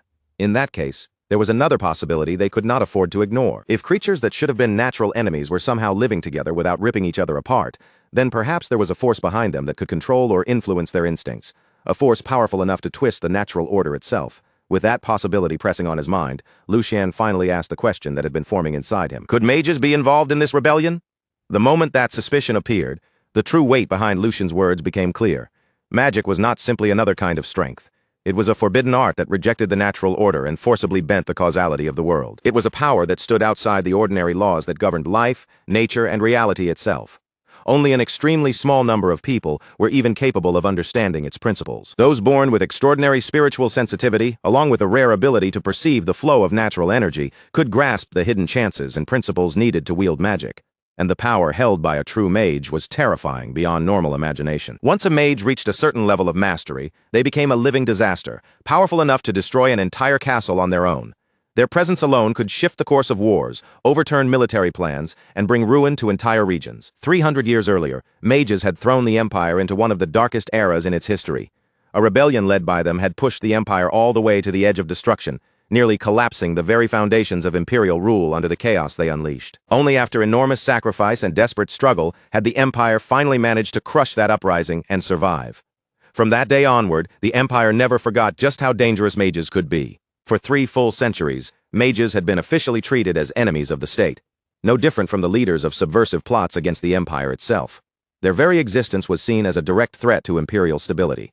Because of that, any matter connected to mages was handled with extreme seriousness. If even the smallest trace of evidence suggested that mages were involved, the empire would not hesitate to mobilize every resource it had. Armies would be sent out, noble houses would be called upon, and entire regions could fall under military control. Even if everything on that land had to be wiped away, the empire would never allow such a threat to grow unchecked. After hearing Lucien's speculation, Tristan's expression hardened at once. He warned Lucien to choose his words carefully. His voice remained calm, but beneath that calm tone was a clear and unmistakable warning. If Lucien carelessly voiced a suspicion with no solid proof, he could bring down a disaster far beyond anything he was prepared to handle. The severity in Tristan's tone made it obvious that this was not just a simple scolding. He was warning his younger brother about the consequences of letting such suspicion spread. The entire empire was already unstable and filled with unrest. In a time like this, even one tiny spark could turn into a raging fire. Tristan continued, his eyes staying fixed on Lucien the entire time. The authority their father had given Lucien extended only to the management of the mercenaries. His duty was simple: lead them properly, and make sure the fortress could be defended if an emergency broke out. Then Tristan's words grew even firmer. He made it clear that whatever happened here would be resolved under the name of Valdic, no matter what. The meaning behind his words was obvious. Anything that occurred within this territory would remain under the control of House Valdic, and no outside force would be given an excuse to interfere. Finally, Tristan asked Lucian if he understood. But for several moments, Lucian did not answer him at all. He simply stood there, staring at Tristan in silence. The quiet between the two brothers stretched longer and heavier, turning the air around them tense and uncomfortable.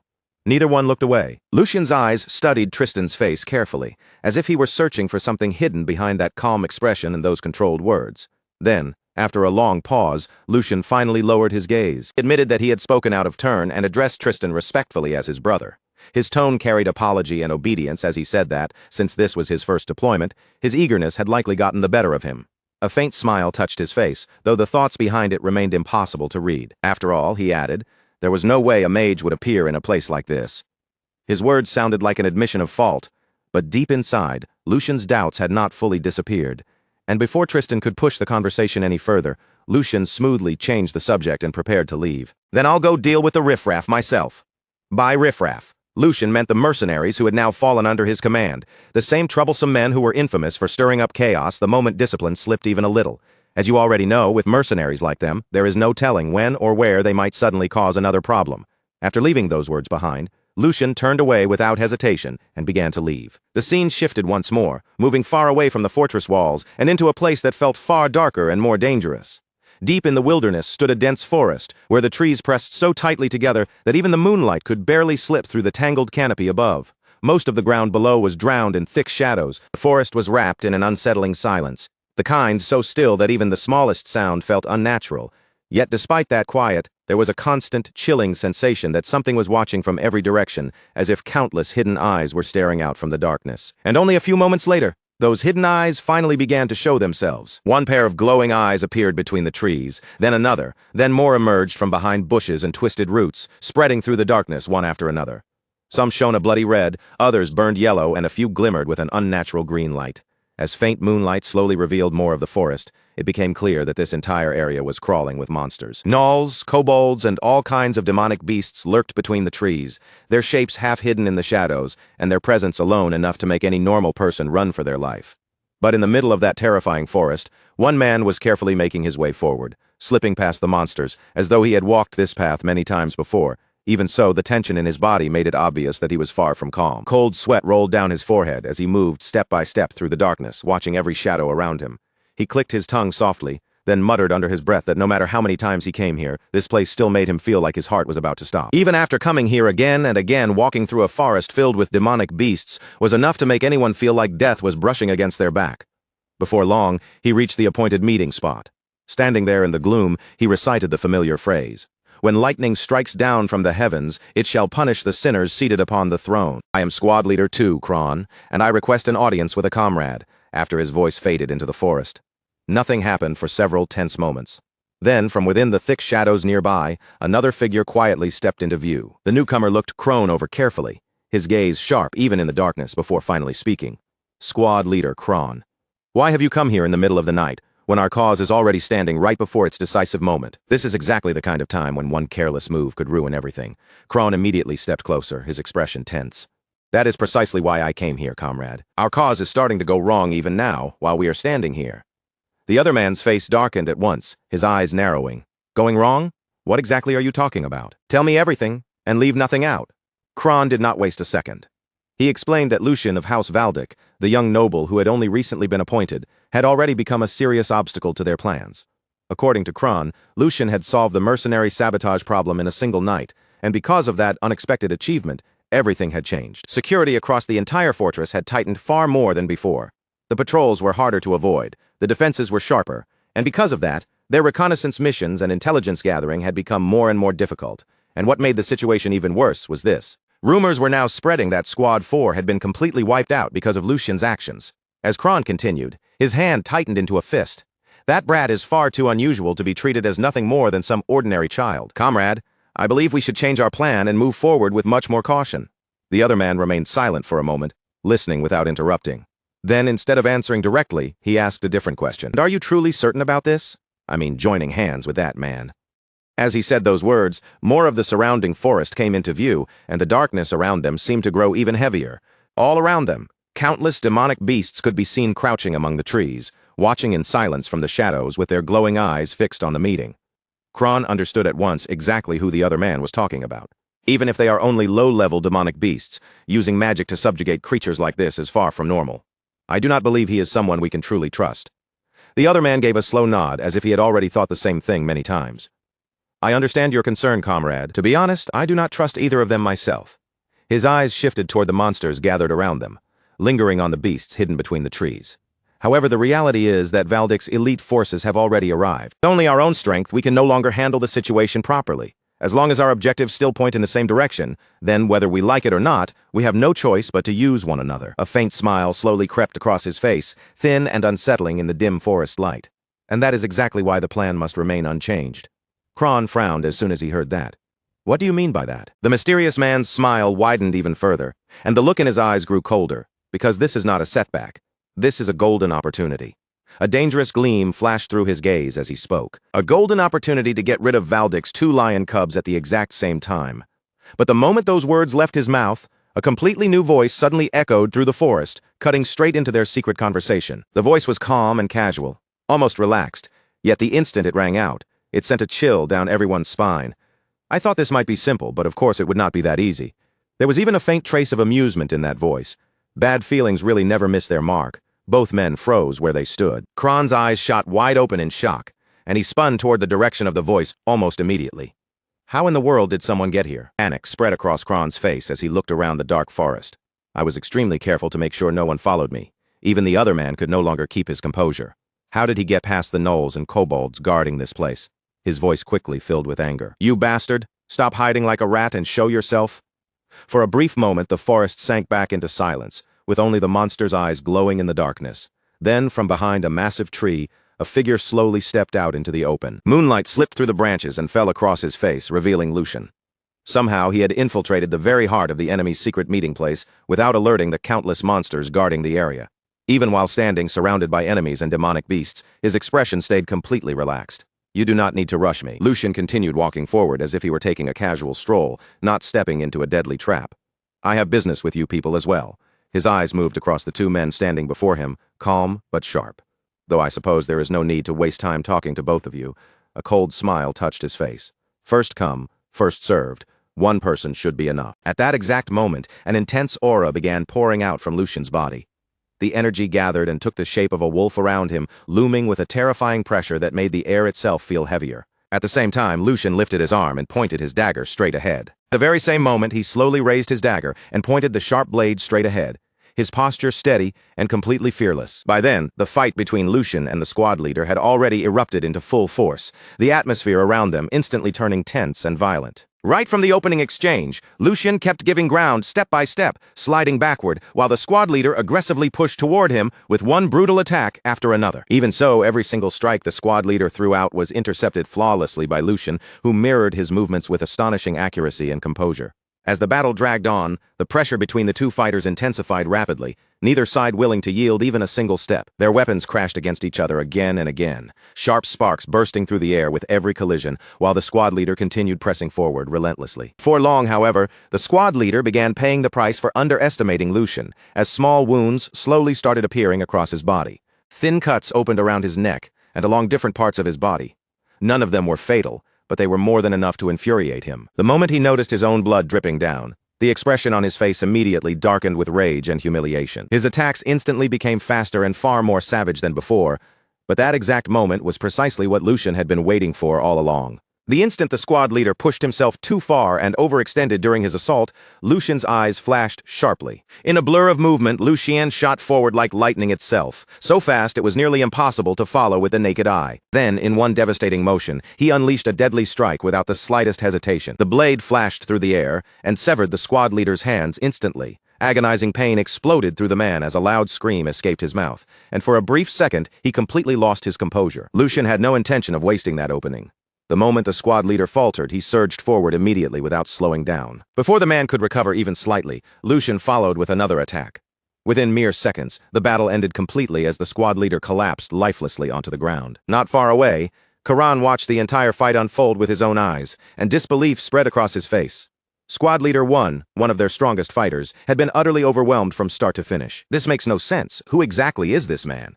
Karan stared at Lucian in shock, while Lucian himself remained perfectly calm. Deep inside, Lucian knew everyone would panic if they discovered he had come here alone. But this was something he considered absolutely necessary. There was no better way to sharpen one's senses than true combat fought on the edge of death. And considering the danger that was approaching, he knew this was not something that could be handled while pretending to be noble and cautious. The threat ahead was far too serious to brush aside lightly, and Lucian understood that hesitation would only lead to disaster. After hearing those words, Karan fixed his eyes directly on Lucian and spoke with a cold voice. "So you're just a hunting dog raised by House Valdic. But do you honestly think you can stop the cause with this alone? You'll never get anything out of me." His tone was stubborn, filled with defiance despite the situation. Lucian let out a faint laugh at those words, almost as if he found them absurd. "The cause?" he muttered coldly. "You fools have no idea how that so-called noble cause of yours is going to swallow this land whole." The confidence in Lucian's voice sent a chill crawling down Karan's spine. His expression trembled slightly as he stared at him and asked in an uneasy, shaken voice, "What exactly do you mean by that?" Lucian's eyes immediately turned ice-cold as he answered him. "What is about to happen in Bornholm from this point onward is nothing less than hell itself. The moment the Imperial family discovers the existence of the mages, the Imperial army will move without hesitation. Under the excuse of eliminating the source of chaos, they'll erase an entire city from existence."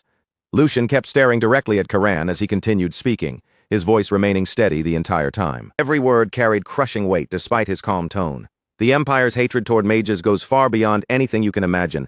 Even if by some miracle your plan succeeds, it still won't change the ending. It'll be no different from walking straight off a cliff. The collaborator hiding behind all of you as a shield only cares about achieving their true objective.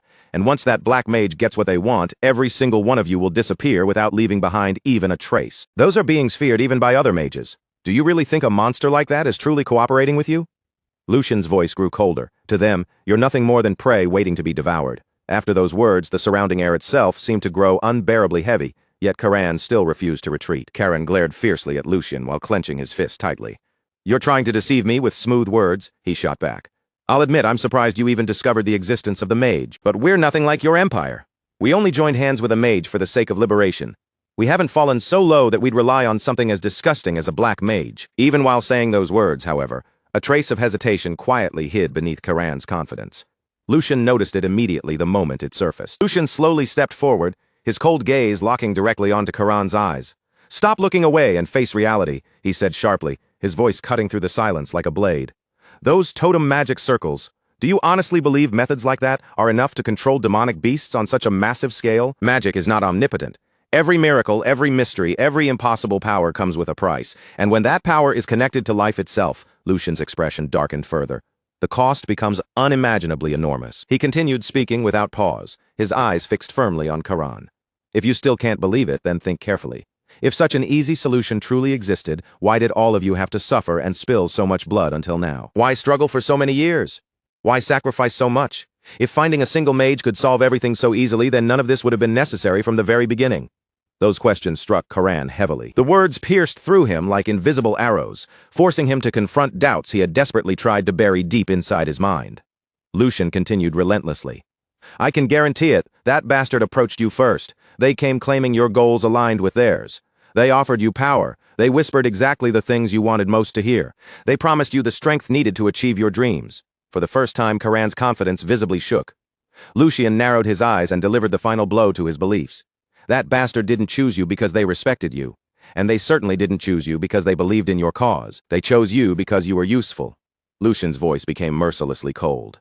"You were nothing more than pawns incapable of refusing their offer. Tools that could be manipulated whenever necessary, and discarded the moment you stopped being useful." A suffocating silence filled the area after those words. It simply happened to be your turn this time. The crushing weight behind Lucian's words finally shattered the last resistance remaining inside Karan. As the horrifying truth sank deeper into his mind, the strength gradually left Karan's hand. His grip loosened until his sword slipped free completely and dropped downward. The weapon hit the ground with a heavy metallic sound that echoed through the tense silence surrounding them. Karan's face had already turned pale with disbelief as he stared blankly at Lucian. "So, we were being manipulated from the very beginning. What exactly are you trying to do here?" Karan asked in confusion and frustration. "Why are you telling me all of this when I'm supposed to be your enemy?" If things keep going like this, then we're doomed to destruction either way. Lucian remained silent for a brief moment. Then, without rushing, he slowly revealed his face before Karan. The instant Karan saw him clearly, his eyes widened violently in complete shock. His entire expression froze as though he could not believe what was standing in front of him. That revelation struck him even harder than every argument Lucian had made until now. Looking directly at Karan, Lucian spoke again in a calm yet unwavering voice. Because that isn't the ending I want. Lucian's voice remained firm. Now make your choice. Will you continue being used until you disappear in misery? Or will you work with me and stop the disaster that's about to engulf Bornholm? The question lingered heavily between them, leaving Karan completely speechless. While he stood there struggling to process everything he had just learned, the scene abruptly shifted elsewhere. A moment later, the story moved away from the battlefield entirely and transitioned to a completely different location. Inside a massive building, Lucian stood quietly in place. Lucian stood quietly beside the window, the scenery outside stretching far into the distance beneath the dim light. Several sheets of paper rested tightly in his hand, each one filled with the information he had painstakingly gathered piece by piece. His eyes remained fixed beyond the glass, but his mind was racing endlessly as every clue, every report, and every strange incident began linking together inside his head. The silence around him only made his concentration feel heavier. As he stared into the distance, countless thoughts continued connecting one after another, weaving together into a single conclusion. All the scattered fragments that once seemed unrelated had finally aligned perfectly, forming a complete picture at last. At that moment, Lucian finally understood everything. The truth behind this entire incident had revealed itself to him completely. His eyes narrowed sharply as his grip tightened around the papers in his hand. "I've figured it out," he said in a cold voice. The true enemy hiding behind the Empire Liberation Alliance. A dangerous intensity filled his gaze as the realization settled in. "We're going to catch that bastard." The instant those words left Lucian's mouth, the members of the Black Lion standing nearby reacted immediately. The mood inside the room shifted all at once. Their leader stepped forward with a grave expression, clearly shaken by the weight behind Lucian's declaration. "Third young master, could you explain what you mean?" he asked carefully. "What exactly do you mean by the real enemy?" Before Lucian could answer, Hugo suddenly froze as an old memory resurfaced in his mind from a conversation they had some time ago. Back then, Lucian had made a strange request that hadn't made much sense at the time. "Could you get me some relics that can ward off kobolds and gnolls?" The memory flashed vividly through Hugo's head, and his eyes widened the moment the pieces connected together. "Young master, don't tell me," Hugo muttered in disbelief. "That request for those relics, was it so you could personally infiltrate the forest where those Empire Liberation Alliance bastards were hiding?" Shock spread clearly across his face as he stared at Lucian. "Why would you do something that reckless?" Hugo demanded, unable to hide his frustration. "You could have simply ordered me to handle it. If necessary, you could have even hired mercenaries for the job instead." His voice carried both anger and genuine concern over how dangerous such an act had been. But Lucian showed almost no interest in defending himself. "You can save the nagging for later," he replied calmly. "Once this mission is over, I'll listen to all of it." Then his tone grew much heavier, the seriousness in his eyes becoming impossible to ignore as he continued speaking. "I absolutely needed to confirm everything with my own eyes and ears." Lucian spoke firmly without hesitation. From the unnatural signs behind the massive demonic beast migration to the real reason a rebellion broke out in Bornholm, a fortress the entire empire believed could never be breached. Every word carried the weight of certainty he had earned himself. Lucian slowly turned to face everyone gathered inside the room. The atmosphere immediately tightened as every pair of eyes focused on him. "And now," he said quietly, "I finally know the truth." The tension became suffocating. Then he revealed the name behind everything. The Black Mage, Jude de Grec. The moment that name was spoken aloud, several people visibly stiffened in fear. Even among seasoned fighters, the name alone carried an unsettling reputation. "He possesses an abnormal form of magic," Lucian explained grimly. "A power that allows him to control demonic beasts and forcibly twist them together into grotesque fused creatures." The horrifying behavior of the monsters appearing throughout the region suddenly began making terrible sense. All of the strange, demonic beast activity happening across this territory, Lucian continued, has been orchestrated according to his design. Silence swallowed the room completely after those words. As the true scale of the situation became clear, the expressions around him slowly darkened with shock and dread. Without the slightest hesitation, Lucian continued speaking. "To someone like him, even the Empire Liberation Alliance is nothing more than disposable pawns." His voice was cold and merciless, carrying no doubt whatsoever. "If we fail to stop him now, this land will soon become the site of an unimaginable massacre." Everyone present could hear the urgency hidden beneath Lucian's calm tone. At this point, the threat was far beyond a simple rebellion or an ordinary monster outbreak. There was a mastermind operating from the shadows, manipulating both humans and demonic beasts alike for some unknown objective. After letting those words sink in, Lucian delivered his final decision to the room. "From this moment onward, we will operate independently.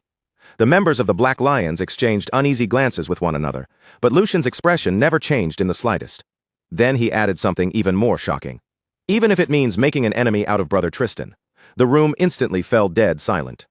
The moment those words were spoken, everyone understood there was no turning back anymore.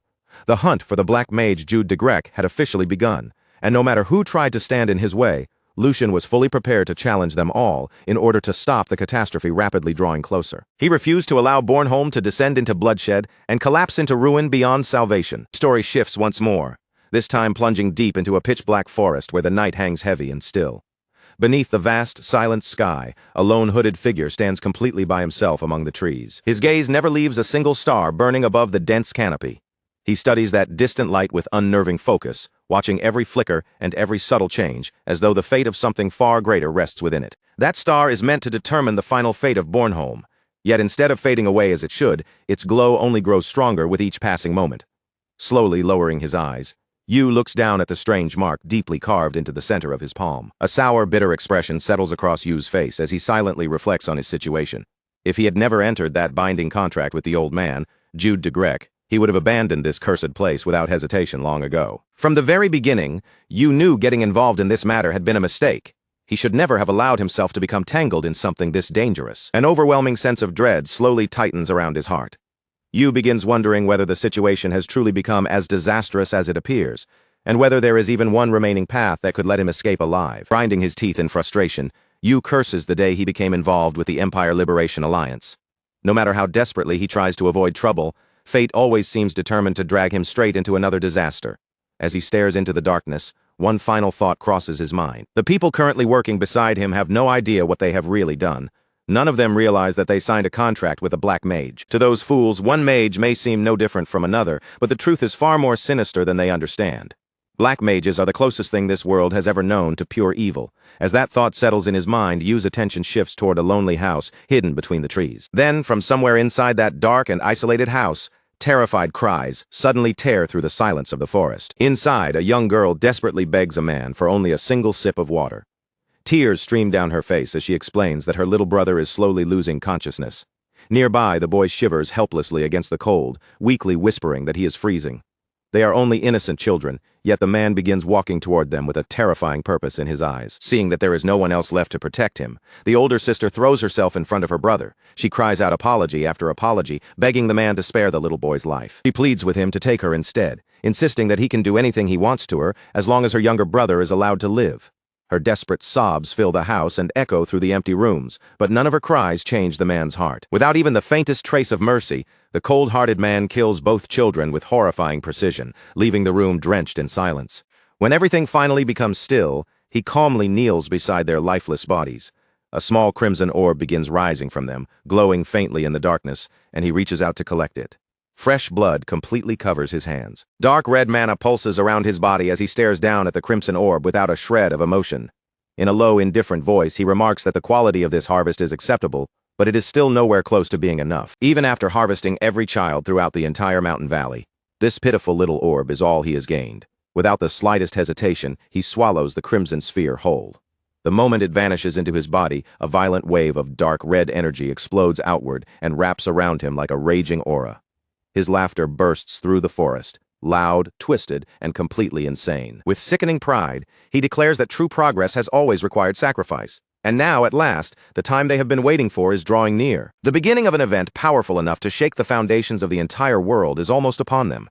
His unhinged laughter continues rolling through the valley as his eyes gradually begin to change. The whites of his eyes turn completely black, while his pupils ignite with a disturbing crimson light. That demonic crimson glow burns inside his eyes. The following day, the story shifts dramatically to the harsh borderlands known as the Holian Front, where an enormous military encampment sprawls across the barren, unforgiving land. Inside the commander's tactical tent, a military aide stands respectfully before Tristan. With his posture straight and his voice carefully controlled, he begins delivering the latest intelligence report. He informs Tristan that every remaining member of the Valdic Knights stationed at Bornholm Fortress has officially departed. According to the report, they are expected to reunite with the main army in exactly 3 days. The aide then brings up another critical development. The third young master has recently been buying unusually large quantities of specialized relics, all of them specifically designed to repel gnolls and kobolds. Their investigation also reveals that the young master has personally contacted numerous local mercenary captains, Through those meetings, he has assembled a fighting force far larger than anything that would normally be needed for simple peacekeeping work. Everything he has done points to the same conclusion. He is acting entirely on his own. After reviewing all the evidence, it has become painfully clear that the young master has already discovered the hidden truth. Tristan absorbs every word without showing even a flicker of surprise. After a long pause, he calmly remarks that the boy managed to uncover that much after all. To Tristan, it is only natural. The young master carries the proud blood of the Valdic family, and someone born with that blood could never have the submissive nature needed to return home empty-handed. Tristan then gives a calm and simple order. Leave the third young master alone. In his eyes, the more recklessly the boy moves, the more useful he will eventually become. The young master is nothing more than a perfect stepping stone for the greater objective Tristan has in mind. Hearing that, the aide respectfully lowers his head in understanding. But Tristan soon turns his sharp eyes back toward him and quietly asks whether he still has any doubts lingering in his mind about the entire operation.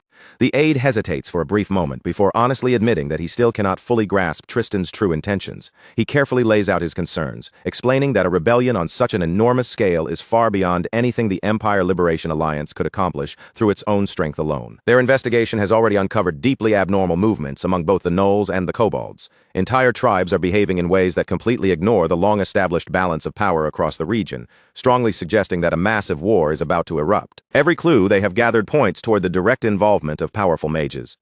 The aide continues, explaining that the Empire Liberation Alliance has clearly joined hands with those dangerous mages and is now preparing to strike the main castle while it remains unprotected. Yet even with all of that information in hand, Tristan never ordered troops to defend the castle. Instead, he commanded the entire army to launch an all-out offensive against the rebellion's central force.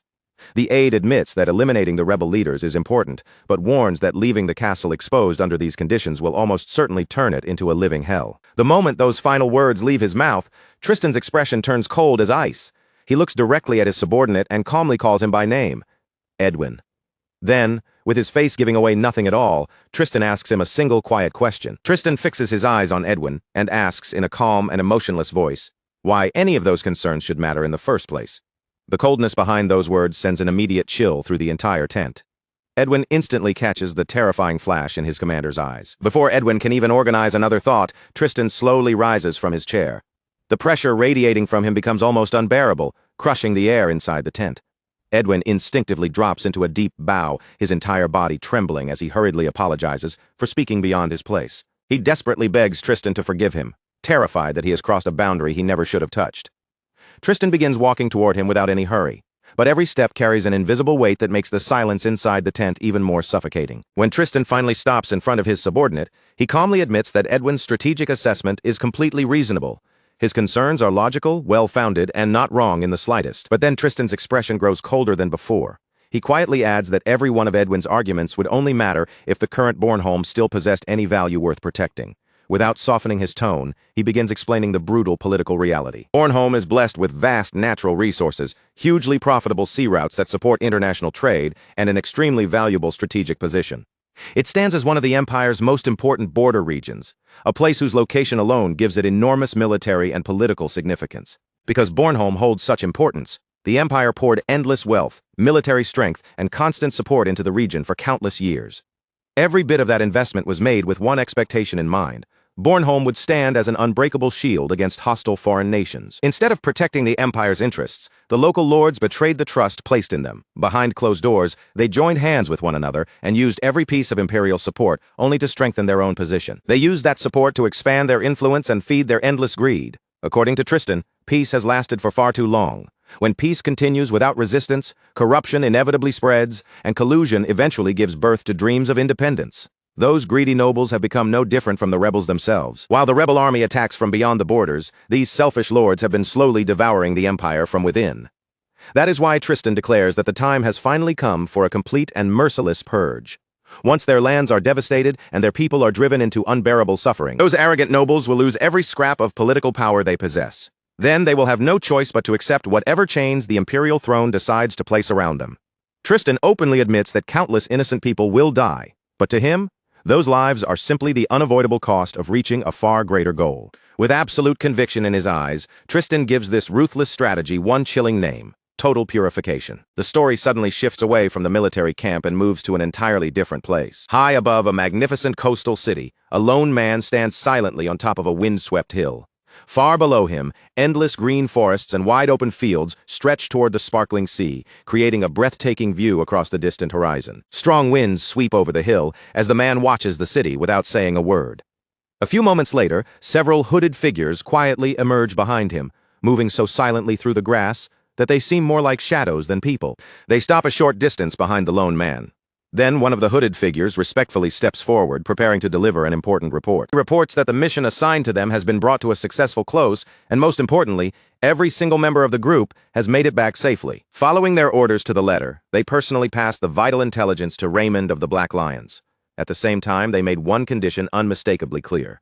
Their organization's involvement must remain completely hidden. The man gives a simple nod in response, calmly thanking them for handling the assignment so swiftly and carrying it through without any trouble. His gaze never leaves the far-off horizon. Standing quietly in place, he lets his thoughts drift through everything that has unfolded up to this moment. The roads chosen by the two young masters have now split beyond repair. One has willingly taken up the weight of bloodshed, convinced that sacrifice is the only price that can lead him to his desired end. The other, however, has turned his back on that same road entirely and stepped toward a future of his own choosing. Silence lingers between those thoughts for a long moment. Then he reminds all of his subordinates of the sacred responsibility they have carried from the very beginning. They are His Grace's eyes and ears, hidden in the darkness and existing only to watch. Above all else, they must never directly interfere in the personal conflict unfolding between the two rival sons. Even so, there is one small thing he believes they can still allow themselves to do from the shadows, without ever revealing their presence. They can quietly wish both young masters well, as each continues down his own path toward destiny. At last, the mysterious man's identity comes to light. He is Edwin, the legendary head of the Valdic Intelligence Organization, a figure feared throughout the world by the name Golden Eye.